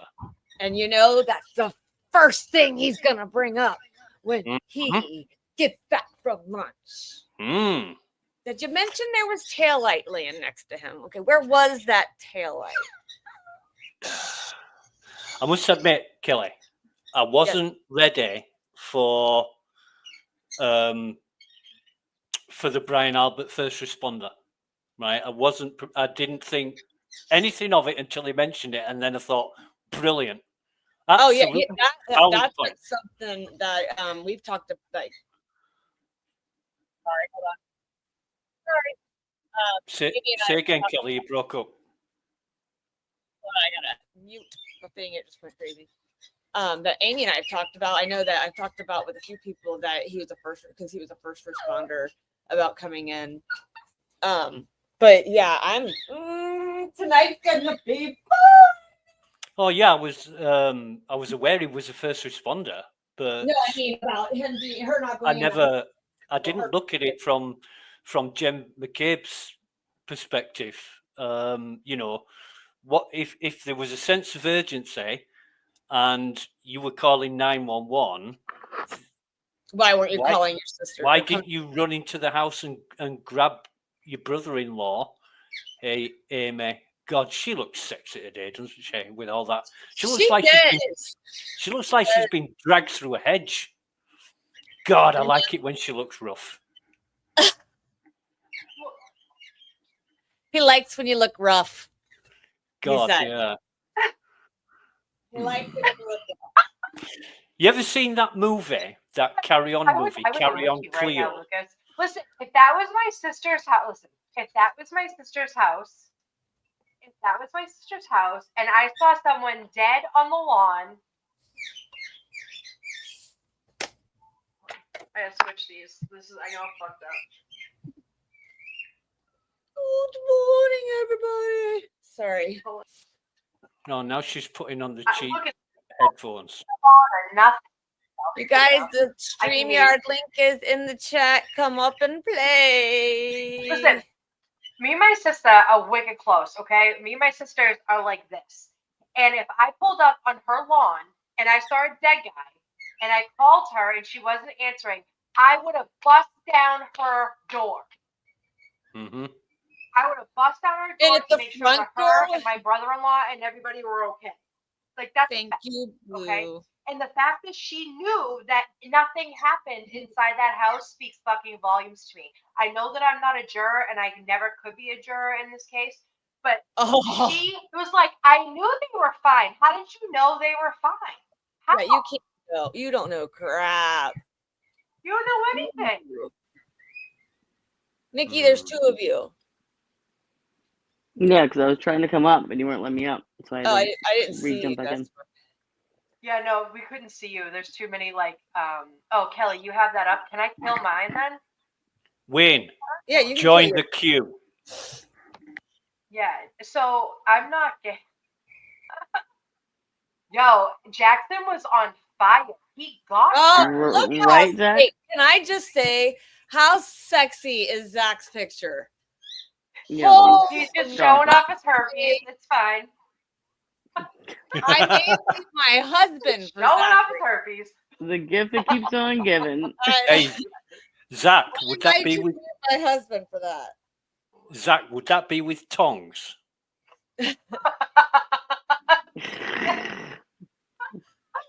Sorry, Poor I was like, Zach. what is that picture? And I realized what it was. I had no. We love you, Zach. We love Zach. Zach is a home friend. I think that Jen McCabe looked defeated. 100%. And I think She's that like not AJ giving got up. her. She doesn't look like she wants to be there anymore. Zach, are you sure it's a fever blister and not a herpes? Are you sure? No. I'm not making fun of you, Zach, because that's part of. But what if Jackson stuck his tongue in your mouth when you were kissing him? Ooh, he might like What that. would you do He then? might like that though. He may. He Do a said little he French kissing. Oh my god. Oh, maybe just a nibble. Yeah, but I know what you're saying, Amy. I just didn't think of it. I didn't think of it as an option for Jen McCabe. But when Jackson brought it up, I thought, yeah, bang. You know, you've got somebody in the family. He's 30, 40 meters away in bed making love to his wife or whatever, but dialing Higgins or whatever. Dick dialing. It was 2 hours earlier. Come on. You know. He was worn out by then. Okay. He only lasted about 5 seconds, if anything. It's called whiskey. But I'm glad he brought it up because, yeah, Absolute valid point. If it made you go, oh wait a second. Jay. Yeah, Oh, yeah, the yeah. jury went what?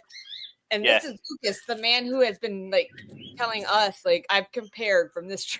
You know what I mean? Yeah. This is like the guy who you catch everything.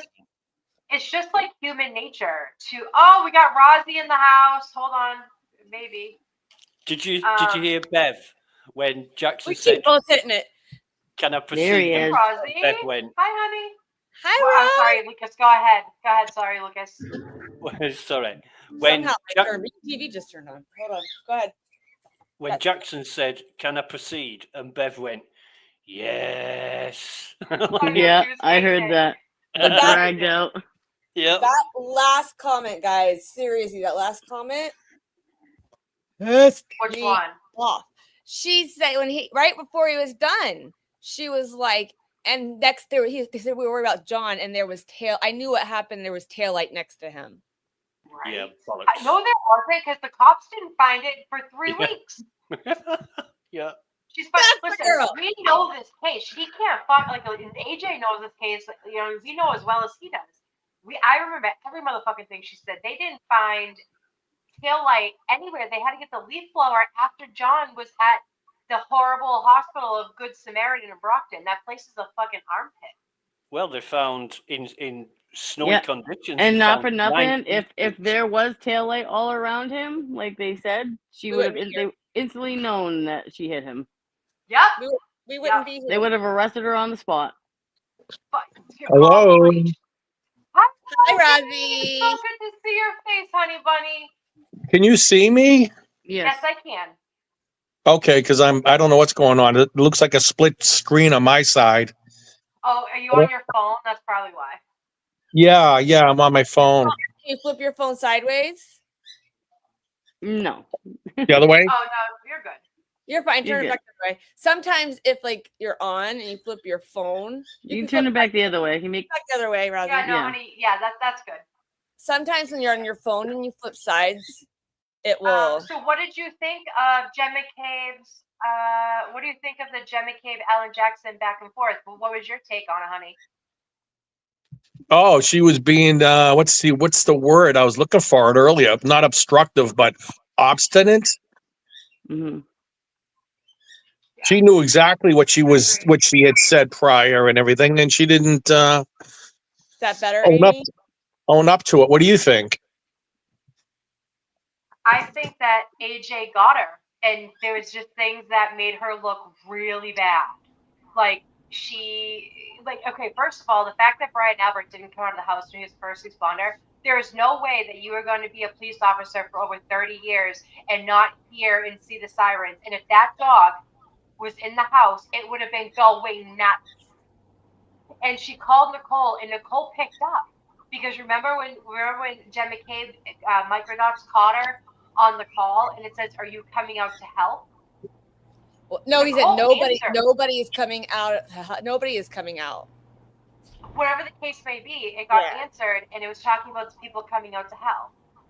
And so it got picked up. And Brian Albert, like, you're gonna tell me Nicole didn't wake up Brian Albert and go, "They're outside."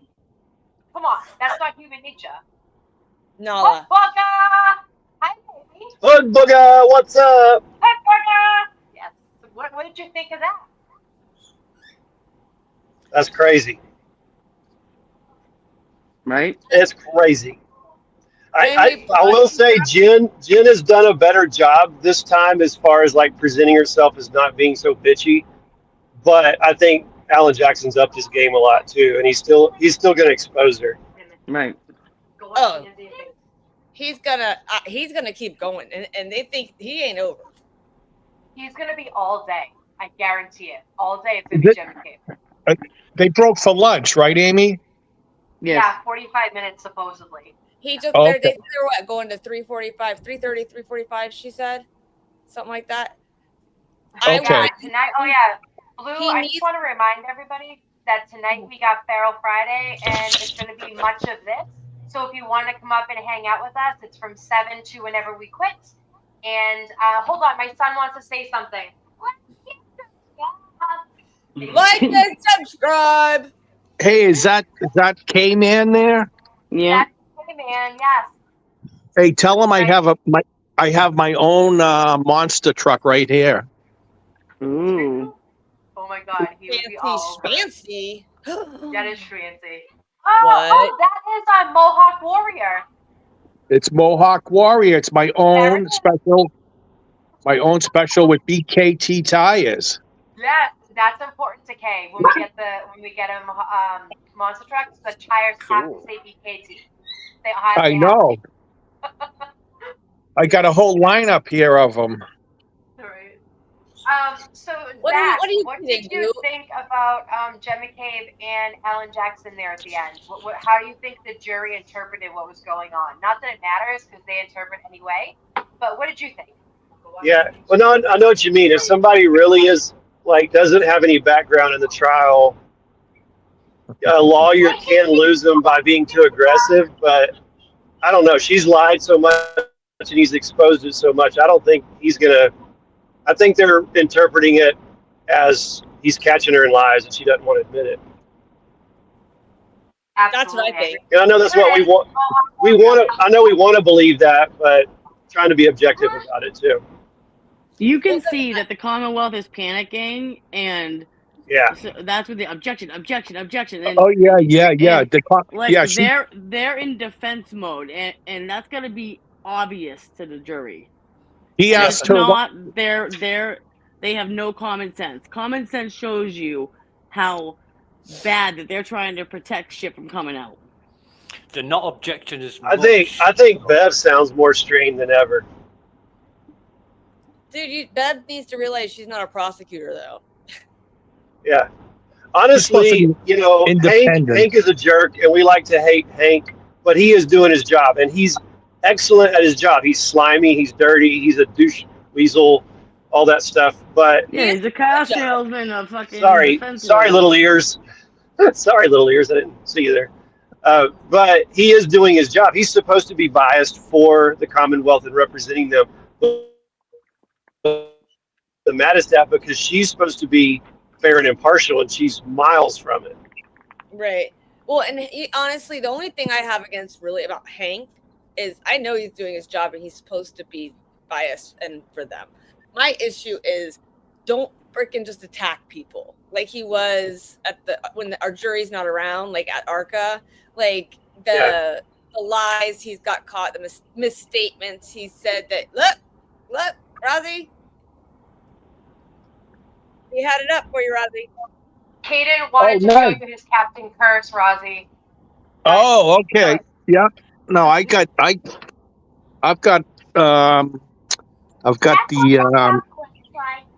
Jay's right. He's gonna show you. Here. It's I got a whole bunch. Do you see these guys? Yeah. Look at all those. He has those. I love it. He loves and it a rubber too. ducky. Where are all the trucks? There's Zombie. Oh, look. There's Zombie. Yes. And That's El Toro Loco. El Toro Loco. Yes, he actually just broke his El Toro Loco like 15 minutes ago and had it fit. Crazy. Oh my God! All right, we're talking about they're monster trucks, Mom. They break on the course. Sometimes they have to be fixed. Okay. I was like born to be a boy mom. Like I like playing monster trucks. 100%. Yeah. Well, I thought by marrying my husband and him having Olivia that I got to have a little girl, except she's a tomboy, so I didn't get that either. Oh, it's Amy. Hey, girl. Hi, Mama. Hey. I love Olivia. I like that name. Yeah. Oh yeah, we have Caleb, Connor, Olivia, and Liam and Declan. Ooh, Liam. We're talking about All right, so my son is a standouter. He has my son stands out, and he has stand out with Dennis, and he has held the flags with Dennis, shouting "Free Karen Reed." So he is a Free Karen Reed supporter. He's in our opening with Dennis screaming it. Yep. Yeah. Oh my! Wait, what's your dog's name, Zach? I forgot. My dog. What was that name? What's your dog's name? Oh, what's my dog? I thought you said, what's your thought? Schnork. He's a Schnorky. He's a Schnauzer Yorkie cross. His name is Schnork. Kiss. He's like, hi, Dad. I love it. Does Yeah, he we go just got home, so Does he go yeah, ever? yeah, he's supposed to be my daughter's dog, and of course you never took care of him, so Yeah, now he's I my know how little that stuffed works. animal. Isn't It's that how it works embarrassing. though? 'Cause this Well, kid wants It's I, my a listen, granddog. dog, and I'm like, I have oh, a grandpuppy. I do not have grandkids, but I have a grandpuppy. Yeah, And she's granddogs. a red husky. Her name is Casey. She is so sweet. See, so when I moved to Alaska, when I first had Caleb, he's 26 on Monday, which I'm freaking out. Because I am not old enough to have a 26-year-old, so I don't know how that happened. But when I first had Lies. shut your face, Nikki. You don't know me. Sorry, guys. Ooh. I also tell her she's not the boss of me too. So, but when we moved. My ex-husband was Coast Guard, so we moved to Alaska right away after we had Liam. Or sorry, Caleb. And all I wanted was a husky. That's all I wanted was a husky.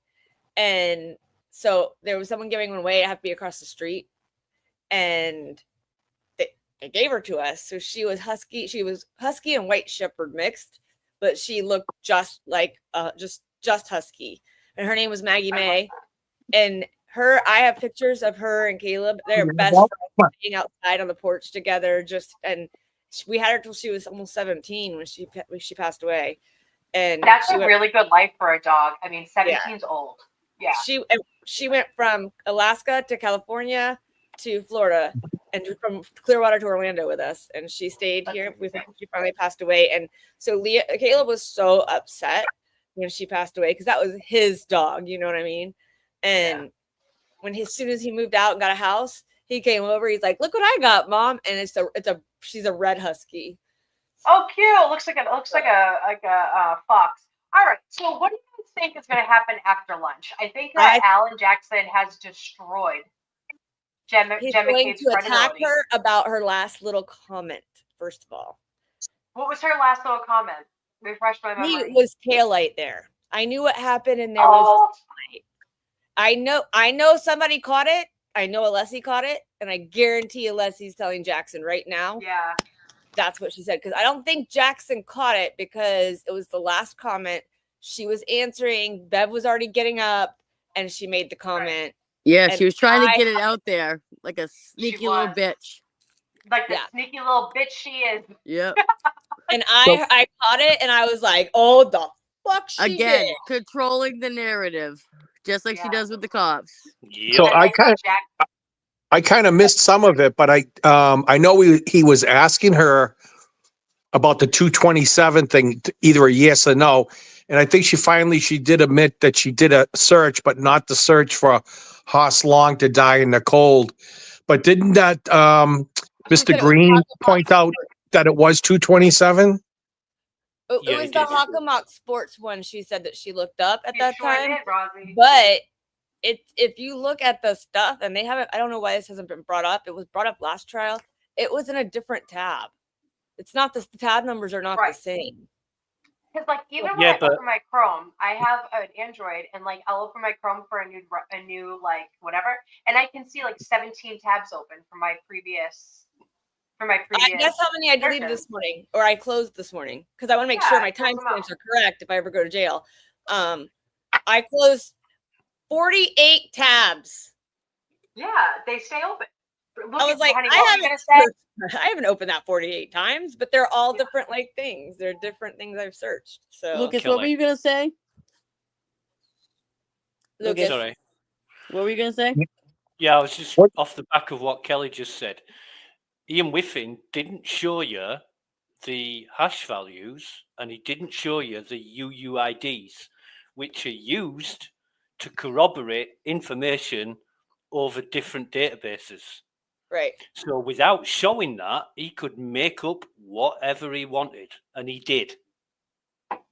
And it I agree, Lucas. He absolutely did.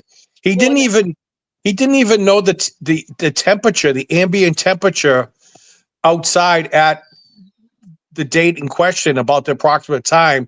So how can he calibrate and do anything if he doesn't have the known? Well, a lot of people are saying that, but if all you're doing is testing how Same, Kim, same.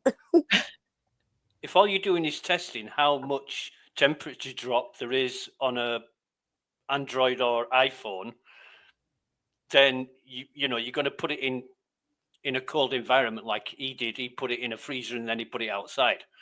He doesn't He didn't necessarily even know need the to know. temperature of the freezer, though. Remember, he Yeah, had he asked if didn't he know could what know what the temperature temperature was in the freezer was. freezer. Yeah, that would have been smart to include that. Yeah.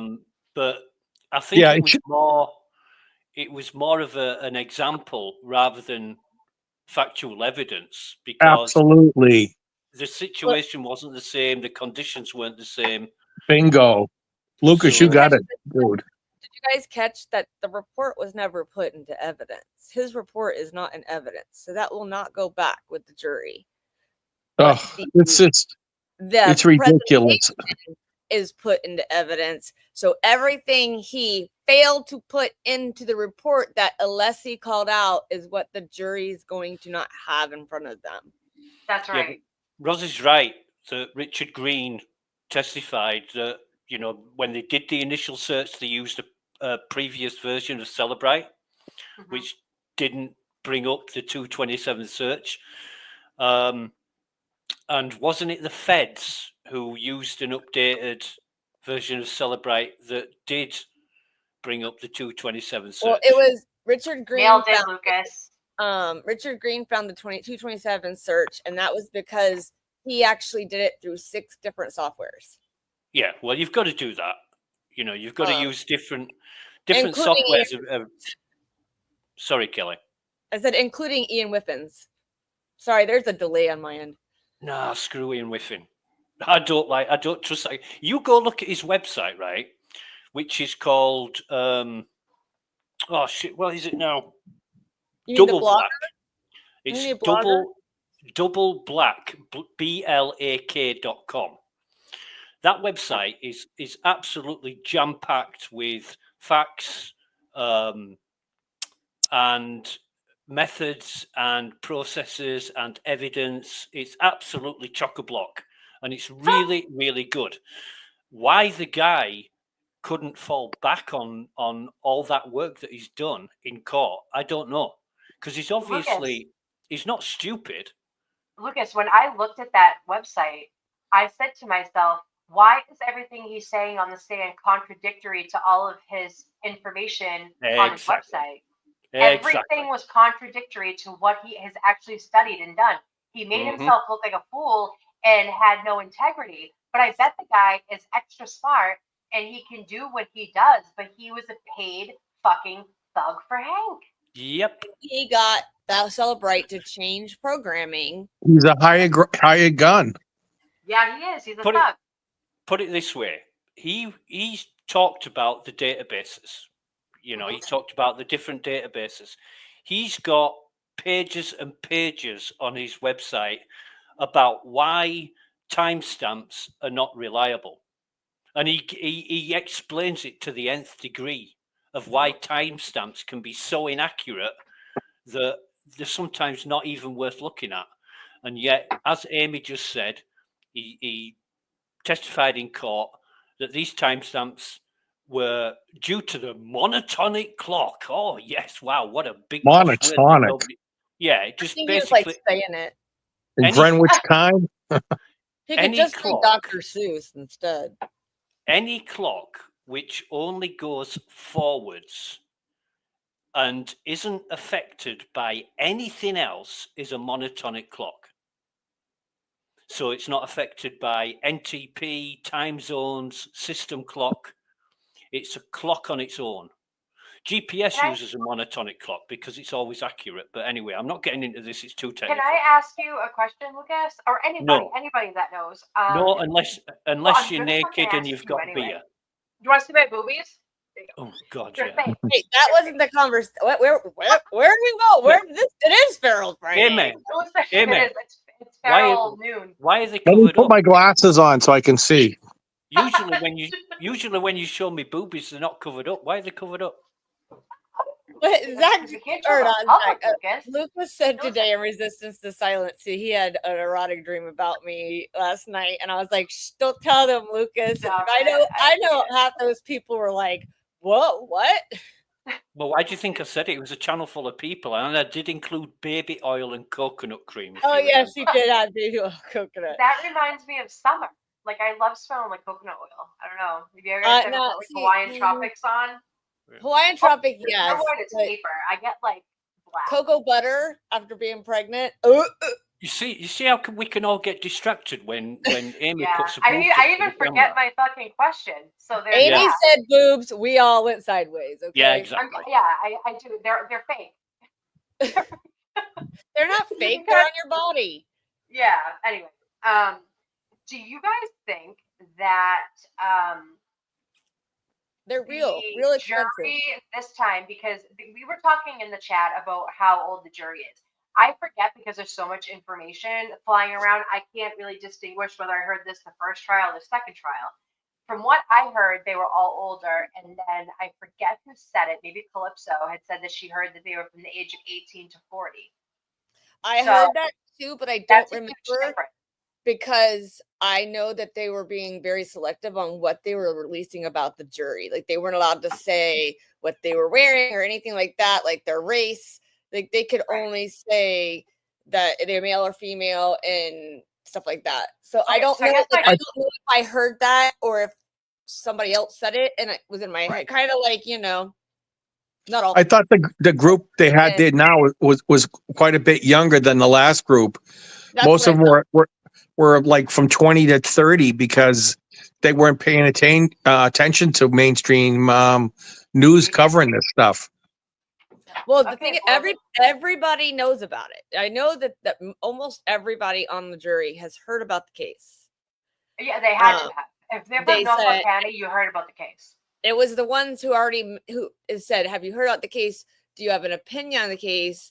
Do you now have a bias about the case?" So the ones that are biased about the case were automatically thrown out, and I'm sure the opinions were thrown out afterwards. But do you think if it was my jury duty that I would have been thrown out? Amy would be like, "I never, Amy Boston. Who's that? Never me. I've never heard of Amy Boston before. That they got the fact, like when AJ was saying agents, like the only agents. Every time I hear an agent, you think FBI agent, because I mean, you could think like CIA agent, but it's not. It would never be CIA doing this. Do you think that they're understanding that the feds? I think. Listen, if these people are from Norfolk County and they're on the thing, I guarantee they know that there's a federal investigation. Yeah. That's my opinion. Yeah, they brought it in a lot more this time than last time. They really skirted the talking about the feds. They didn't say the feds, by name, but this one seems to hint at it quite a bit. And if you got any type of a brain, they could probably realize that that's what happened. Yeah, because they're federal agents, so when you hear agent, it's a go-to. I'm surprised Bev let that in. Well, she did. She told him to stop. She told him to watch his words more than once, because he was saying like at the other proceedings and stuff like that, but then he kept throwing in the word agent. Well, and unless you got caught saying first trial every time too, so yeah. Well, the big takeaway was the feds apparently told Morrissey not to go forward with this case because they had their own hearing and stuff, and their crash daddies came back with it that she did not hit him, but they went forward anyways. Yeah. Well, they were already so attached to this and the outcome. Like I always feel like if you're attached to an outcome, you are blindly leading yourself into look at Morrissey already did that hostage video that supposedly Jill Daniels wrote out for him.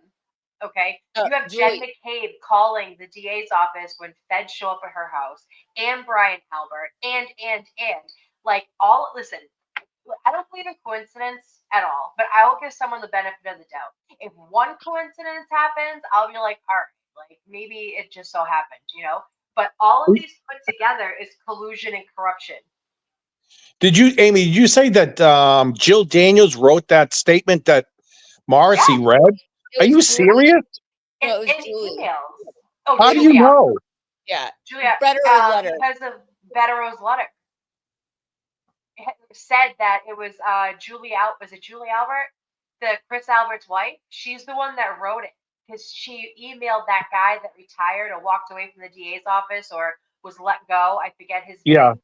They got all of his emails because when you're on a work server, everything's public knowledge. Anything that you email can be subpoenaed. And so they subpoenaed Morrissey's emails and got his assistants too. And the assistant emails captured Julie Albert writing what DA Morrissey should be saying in that hostage video. That's collusion. It's obstruction of justice. It's Amen. all the above. And it's been going on since the beginning of the trial. Yeah. Yeah. And they keep going with it because they're attached to the outcome. They want Karen Reed in prison for something that she didn't do.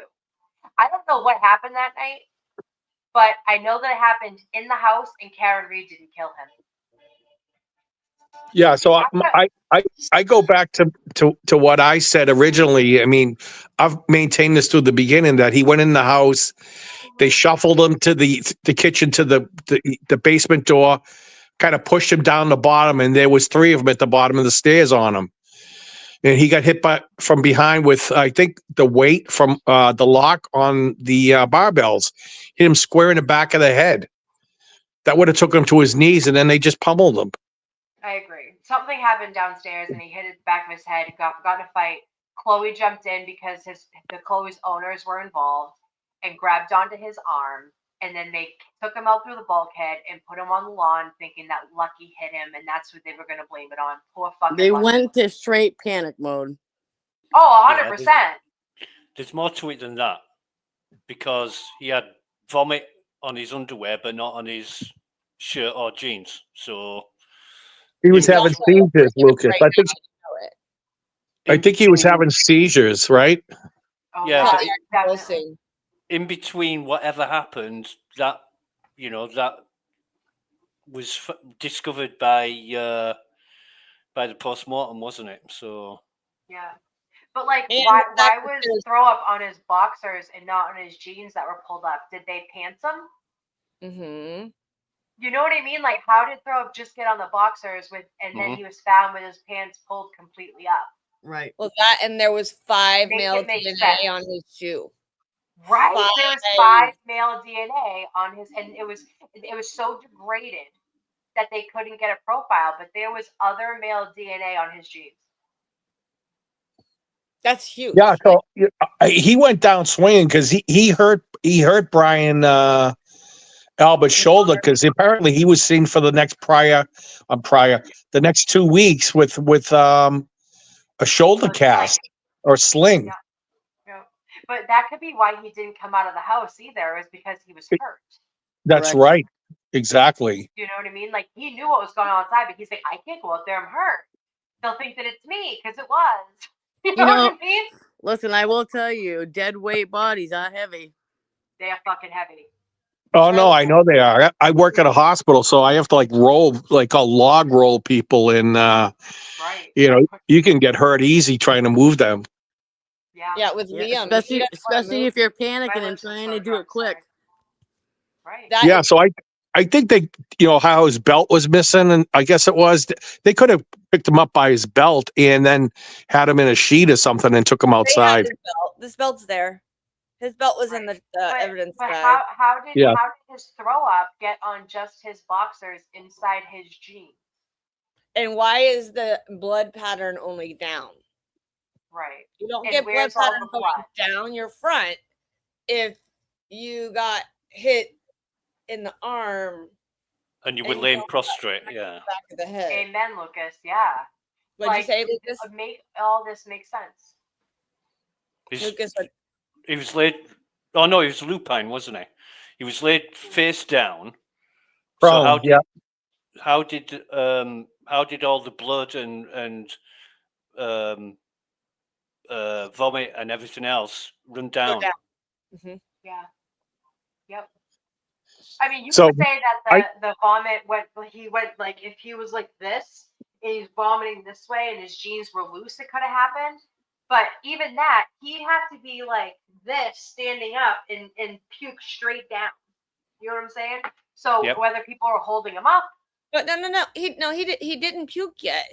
He had to open his phone with his face, check Jen's text, lock it this is all after he got hit, can and you then imagine?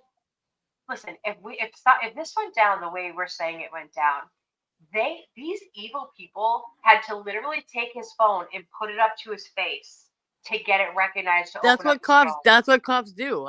I've heard of them doing that. Really? I've never heard of that before. That's wild to me. When That's so violating. yeah, I do some the same after you get in his phone. He's standing there. I'm like, look at this.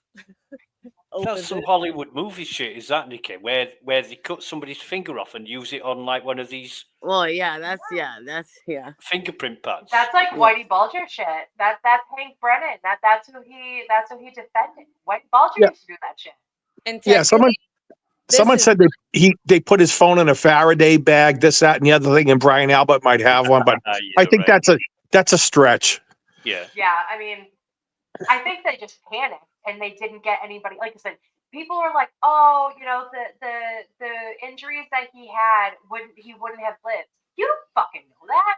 Like, had they gotten him help, he might have been like maybe anything. Like, he could have been a vegetable or what. I hate saying that word, but that's the only word I. But I that's can think of honestly, right if you now. think about it, there would have been no coming. If he did survive, he would not be. He may have been really messed up. Anybody who but he they was. didn't even try to get him help. I think that what they thought they might be able to do was split Karen and Jen. Remember how Jen wanted Karen to go in her car with her, and she wanted nothing to do with her, so that left them together. But I think they wanted to lure John out the back door and beat him down in the parking lot. And I think that would have been the extent of it, but that did not work when Karen would not go with Jen. And she ended up leaving, with John, and then they went to 34. And then it was like the next step. And I think Higgins had a Jeep, but he didn't park it in front of the house. He parked it in the neighbor's yard, like 2 houses across in the driveway. That's what I heard initially. There was no Jeep out front. And then within a week or so of all this testimony, now all of a sudden his Jeep shows up out front. But there was no Jeep at the foot of the driveway when Nagel was there, right? No. But this is the thing too. Did you hear that Jen said that Higgins was there until like 1:45 in the morning? Supposedly he went in, didn't drink anything, and just left. That was his testimony last time. But He never said he was there until 1:45. They didn't have Ginger, and they didn't have Jameson or Ginger. They only had They beer. have Jameson and Ginger. I mean, I'm like a Jameson straight up kind of gal. That he can keep Ginger. Listen, as somebody, okay, listen, I will tell you right now, when you have that many drinkers that drink that much, they have booze in that house. And they have whiskey in that house. Yeah. I would guarantee it. For sure. But he said that he got there, didn't drink anything, and just left. Jen McCabe yesterday said that Higgins was there until 1:45 with her. Wow. That was her testimony yesterday. But Higgins said, I only went in, I didn't take a drink, I wasn't feeling it, and I left and went to Canton Police Station. Well, they have Higgins outside of the Canton. Look who's here. Outside of the Canton. I gotta do this, you guys, because I can't get everybody Actually, guys, I gotta go. I gotta go back to work. I love you guys, and I'll see you in 2 All right. I'm going to go too. I'll catch you guys tonight, maybe, if I see you. All right, we'll be here. Perfect. Bye, Rosie. Kelly, Bye, Lucas, Amy, bye. See you. Bye, Rosie. Hi. Hi, Miss Amy. Oh my gosh. I just have to say, why everybody, like, we all have our different, like, what happened, who did it, blah, blah, blah. But here's the thing. They managed to cover this shit up with him dead. If they had called 911, they could have covered this up with him alive also. So what? Changes, sorry. Huh? He said to Jen and Carrie's sister and her do the timeline at Jen's house. Yes, they did. Yeah. I love how they pointed her out in court today, too. That was pretty good. Not gonna lie. Yeah. I mean, But why wouldn't you call 911 when you have that much power to cover up a murder? Why can't you call 911 to cover up the beating? You get what I'm saying? right. And here's the other thing: if it was an accident, like who knows? Because we don't know what happened. We don't know what happened in that house. We're Right. never gonna Right. know. So there, it could Well, have. it's not an accident at this point. I know, but it could have very well been an accident that happened. Why wouldn't you just call then and be like, dude, like this is what happened. We got into a tussle. He hit his head. Like, how can help us? Let's figure this out. And that we wouldn't be here. But instead, if she pleads out, it'll go away. But if she fights it, it's gonna be an episode. Come on, like it doesn't. Oh, that was so great today. We had never heard that before. Oh no, I like jumped up and screamed. I called my husband. Yeah. I was like, Yeah. "She just said this." Yeah. But So, that's what always holds me back. Like, who had the most to lose in that house that they couldn't So call listen, nine? what I will say to answer this question that you're saying right now, okay, allegedly Brian Albert has gotten into at least 7 fights that he's never gotten in trouble for, Right. but are Right. documented or whatever, or that not documented, but has never gotten in trouble.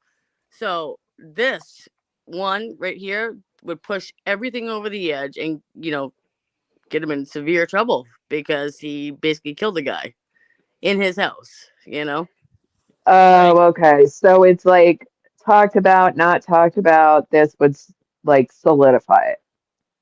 Yeah, It's basically not that's my necessarily. opinion. That's how I Okay. look at it. Is he has gotten off of everything, but our I new mean those are just here, guys. fights. He's never about killed somebody or unalived. Right.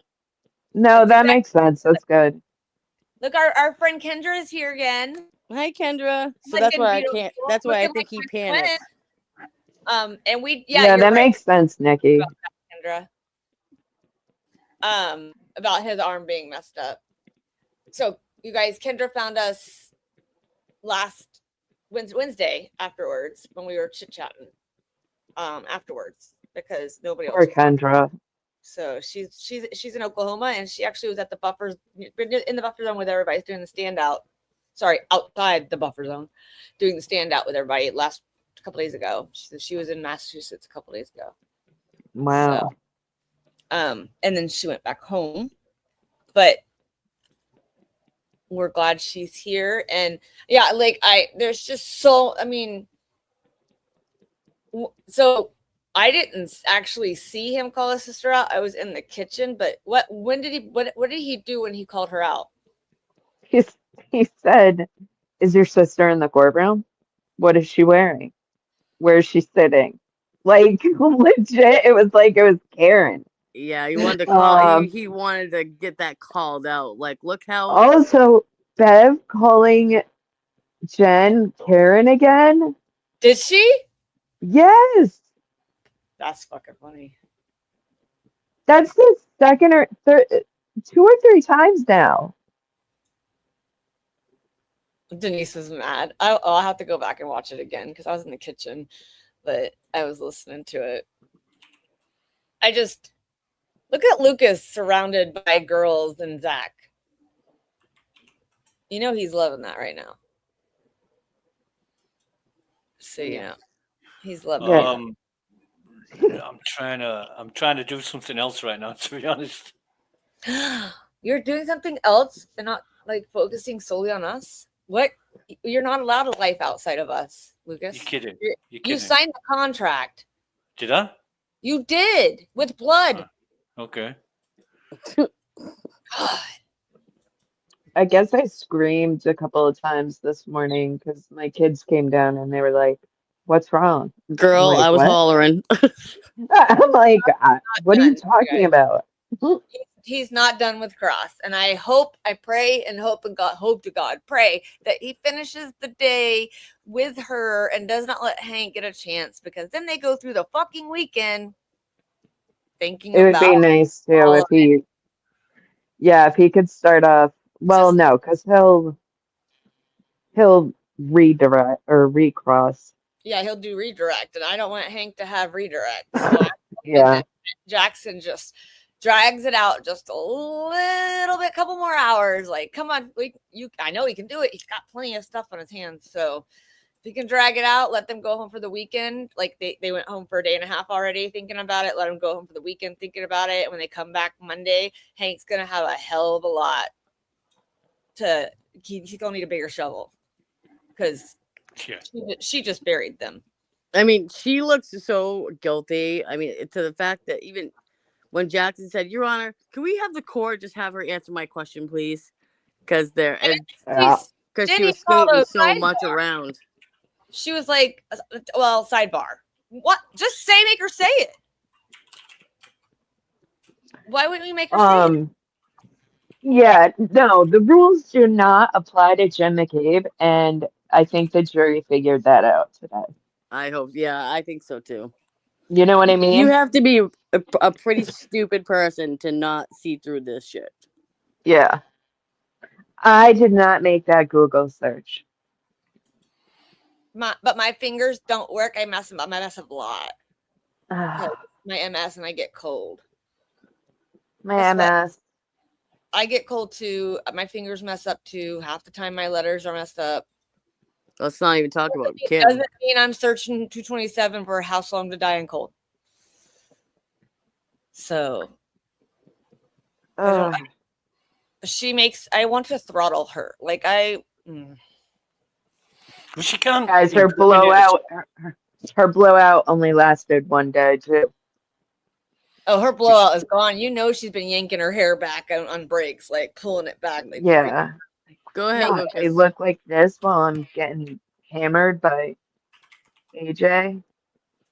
All right. Also, when Amy said something about him being pants, I just like out of nowhere was thinking, did he have his pants down? Was something going on with him and somebody else in that house? And bam, crack over the head and done. Well, apparently that's what Karen thought in the calls too. Yeah, I mean yeah.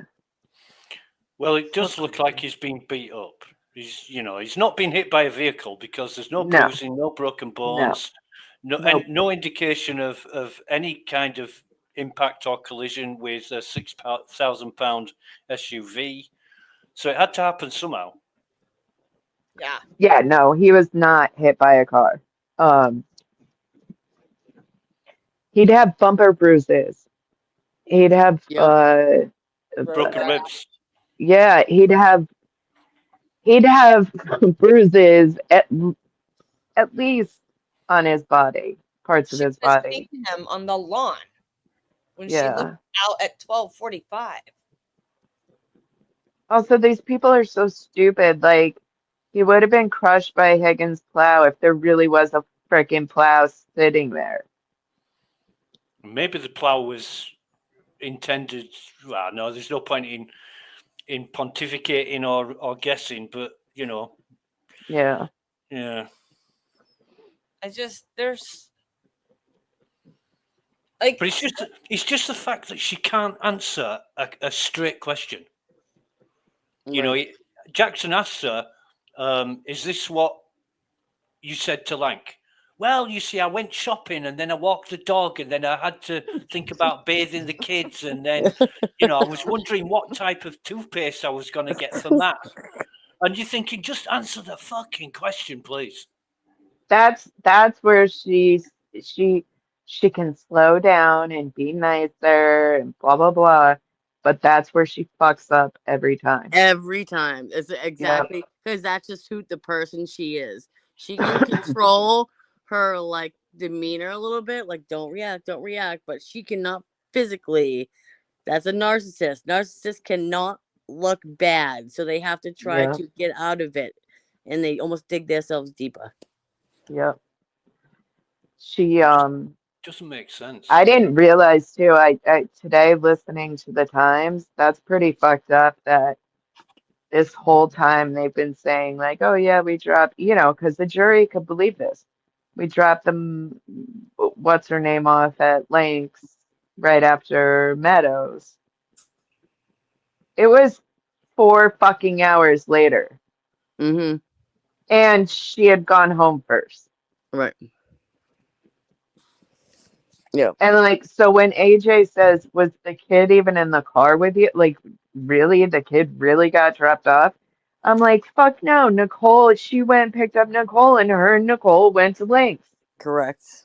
Sorry, am I screaming? Yeah, you're good. No, you're good. You're not allowed that. Good. It's Feral Friday. I'm allowed to. That's right, girl. It's feral every day. Today just happens to be Friday. Makes it feral even more. This is always feral. What are you guys talking about? I absolutely love our little group right now. Like the group of people that hangs out with us to watch this. I just want to say thank you to all of you guys because everyone who comes up on the panel, everyone who's in the chat, like you guys make this so stress-free and fun. Oh, I love it. I know the other day I messaged you. I was like, I'm cheating on you. I can't not watch Auntie Deb today. Deb's chat. I'm like, it's okay. We like him. You can be there Whoa, too. what's happening? Oh, Auntie Deb was he has the wig on. He's been watching Jen McCabe with his wig on, looking like her. And it was like I have a video where she says she lied to the FBI and he's like doing something in his face. He's like, what? And he's like, and he only talks during the breaks and stuff like us, but he'll whisper and go, oh my God, did you hear that? Oh my God, what? Did you guys hear that? And we're like, I saw it. Like, I was like, there's no way you can't be in that chat. You have to be there. Like, oh, I was dying. Yeah, don't ever feel bad. If you want to go to another chat, baby girl, you're always welcome. You don't have, we did not, Lucas is the only one who signed a contract. You did not sign a contract. So Lucas, he's sucked in. You're more than welcome to go to anybody's chat you want to. You're an adult. No, but I like this one.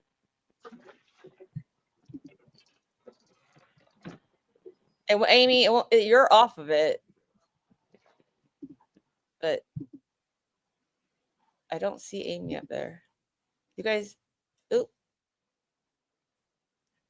come back up, Amy. They're dropping like flies. No, I hit. Where is it? Kelly Amy, loves her. Amy, come Kelly back. loves her banhammer. She loves kicking No. people just to show people who's boss. Today it's my nap time. I stay up really late for this. I No, took no, I off the wrong Nikki one. said to take her and Zach off. I'm working. Nikki, hold on. Can I get in? Yeah, Nikki said take her and Zach off. I'm working. I have a really bad delay. Amy, where are you? I dropped her by accident thinking it was you. Because I thought she said take Amy off. And I need her to come back up.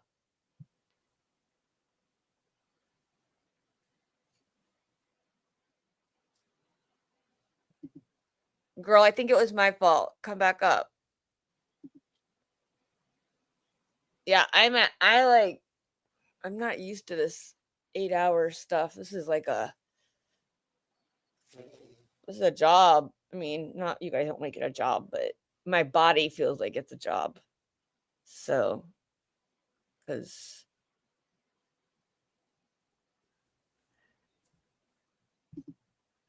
they told me to take you off because you weren't talking. Come back up if you want to come up. I'll put you back Maybe she's busy. Who? Amy. No, I was talking to Zach. He said I got kicked out. I said, come back up. I'm just like, this whole week, like the last 2 weeks, like by Zach's about got to come back up. I told Zach he could come back up. Oh, he was eating sardines. Well, Lucas, come on back up. I'll add you back up. Blue Eyes says TLK. What's TLK? Clock. Say battery. Battery. You actually kicked me off. Yeah, by accident. It was me. I thought it was my house. My house was built so long ago. Amy. I just wanted, hi, baby. I'm my other Amy, my Amy sister. I love you, girl. I just want to let you know, court's back, Is it? and my son. He's Fuck, such a towards ham. that. Court's back. Love you guys. All right.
Where's Paul?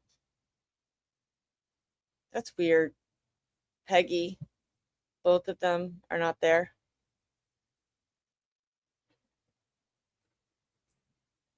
I mean, it's Friday and happy hour, but for Paul and Peggy to not be there.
Court is in session, please be seated. We bring Ms. McCabe in, please. Jurors, I know I said it was a 45-minute lunch. I apologize. No one intended to waste your time like this, particularly when we don't have much time left. Ms. McCabe, please.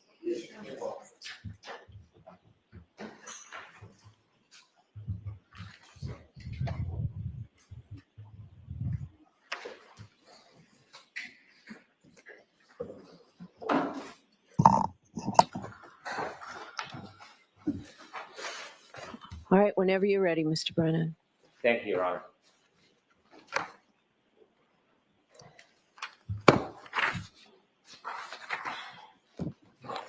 Good afternoon, Mrs. McCabe. Good afternoon. I want you to briefly tell us your memory of the weather when you first arrived at Fairview, when you left at Fairview, and when you returned the next morning a little after 6 a.m. Okay. When I arrived at Fairview on the early hours of the 29th, the snow was falling, just starting to fall, starting to stick to the street and onto the windshields. When I left Fairview, it had, accumulated more where my husband had to wipe the windows. And then the following morning, when we were driving there, it was dark and the snow was like coming at the car. Like it was very hard to see. When you returned the next morning, we've seen video from the dash cam. The elements, the visibility, is that fairly depicted in that dash cam? Yes. Obviously it was lit more because of the lighting and the spotlights, etc. From the moment that you first saw John until you went into your sister's home, is it fair to say a number of different first responders arrived? Yes. When the first responders arrived, did you see a number of different vehicles arrive? I did, yes. Did any of them have their sirens on? Not that I recall. Ambulance, fire truck, police cars, do you remember ever any siren on at all? Not that I recall, no. And your sister and brother-in-law, you described how you went in the house and woke them up. They never came out before you woke them up? No, they didn't. There was a house right next to where you found John before 34. Do you know what address that is? I would assume it's 32. Did you ever see anybody come out of 32 Fairview and come over to John in the scene to help out? No. Across the street, there's a house that's in between 32 and 34 if you cross the street? Yes. Did you ever see anybody come out of that house and offer assistance to help? No. There's a house right across the street from 34 Fairview, isn't there? Yes. And did anybody ever come out of that house and come over to assist? No. When you were trying to help John that moment, have you ever been trained in emergency aid? Probably 25, 30 years ago. Your state of mind. Best describe how you were feeling at that moment as far as your focus and what was going through your mind. I was shocked, confused, nervous, scared, anxious. My friend was lying there on the ground. I had no idea what happened. All I wanted to do was to get help for John and as fast as I could. You saw on the dash cam, you spoke to a number of different people in law enforcement. Yes. In fact, during that day, a number of different people from law enforcement, did they call you? I'll allow that. Move along to Mr. Brennan. Did a number of people call you from law enforcement that day? On the day of the 29th, Yes. Michael Proctor called me. Okay. Did you speak to law enforcement after that day? Yes. Were you asked to engage in interviews? Yes. Were you asked to testify in front of grand juries? Yes. Were you asked to come to court and testify? Yes. Did you ever once refuse to speak to the police? No. Did you ever once refuse to testify? No. When you were speaking to the police on that dash cam, it's depicted on the dash cam, why were you speaking to the police? Well, each officer that arrived had a set of questions of who it was, what happened, etc. So I was answering all the questions because my main focus was John. Did you ever try to be evasive with the police? No, I told them everything I knew. Did you ever try to avoid speaking to them? Objection. The form. Did you ever hold anything back from the police when you spoke to them? Objection. I'll allow that, and then let's move on, Mr. Brady. No, I didn't.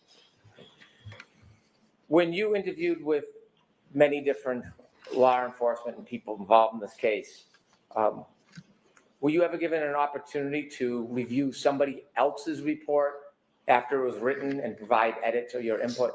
Objection. I'll allow it. No. When you testified, are you testifying from what somebody wrote? They interpreted what you said months or years ago, or are you testifying from your own memory? Objection. I'll allow it. I'm testifying from my own memory. You called 911? Yes, And that morning when you called 911, well, let me ask you, do you wear an Apple Watch? I do have one, yes. When you were speaking to 911 that morning and during that event, how did you feel? Extremely nervous, anxious, scared, uncertain, Do you think panicked. Do you think your heartbeat was up? Yes, At 2:27, the night before or around that time when you were looking up Hockomock before you went to bed, were you of the same state of mind of fear and panic, or were you in a very different state of mind? Objection. Strike the fear and panic part. You can answer that, though. Were you of the same mind or different? different. What was your state of mind at that time? I was relaxed, just playing on my phone, looking up things before I went to bed. Do you think your heartbeat was as elevated that evening as it was the next morning? Objection. Sustained.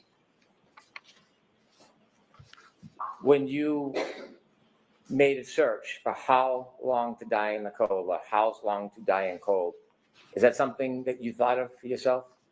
Objection. I'll allow it. No, Why did you do it? Ms. Reed asked me to Google it. And when was that? That was in the morning after we found him. And had you ever attempted either of those searches before Miss Reed asked you to do that? No, I didn't.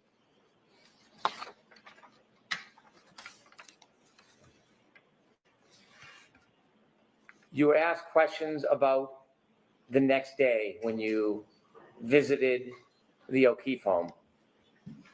And you read some records. Do you remember those questions? Yes, Do you remember going to the O'Keefe home? I do, yes. You went with who? With Carrie and our 2 daughters. You remember how many hours you spent with the O'Keefe family? I don't remember how many hours, say a few. Was it over 3 or 4? Could have been, I'm not sure. What is the reason that you spend so much time at the O'Keefe home the next day? We went over to offer support, love, comfort, to be with them. You weren't avoiding them, were you? No. Sustained.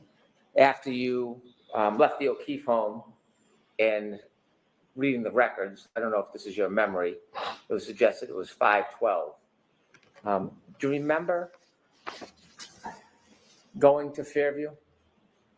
I remember driving by Fairview on the way to Mike Lank's.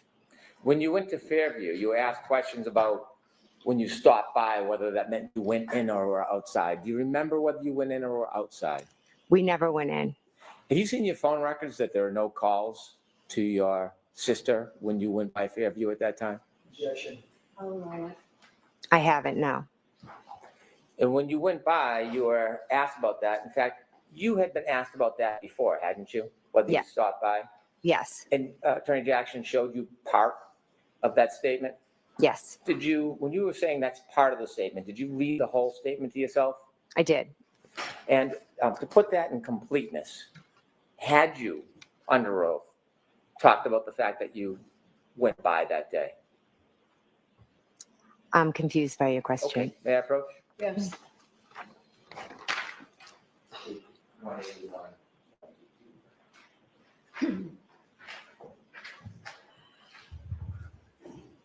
Thank you.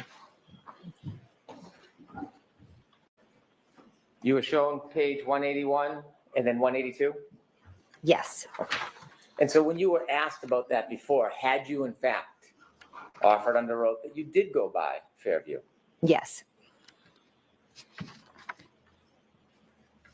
When you stopped by Fairview, according to questions you were asked, or the records you were asked to read, it was 4 minutes you stopped by Fairview. Does that sound like your memory? No, I know we drove by, slowed down, and we were looking outside. Why did you want to go back to the very scene that you had seen that morning? I think Carrie and I I'm not really sure. I think we just drove down and All right, so your answer is not really sure. okay. Next question. And then according to the records that were read to you, you went to Detective Lang's house Yes.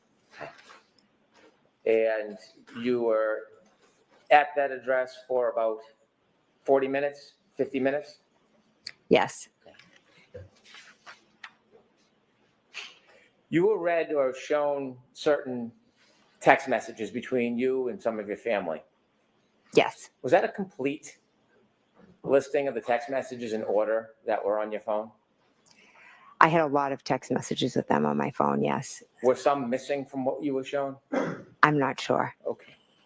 You were asked about your state of mind. I'm going to ask you about some of those text messages in a minute. Mm-hmm. You were asked about calls and text messages to John O'Keefe. Yes. Have you ever inadvertently called anybody before on your iPhone?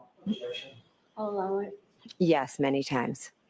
And you were asked whether or not you remembered or knew that those calls were made to Mr. O'Keefe? Yes.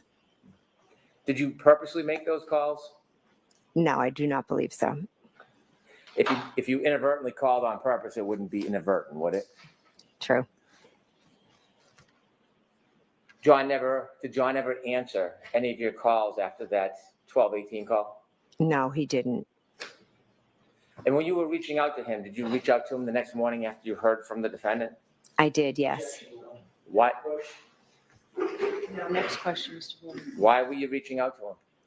Because I was trying to get in touch with him because Miss Reed said he didn't come home.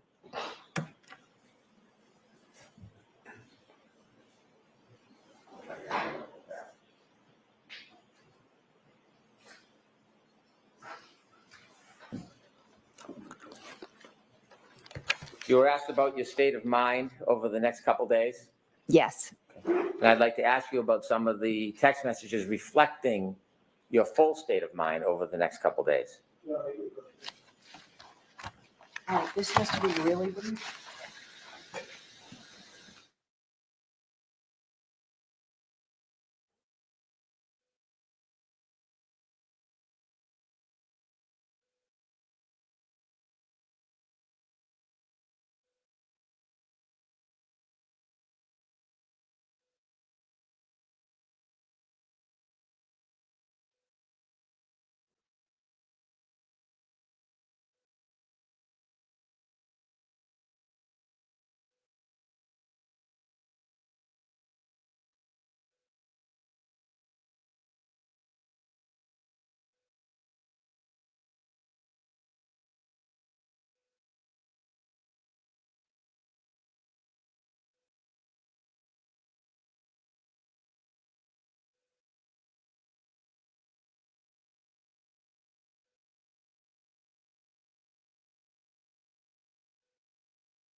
right, jurors, you're about to hear some evidence. And remember, I told you this morning that before you consider any electronic communication in your deliberations, you must first find that it is more likely true than not that the person who authored or created or sent, transmitted this communication was in fact the person alleged to have done so.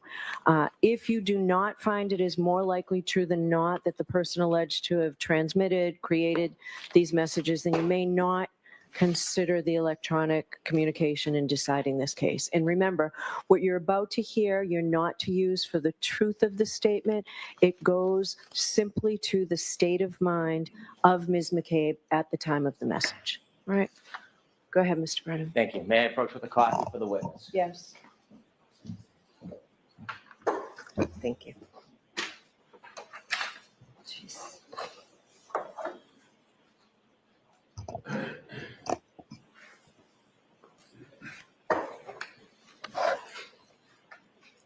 When law enforcement asks for your phone, was there any requirement you give that to them? Objection. Sustained. Did you voluntarily consent to give your entire phone to law enforcement? Objection. I'll allow that. Yes, I did. I handed you a document that reflects your text messages from that morning and the next day. You were asked about some of them on the screen. Do you remember that? Yes. Okay, and you were asked how that affected your state of mind and the decisions that you were making, correct? Yes. I want to read along, and I'll indicate if you look at the number on the left, and then I'll read it, and you can let me know if I read it accurately. Okay.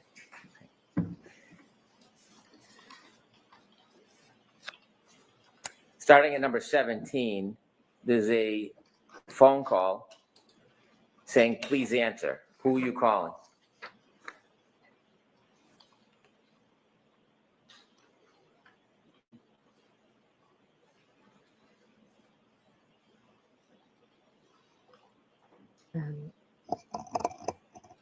I'm sorry, where does it May I say? approach? Yes. Oh, that's the number right This there. would be the number. This would be the calling. This would Okay. be- Okay, so it's John O'Keefe. Okay. Thanks, sorry.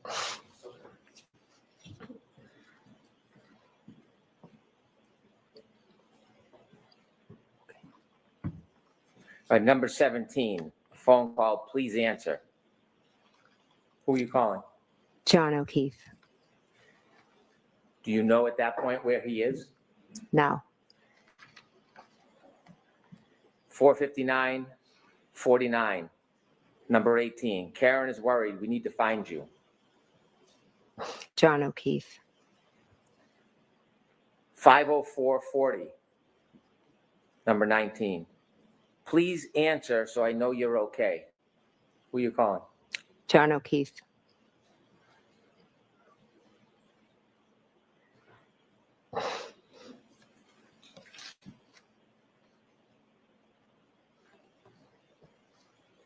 Number 26, 515-41, 129. Okay, I'm trying to call people. I will be in touch soon. Do you know who you're calling? Don't recognize the number. What are you thinking at this point? I'm trying to find people. I'm trying to call people so that I can try to find John.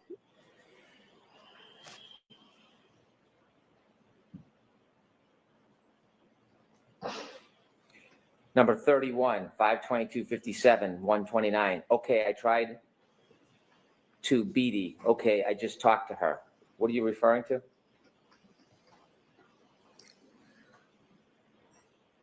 I don't know whose number this is. Okay. Um, At this point in the morning, you're making these phone calls. Do you know where John is?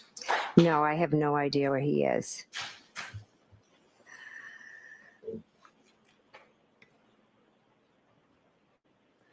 Turn to number 48, 129-22 at 8:44. You're texting any update. What is your state of mind? Which number is this? Number 48. 48.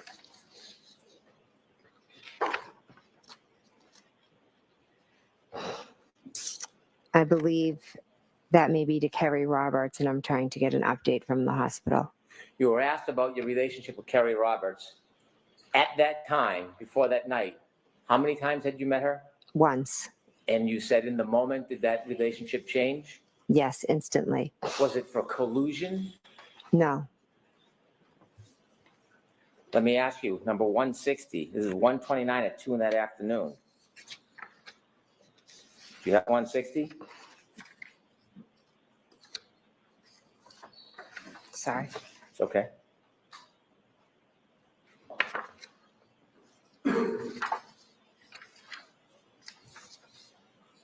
Okay, I'm here. 160. Do you see that? Mm-hmm. Okay. I can't stop seeing him in the snow. Jen, this is awful. Who's that from? Kerry. Is your state of mind collusion?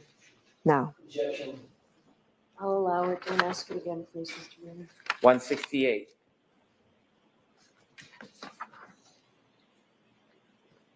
$129.22 at 2:04:32. You're calling Miss Roberts. Every time I close my eyes, it's all I see. I feel like I'm going to vomit.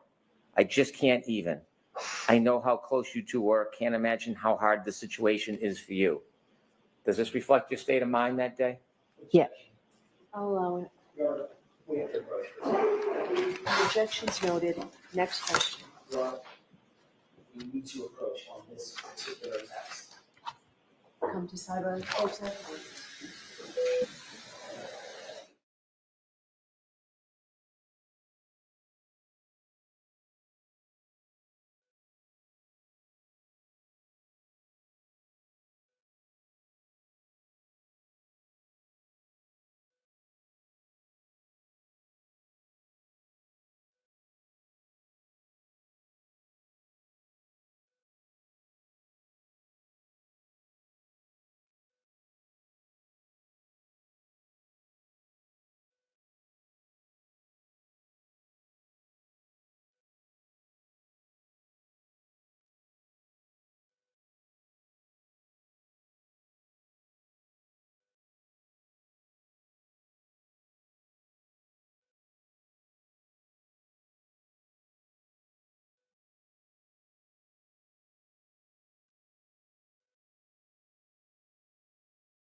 May I approach your Honor? Yes.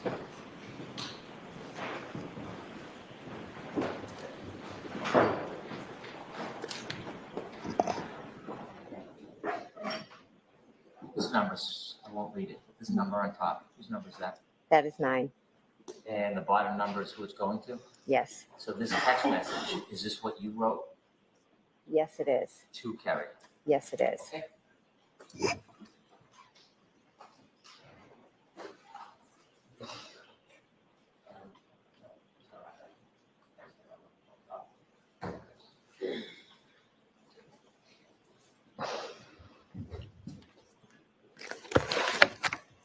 I won't read that last text message again. However, it is correct that text message was from you to Ms. Roberts, number 168. Yes, it was.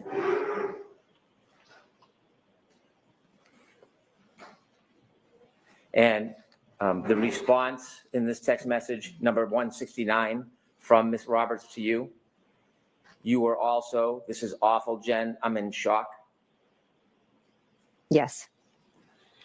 Number 170. And this one is from Ms. Roberts to you, 129.22 at 2:05:45. I literally am having wine. I don't know what to do. Calm down. Yes. 171 at 2:06:35 on 129.22 from you to Ms. Roberts. I know I am definitely in shock and it keeps hitting me. I just feel so sick. Is that accurate? Yes. I'm going to read one more. 172. And this is from Ms. Roberts to you at 2:13:41 on 129.22. I don't know what to even do. I'm so sorry for both of us. Is that accurate? Yes. Number 175. Again, to Ms. Roberts, 2/14/15, 1/29/22.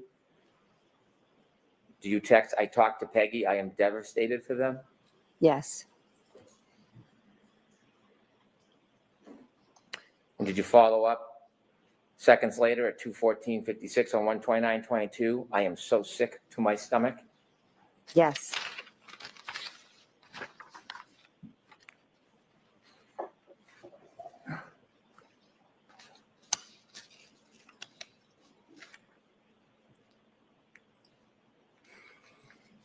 That day, did you have to speak to your children about what happened?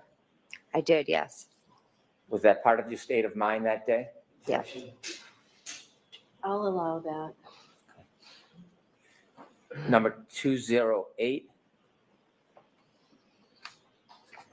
or 207.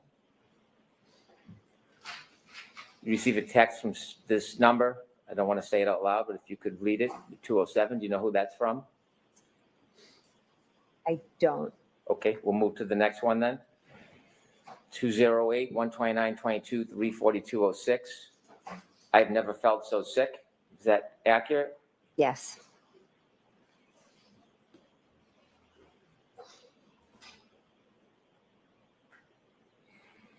Number 210, 433:40, 129/22. You text messaging somebody? Yes. Do you know who that is? I don't, just off of the number. Okay. And this text message, is this from you to somebody? Yes. My mind is racing. I have that awful feeling in my gut like I'm about. I'll allow it. Sent by this witness, the legislature. My mind is racing. I have that awful feeling in my gut like I am about to puke. Besides seeing the awful image, trying to wrap my head around what happened to him. Is that accurate? Yes.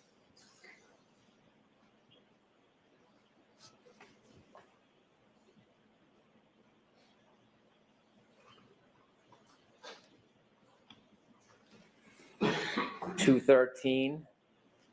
This is on 129/22 at 438:20. Do you know who was texting you? Yes. Who? My friend. Once things settle, you need to talk to someone and process the trauma. And then 214, you respond, 129/22, 440:38. I have been shaking since this AM. I feel so sick. Everything started to be a blur and all run into each other. Yes. And this is at 440:38 at 129/22. Yes. And during that day, you've spoken to law enforcement Yes. and the days that follow. Yes.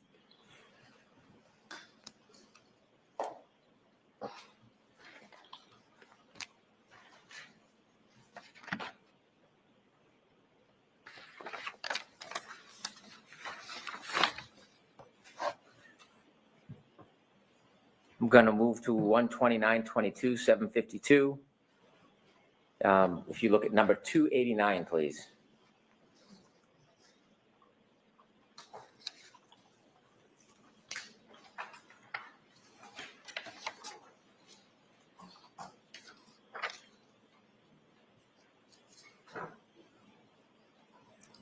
Okay. At 289, is this a text from your sister, Nicole? Yes. Any update? Is that accurate? Yes. Okay. And you were shown this text at 292, Yes. and you texted your sister, Kerry talked to cops, kept it simple. Yes. What did you mean by that?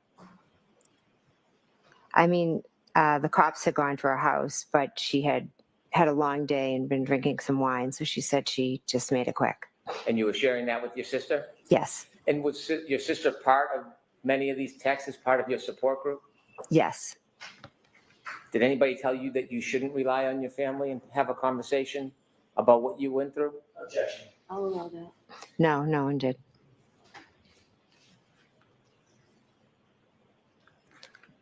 And during that text time, the one I just read to you, was at 7:54:38. She turned to 296, 129:22 at 7:56:50. Did your sister text you, okay, try get some sleep, talk tomorrow? Yes. And did you text back at 7:57? Yes, but don't feel pressure? Yes. And the next one, 298 at 7:57:07. Was your sister asking you for any updates? Yes. And at 7:57:13, did she text you, I love you, don't beat yourself up, you did the best you could? Yes.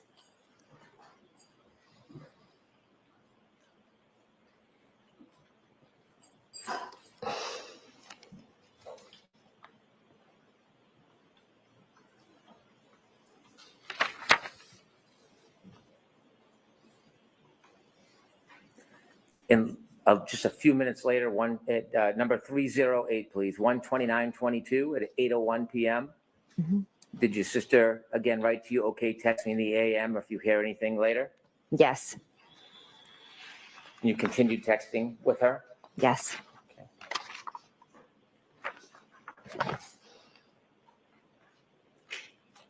You were asked about timeline?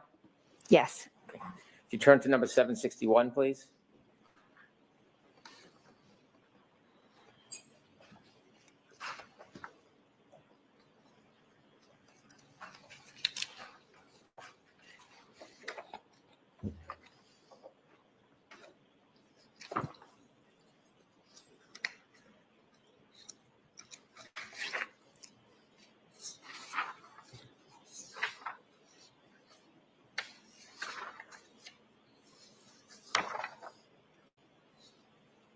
$761. 761, please. What page is that on?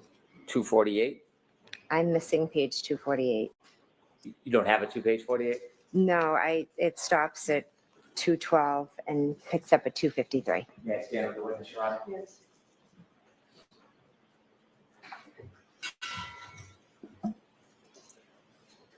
Could you remind us who asked you to put together a timeline? Peggy. Peggy. Mhm. Okay. Yes.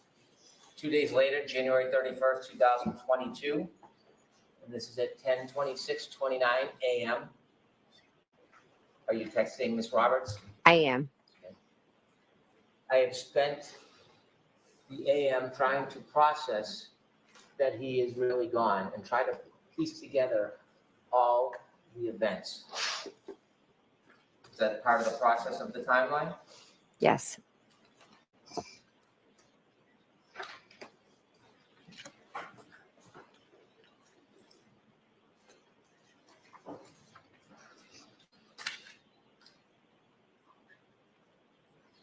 At some point on the 31st, was something happening around Fairview Road that you learned? I believe there was police presence. Was there any presence from the media, the press? Oh, yes, there was. Was that causing any concern? I believe I talked to Peggy and she was, Assisting. And so on January 31st, 2022, we're at number 864. Mhm. You're receiving information. Do you know who this number is that's calling you? That's my sister, Which one? Nicole. And she's texting you, news people came by and knocked on the door again. They're all leaving now, Peggy and them left about 15 minutes ago. Yes. And then at 1:18 seconds on 1:32:22, you text back, did you answer the door? Correct. Was this part of your state of mind on the 31st, what was going on around the house? Yes. Just a few more.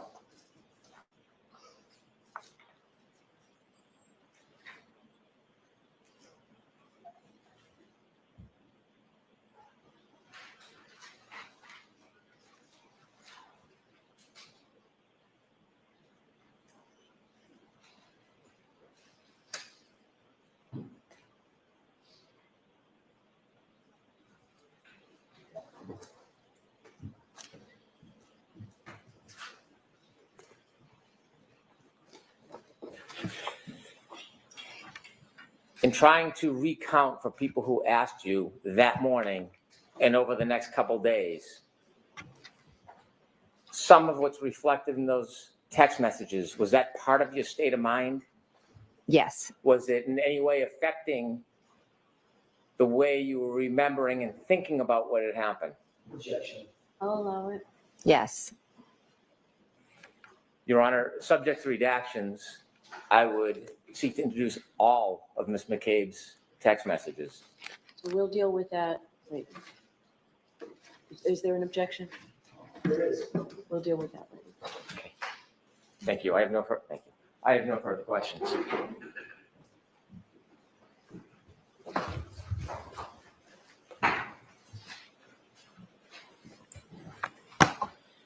Ms. McCabe, a couple of follow-up questions. You indicated on redirect examination that there were no sirens that you heard that morning with the approach of the first responders. Is that right? I don't believe there was. But they did have their lights on. I saw a spotlight, yes, and I do believe they had lights on, yes. Flashing red and blue lights or red lights, some combination thereof, correct? Correct. That was cruisers, police cruisers, correct? Yes. There were fire SUVs, in other words, a captain of a fire department. Possibly. There were fire trucks and fire engines. You know the difference? No. Fire engine, big one with a ladder on it. Yes. There's an ambulance, correct? Yes. And all of them had their emergency lights on. Most likely, yes. All of them had their motors running. I'm not sure if they were all running. They could have been, yes. Certainly, you would agree that there was a cacophony of diesel engines and gasoline engines and internal combustion engines that were running right outside of 34 Fairview, although no sirens, correct? I wouldn't exactly say right outside of 34 Fairview. I'd say there were some right outside of 34 Fairview, but the first vehicle pulled up kind of right just on the right end, and most of the vehicles with the lights on were to the left. So they were actually more in front of 32 Fairview. But there were vehicles. There was Miss Roberts' vehicle, and then I believe another vehicle pulled up. I think I remember from seeing the dash cam. And Sarah's cruiser, correct? Yes. And Mulaney's cruiser, just on the other side of Terry Roberts' vehicle, correct? Yes, I don't believe lights were on. His lights were on. And there was an ambulance just to the left and behind Sarah's vehicle, correct? Yes, which would have been in front of 32 Fairview. Lights on that as well? Yes. All facing in the direction of 34 Fairview, correct? Facing, but out front of 32. So is there a reason that you're so resistant to admit that there was a cacophony of sound and noise outside of 34 Fairview? No. Okay, so there was, correct? Outside on the front lawn, yes, side lawn. And there was also some people yelling and screaming at a high pitch, right? Yes. Both Miss Reed, who was yelling and screaming, correct? Correct. And Miss Roberts, who at least at some point told her to shut the fuck up, correct? Correct.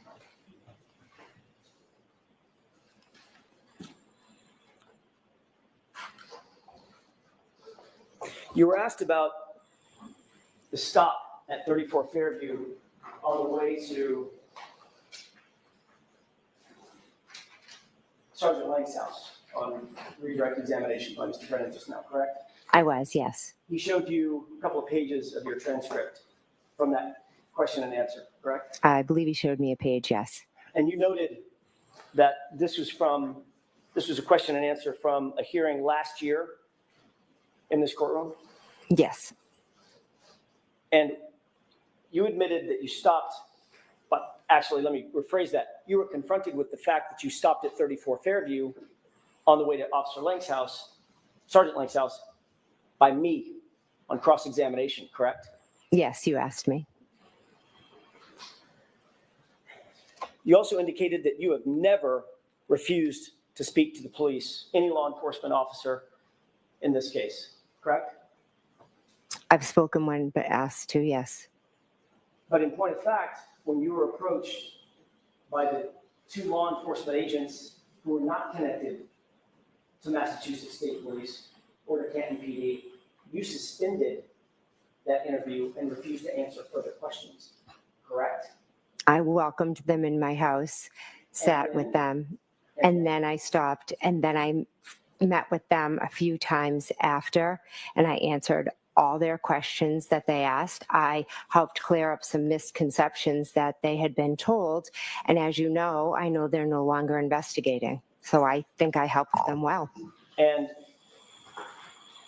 you're obviously well aware that in that first interview, you stopped the interview cold and refused to answer further questions, correct? I said I'm going to stop, and I'm going to seek some counsel, yes.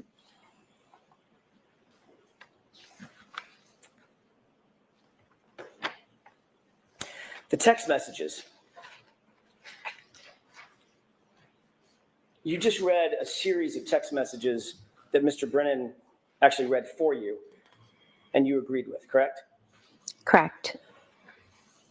Were any of the text messages that you just read in the group chat that I showed you in cross-examination? I don't believe so. I don't believe so. And that group chat included you, Brian Albert, Nicole Albert, and Matt McCabe, correct? Correct. And that was a private chat among the four of you. Is that right? That's just a chat with them, yes. You read some text messages to and from Carrie Roberts, correct? Yes. You had just met Carrie Roberts. Isn't that right? Yes. She's not a McCabe. Is that right? Correct. She's not an Albert, correct? Correct. You even read some text messages with your minor children, correct? Just now? Yeah. I don't believe any with my children. Mr. Brennan asked you about a couple of text messages, or at least one text message with your children. Didn't he? No, he didn't. Objection. She can answer that question. Is that what happened? Did I misunderstand? No, I honestly didn't read anything from my children. I think one, I said a friend, another time I didn't know who it was, but I do know my children's phone numbers, and no, it was none of my kids. Obviously, the kids are not on that group chat, that private group chat that we went over, correct? Oh, yes, correct. They're not. Well, let's talk about those unidentified numbers. You said this is a number I don't recognize, and Mr. Brennan read to you a text to that person, correct? Yes. Whoever that is, that person's not a McCabe, correct? They're not correct. And that person's not an Albert. They could be. Again, it could have been Christelle, but Julie, I don't. One of the numbers I didn't recognize because I have everybody in my phone with the name, so I don't recognize every number. And that person certainly was not in that group chat with you, Brian Albert, Nicole Albert, and Matt McCabe, correct? Correct. And then there was a friend. You said this is a friend, and I don't need you to identify the friend. But whoever this unidentified friend is, that friend is not a McCabe and is not an Albert, correct? Correct. And that friend was also not in that group chat that we went over in cross-examination. Is that right? Correct. These are all people outside of that group, among whom you engaged in the chat that we saw, correct? Correct. And that includes Carrie Roberts. She was not included in that group chat where you talked about the case and talked about what she was and wasn't doing with law enforcement, right? Correct. It was just my sister and my brother-in-law and husband. Yeah, just a moment, Your Honor. Okay.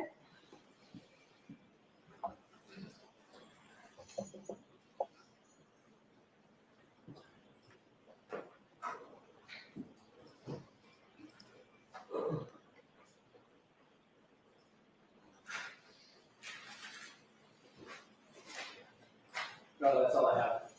All right. Ms. McCabe, you are all set. Thank you very much. Thank you.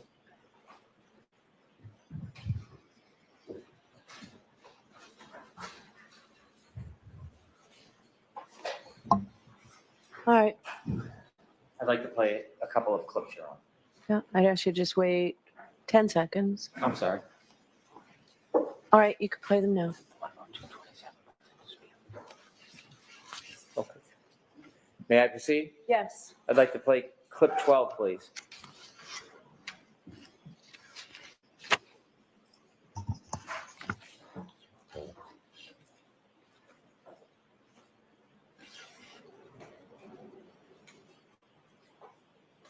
There was a woman who was a mother to kids that were close to John's kids, who lived very close to the outlets. In fact, when Jen was navigating John to the outlets when I was driving, she said it's near Ashley's house. Ashley and John are hooked up prior to John and I dating.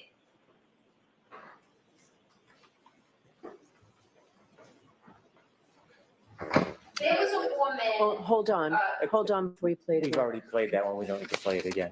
Okay. 12A, please.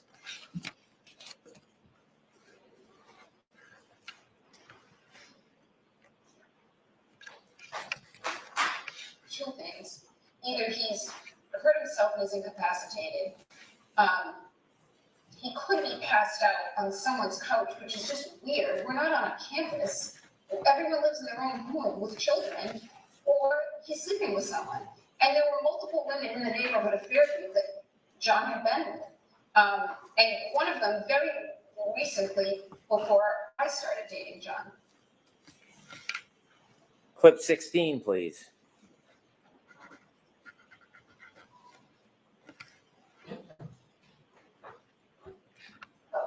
We'll backtrack later. Let's start with 3, 4, 5. So, who are you with? I'm with Jen McCabe and Carrie Roberts, and Carrie Roberts is Ford Explorer. And I'm in the back, leaning over the front 2 seats. Carrie's driving and Jen's in the passenger seat. And I described this to everyone, so you've probably heard this before, but John looked like a buffalo on the prairie. It was just a lawn and a heat that wasn't a bush or a hydrant or a dog. It was a weird shaped lump at that time in those elements. And I was looking to find him on the side of the road.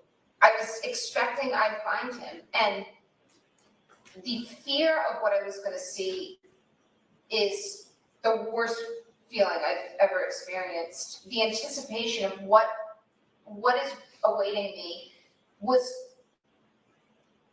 as extreme a feeling. I wouldn't say it was as extreme a feeling as the grief of realizing what happened to him. And finally, clip 17, please.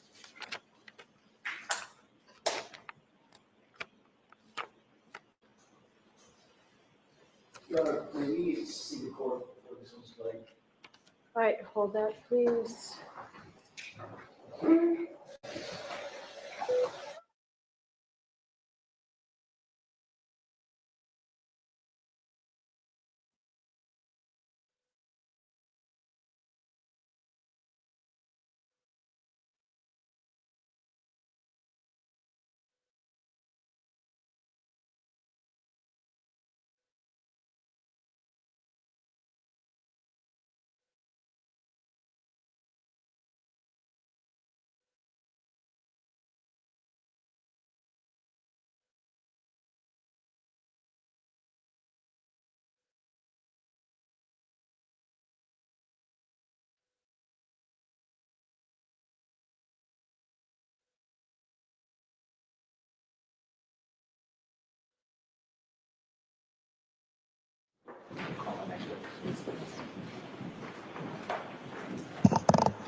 Call Miss Hannah Knowles to the stand.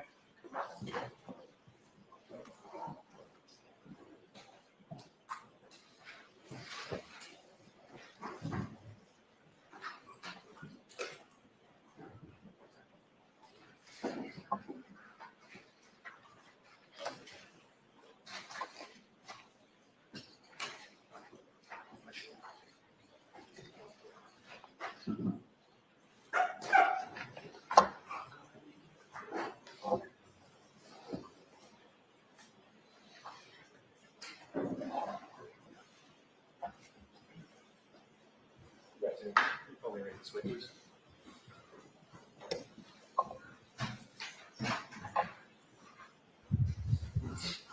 Just wanted to step, remain standing, face the clerk, raise your right hand.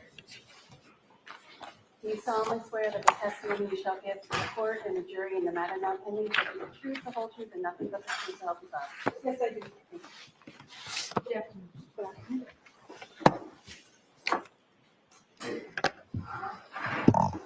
All right, Mr. Lally, whenever you're ready. Thank you, Your Honor. Good afternoon, ma'am. Good afternoon. Could you please introduce yourself to the jury and spell your last name for the court? Certainly. My name is Hannah Knowles. My last name is spelled Knowles. And what is your occupation? I'm a forensic scientist at the Massachusetts State Police Crime Lab. And prior to working at the lab, where did you go to school?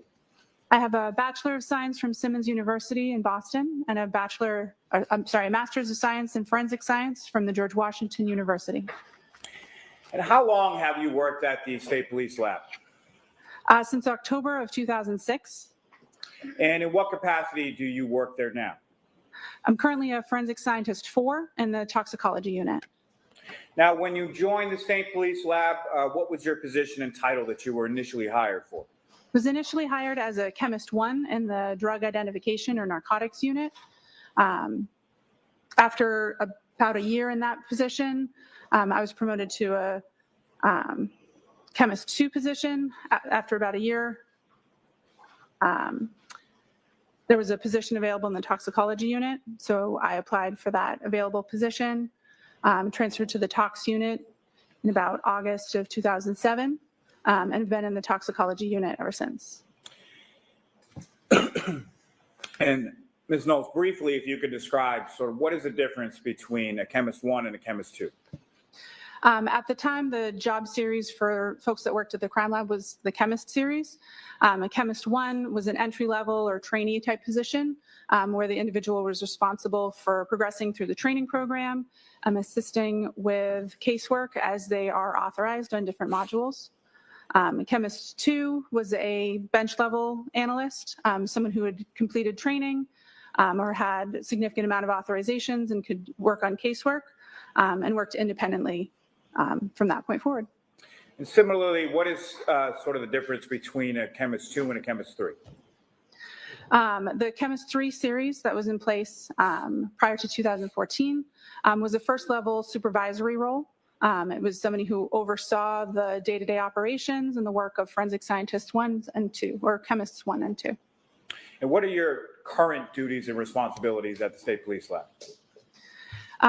In 2014, those chemist classifications that I was describing got changed to forensic scientists. Forensic scientists 1, 2, 3, 4, and 5 is the series. Currently, I'm a forensic scientist 4. And so my role is overseeing training and validation for the Toxicology Unit. Is there a continuing educational component to your work at the lab? Yes, there is. And can you describe that for the jury, please? As part of our accreditation, analysts are required to participate in continuing education at least once per year as they continue to work in their role. Continuing education can consist of participating in workshops or webinars, attending conferences or meetings, or documenting ongoing literature review of new journal articles as they're published. What is proficiency testing? Proficiency testing is something that we utilize in the laboratory to assess processes and competencies of an individual, as well as the processes that are in place for a particular unit or department or scope of testing. Proficiency testing is also an accreditation requirement. Individuals are required by our internal processes to participate in proficiency testing at least once per year as sort of an ongoing assessment. And what a proficiency test is materials that are purchased by the laboratory from a third-party vendor. Those materials are analyzed as if they were casework, but there are expected results or known results for those samples. Once the laboratory processes those samples, just like their casework, we submit the results to the external vendor that we purchase the materials from. The results are compared to the expected results, and we have to have our results meet those expected results in order for the proficiency test to be considered successful. Now, over the course of your years at the lab, have you undergone proficiency testing? Yes, I have. And have you passed each of those respective proficiency tests that you've taken? To the best of my knowledge, yes. Now, is the State Police Lab accredited? Yes, it is. And by whom? The Massachusetts State Police Crime Lab is currently accredited by the American National Standards Institute National Accreditation Board. And what does that accreditation process consist of? The accreditation process consists of on-site assessments as well as remote or virtual assessments to evaluate our policies and procedures, our personnel, our management, as well as our facilities to ensure that we are meeting established accreditation standards. The standards that we're currently accredited to is an international standard 17025 with additional requirements for forensic testing laboratories. And so there are folks that come from that organization, ANAB, that come to evaluate all of those different aspects of our processes to ensure that we are meeting the standards set out in their requirements. And the State Police Lab, in particular, the toxicology unit within that lab, is that accreditation up to date at this point? Yes, we're currently accredited to that standard. Now, just in general terms, Ms. Knowles, if you could explain to the jury, what is forensic science? Forensic science generally is the application of science to questions of law.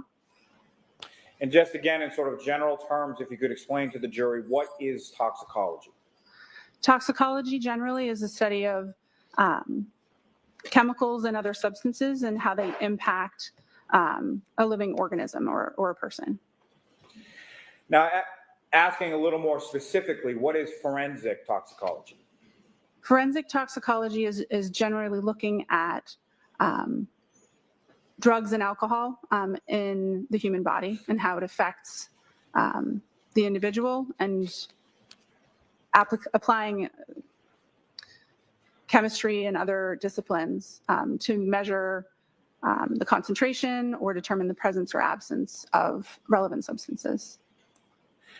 Are there different types of alcohol? Yes, there are. Okay. And what are those types?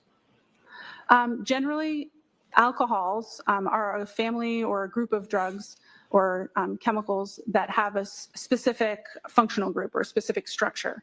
The types of alcohols that are analyzed in the laboratory that I work include methanol, ethanol, and isopropanol. And what are the differences between those different types? They all have similar but slightly different structures. Methanol is a solvent. Sometimes it's called wood grain alcohol. Isopropanol is rubbing alcohol or 2-propanol, and that is typically used as a disinfectant. And ethanol is the type of alcohol that we typically are referring to when we talk about alcoholic beverages. It's what's present in those types of liquids. Now, Ms. Knowles, through your training and experience, are you familiar with a term known as a central nervous system depressant? Yes, I am. And can you explain that term to the jury? Sure. A central nervous system depressant is a drug or a substance that works to slow down the reactions of nerves in your body. It makes nerve cells slower or less likely to respond to stimulus. Now, is alcohol a central nervous system depressant? Yes, it is. And how would that central nervous system depressant affect the human body? The effects depend on the concentration or the amount that's present in the body. Effects range, depending on that concentration, from slowing reaction time, reducing heart rate or respiration rate in an individual. That slower respiration rate can also result in drowsiness or unconsciousness. Slower reaction time and more limited muscle control can also result in outward appearances like staggering gait or slurred speech. It can impair balance and motor coordination. Because nerves are responding more slowly. Alcohol can also, or ethanol specifically, can impact your brain's ability to form new memories. It can impact your body's ability to perceive and apply critical thinking. Again, all of those effects that I just described, they can be present depending on the concentration and the individual and how they're responding to that particular concentration.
Assist to approximate what a corresponding whole blood ethanol concentration would be based on testing on a serum ethanol concentration.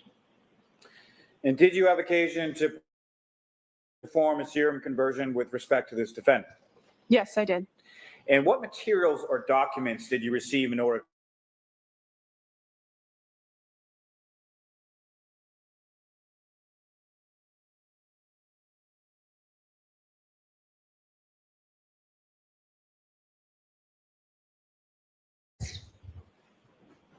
I'm showing you a document.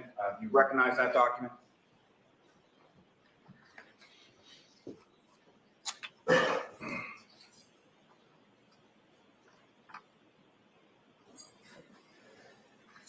May I approach you in your honor? Yes. Yes, sure. Turn your attention to a previously tabbed portion of those records. The 52nd page of those records. Do you recognize that? Yes, the flagged page is consistent with the portion of the medical records that I had reviewed in preparation for doing the serum conversion calculations for this report. And those medical records pertain to a Ms. Karen Reed from the Good Samaritan Medical Center. Is that correct? Yes, they do. And in those records on that 52nd page, what was reported as the defendant's ethanol level? The results are recorded as an alcohol result with a value of 93 milligrams per deciliter. And pursuant to those records, at what time was that sample taken from the defendant at the Good Samaritan Medical Center? The collection time listed on the medical records is January 29th, 2022 at 9:08 a.m. Now, that recording and a measurement of milligrams per deciliter, is that typical for how you see ethanol measured by hospital labs? Yes. And did you conduct the serum conversion for this defendant's reading consistently with how you do in every case that's assigned to you? Yes. Now, please explain to the jury how you're able to convert that serum level reading to a blood alcohol concentration. So the way that the calculation is performed is kind of in two steps. So the results are listed in milligrams per deciliter, which is common in clinical testing. And to convert it to the type of units that are typically used for blood alcohol concentrations, we just divide by 1,000 to get that into the right units. So 93 milligrams per deciliter converts to 0.093 grams per cent. And then to perform the serum conversion, or to get this serum ethanol concentration into what we would estimate to be a blood alcohol concentration, we apply two conversion factors, a low and a high conversion factor, to account for the range that we see in the typical population. I'd mentioned earlier that serum is usually between 13 to 19% higher. So we divide that 0.093 by 1.13 and by 1.19 to get a low and a high blood alcohol concentration for that range. And those conversion factors that you just mentioned, where do those come from? The conversion factors come from literature where they've performed experiments similar to how I described. They have individuals that have ingested ethanol. They collect samples from them and test their whole blood and test their serum alcohol concentrations, and then compare them and see what the ratio is between them. The current ratios that are used by the laboratory, the 13 and 19%, those are also consistent with consensus body documents, or sort of industry standards that we utilize and base our protocols upon. Now, that 13 and 19%, how long have those conversion factors been in place? There was a consensus body document published in 2024, and so we adjusted the serum conversion factors that had previously been in use to those new published, or those new recommendations in September of 2024. Now, does the change in conversion factors recently adopted by your lab, does that benefit the patient or the person for whom you're converting the ethanol to blood alcohol concentration? Objection. I'll allow it. Does it? Yeah, the previous factors we used between 12 and 18%. And so when you perform that conversion, it typically ends up with a equivalent or lower blood alcohol concentration. And so it could be interpreted as being favorable to a defendant. Now, why are they presented in a range? We don't use just one conversion factor because in the studies that we base our procedures on, it demonstrates that the general population does not have one consistent conversion factor or ratio between their whole blood and their serum alcohol concentrations. And so to ensure that the conversion that we're utilizing applies to most of the general population, we use sort of the extremes of what we see in that literature, like a high and a low, to make sure that our approximation falls, that the true value would fall somewhere in between that low and that high value. And what did you calculate as a low and a high range for this defendant's blood alcohol concentration from that alcohol reading from the Good Samaritan Medical Center? So the 93 milligrams per deciliter serum ethanol concentration would convert to between 0.078 and 0.092% or grams per cent. And again, Ms. Knowles, that's at the time that the blood is drawn at approximately 9:08 a.m. on January 29th. Is that correct? Yes. Now, turning your attention to retrograde extrapolation, can you explain to the jury what a retrograde extrapolation is? Sure. A retrograde extrapolation is another service that the laboratory offers, where it's a calculation that we can perform when we have a alcohol concentration that was measured at a particular time, and it would be helpful or relevant to know what that person's blood alcohol concentration was at some point prior to that sample having been collected. What we're doing with this calculation is taking what we know about how quickly the human body is capable of breaking down alcohol and applying that rate of elimination to the time interval between when the sample was collected and tested and when there might be a particular time of interest, a car accident or some interaction where that person's blood alcohol concentration might be relevant. And how is that done? Similar to the range of conversion factors that we were looking at with the serum conversion, we know that the rate of elimination in alcohol in humans varies from person to person. And so based on studies where they're looking at rates of elimination in large groups of people, we know that alcohol can break down at a rate of between 0.010 and 0.025% per hour.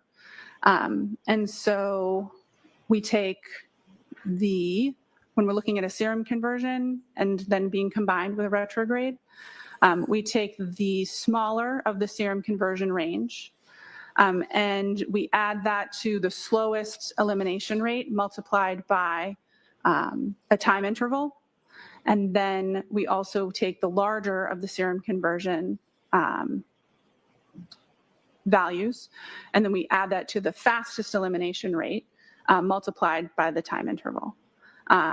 We use a smaller time interval for that sort of minimum calculation to account for the fact that we don't want to overshoot that estimate of blood alcohol concentration.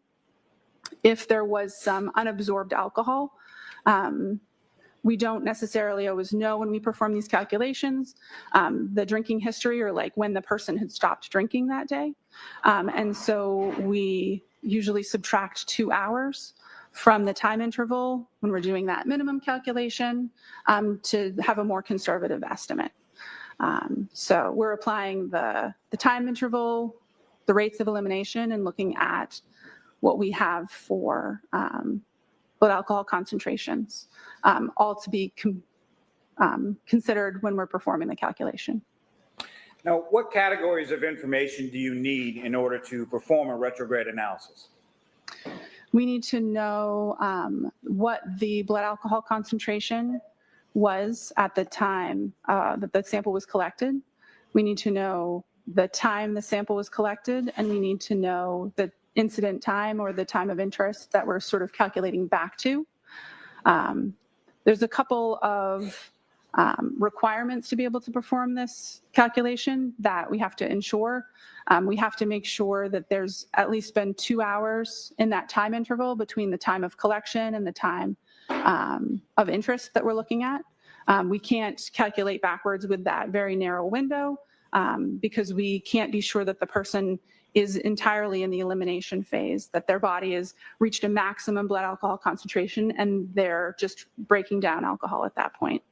And we also know that this simple rate of elimination calculation can't be accurately modeled once we get down below between 0.02 and 0.03.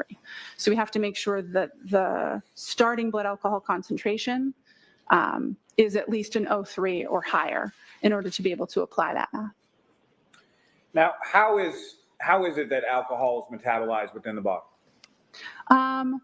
Generally, after someone stops drinking alcohol, their body reaches a maximum blood alcohol concentration. And then after that maximum is reached, for most folks, that's between 30 and 90 minutes after they stop drinking.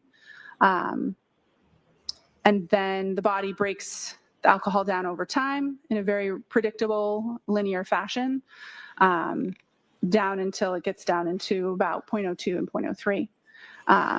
The mechanism that the body uses to metabolize, some alcohol is excreted in urine, some alcohol is evaporated and removed from the body through your breath, but the vast majority is broken down with enzymes in your body that convert the ethanol structure into water and carbon dioxide. What are the phases of metabolism for alcohol in the body? So alcohol, once it's ingested, moves through the body in a couple of different phases. One, initially, the body is absorbing alcohol. Then the alcohol is distributed throughout the body where it can have its effects. There's the metabolism phase and then elimination. Most drugs and alcohol all kind of follow that same pattern in these different phases. And so I'd mentioned elimination phase earlier.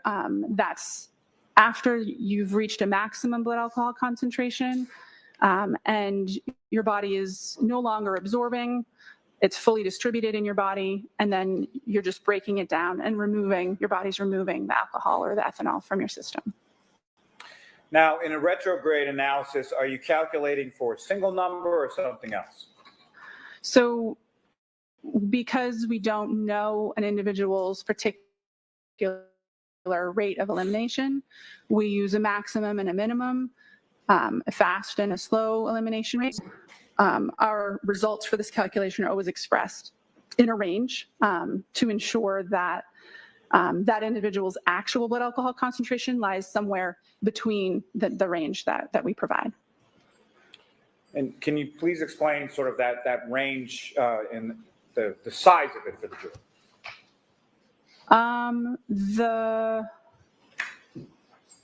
The range that's provided as part of these calculations, the size of the range depends on the facts of the case and the amount of time that's passed between the time of the incident and the time of the sample collection. The more time that's elapsed, there's a greater difference between the faster and the slower rates of elimination, the 0.01 per hour and the 0.025 per hour. And what do those minimum and maximum blood alcohol concentration numbers signify?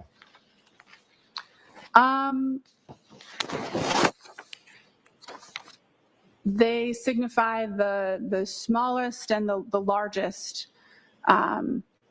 concentration that could be reasonably expected based on the blood alcohol concentration and the rates of elimination that are being applied in the calculation. Now, were you able to perform a retrograde analysis from this defendant's alcohol blood testing from the Good Samaritan? Yes, I was. And similarly, did you perform that in conformity with how you performed prior retrograde extrapolation analyses in other cases? Yes, I did. And what time was utilized in your analysis as the time of vehicle operation or of incident? 12:45 a.m., January 29th, 2022. And do you know where that time came from? I believe it was the time specified in the request from the district attorney's office. And why is time of operation or time of incident important? Because the time interval that we use in the calculation depends on the starting and the ending point of that calculation. So the time of incident is important because that's what we're basing the math on. And what was the resulting minimum and maximum numbers that you calculated for the defendant's blood alcohol concentration from her blood testing reading from the Good Samaritan Medical Center? That based on the 93 milligrams per deciliter value that was obtained at Good Samaritan, that the blood alcohol concentration for that individual at 12:45 a.m. Could be between 0.14 and 0.28 grams per cent. And so you calculated the defendant's blood alcohol concentration to be between 0.14 and 0.28 at 12:45 a.m. on January 29th, 2022. Is that correct? Yes. May I approach just to retrieve, Your Honor? Yes.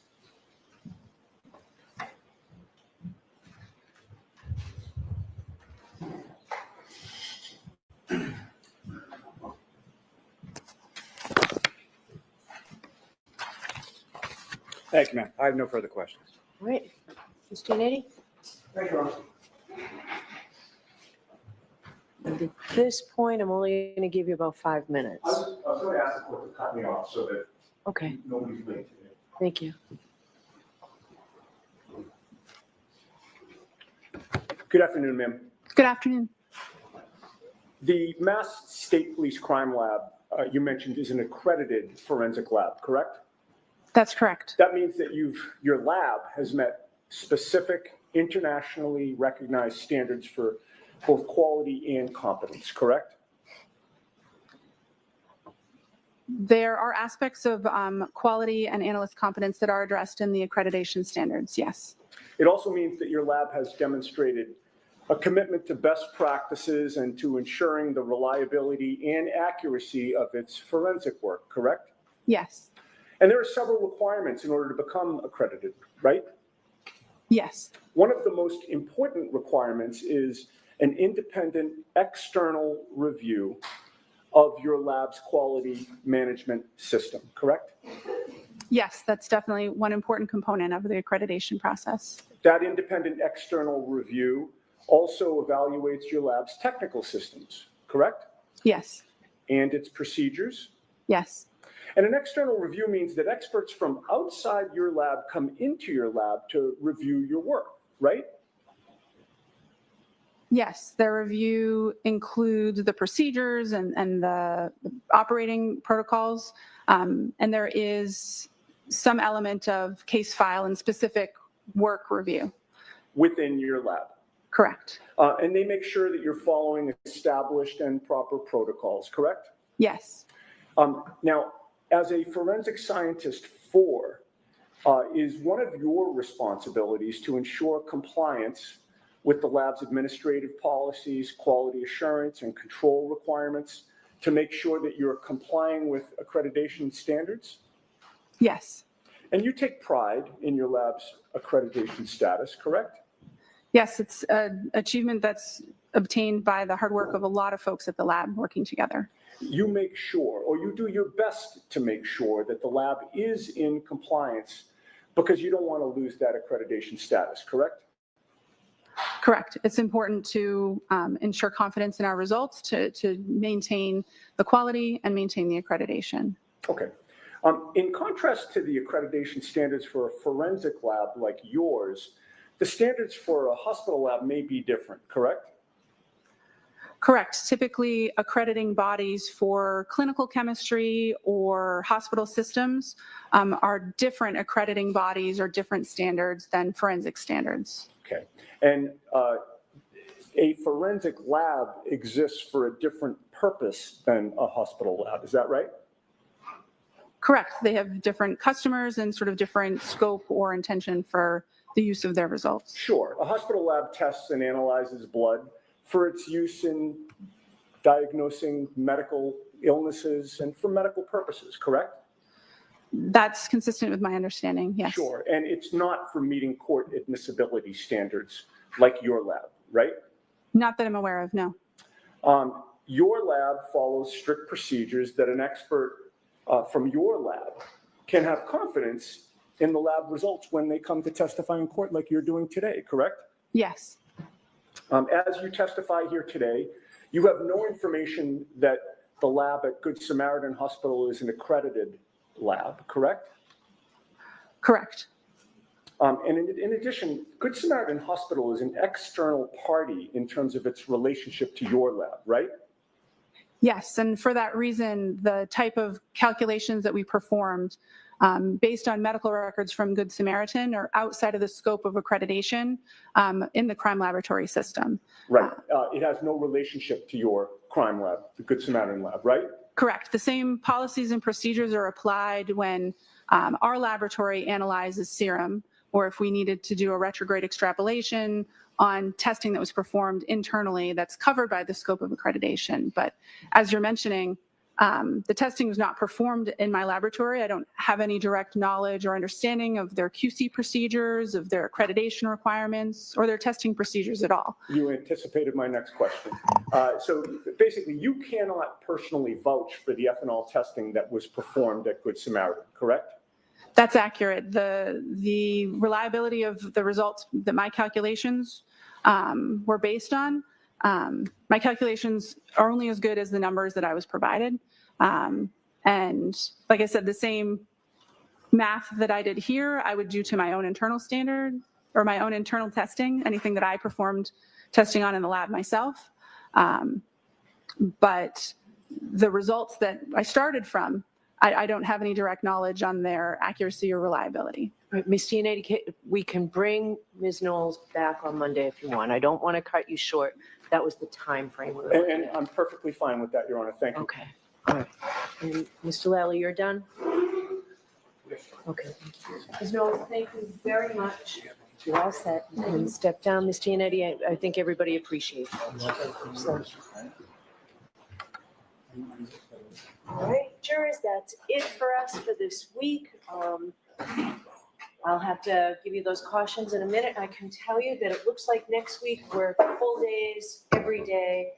We don't expect as long a gap in between as we've had to do. So I think everybody should work really hard to make sure that doesn't happen. The cautions, please do not discuss this case with anyone.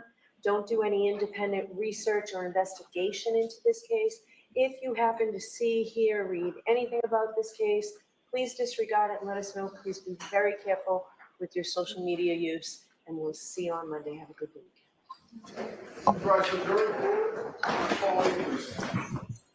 And I will see counsel at sidebar.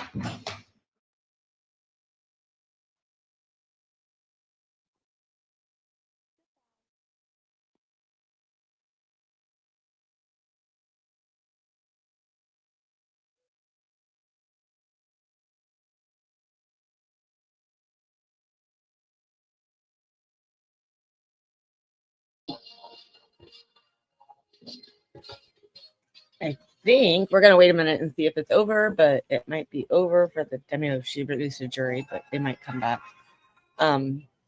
We are not going to do a panel today, you guys. We are going to have Feral Friday at 7 p.m. So yeah, we're not going to let it go yet. Amy said just in case they come back. If they turn it off, we'll let it go. But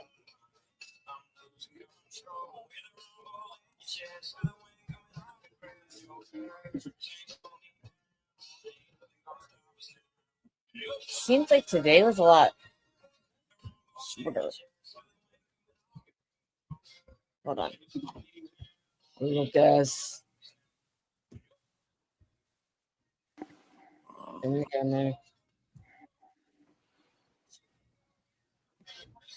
Lucas. Yeah. I was like, where'd he go? He came up. Yeah, I closed the window down because the video stream was jerking and freeze framing and skipping. Yeah, when you said that, I was driving and I looked at I had it playing. I'm like, mine's not moving, but I left my computer up, so it could have been like a cat jumped on my computer. So I was like, told Amy, but she said it looked good on her end. So yeah, I closed the window down and brought it back up again, and it was still the same. So I closed the StreamYard down, and then it started playing normally again. So I left the StreamYard window off. Well, that works. Yeah. So what do you think? So I mean, how do you feel after his redirect? I think Jackson nailed it in the end. She still wasn't happy answering questions. Like when he said one interview. Hey there, Karen Reed trial watchers. With a You know what a different lot of the trials we agency. cover remind me of? Thank you. Yeah. An interview you had with another agency, you cut short, and she wouldn't answer the question. Right. She just said, "Oh, I answered every question I was asked and attended every interview that they wanted me to attend." She didn't actually answer the question. She liked to do that. But we're gonna are you gonna come on tonight at 7 with us? It's gonna be midnight, isn't it? So it's gonna be about 3 hours. I'll have to see if I can stay awake, to be honest. Well, I But mean, you message us at like 3 a.m., so you might as well just stay up, right? I'm just teasing because you're 5 hours ahead. yeah, I get up sort of 6 a.m., 7 a.m. in the morning. Yeah. Um, Well, I don't want to get too much into a conversation because we have Farrell Friday at tonight, 7 tonight, and I want to spend a couple hours with my family before we do that. And then we will see everybody at 7 tonight. I would love to see your face, though. Well, not your real face, but your picture face. yeah, I'll try and make it. All right. You guys, thanks for spending the week with us. We hope to see you guys at 7 a.m. or 7 a.m. So I ain't going to be here at 7 a.m. 7 p.m. tonight for Feral Friday. It's gotten quite feral already this week today. Zach, you better be there or be square. Blue Eyes, we can't wait to see you. Amy, we love you. I love all you guys. Have a good day. Thanks for spending the time with us. Bye.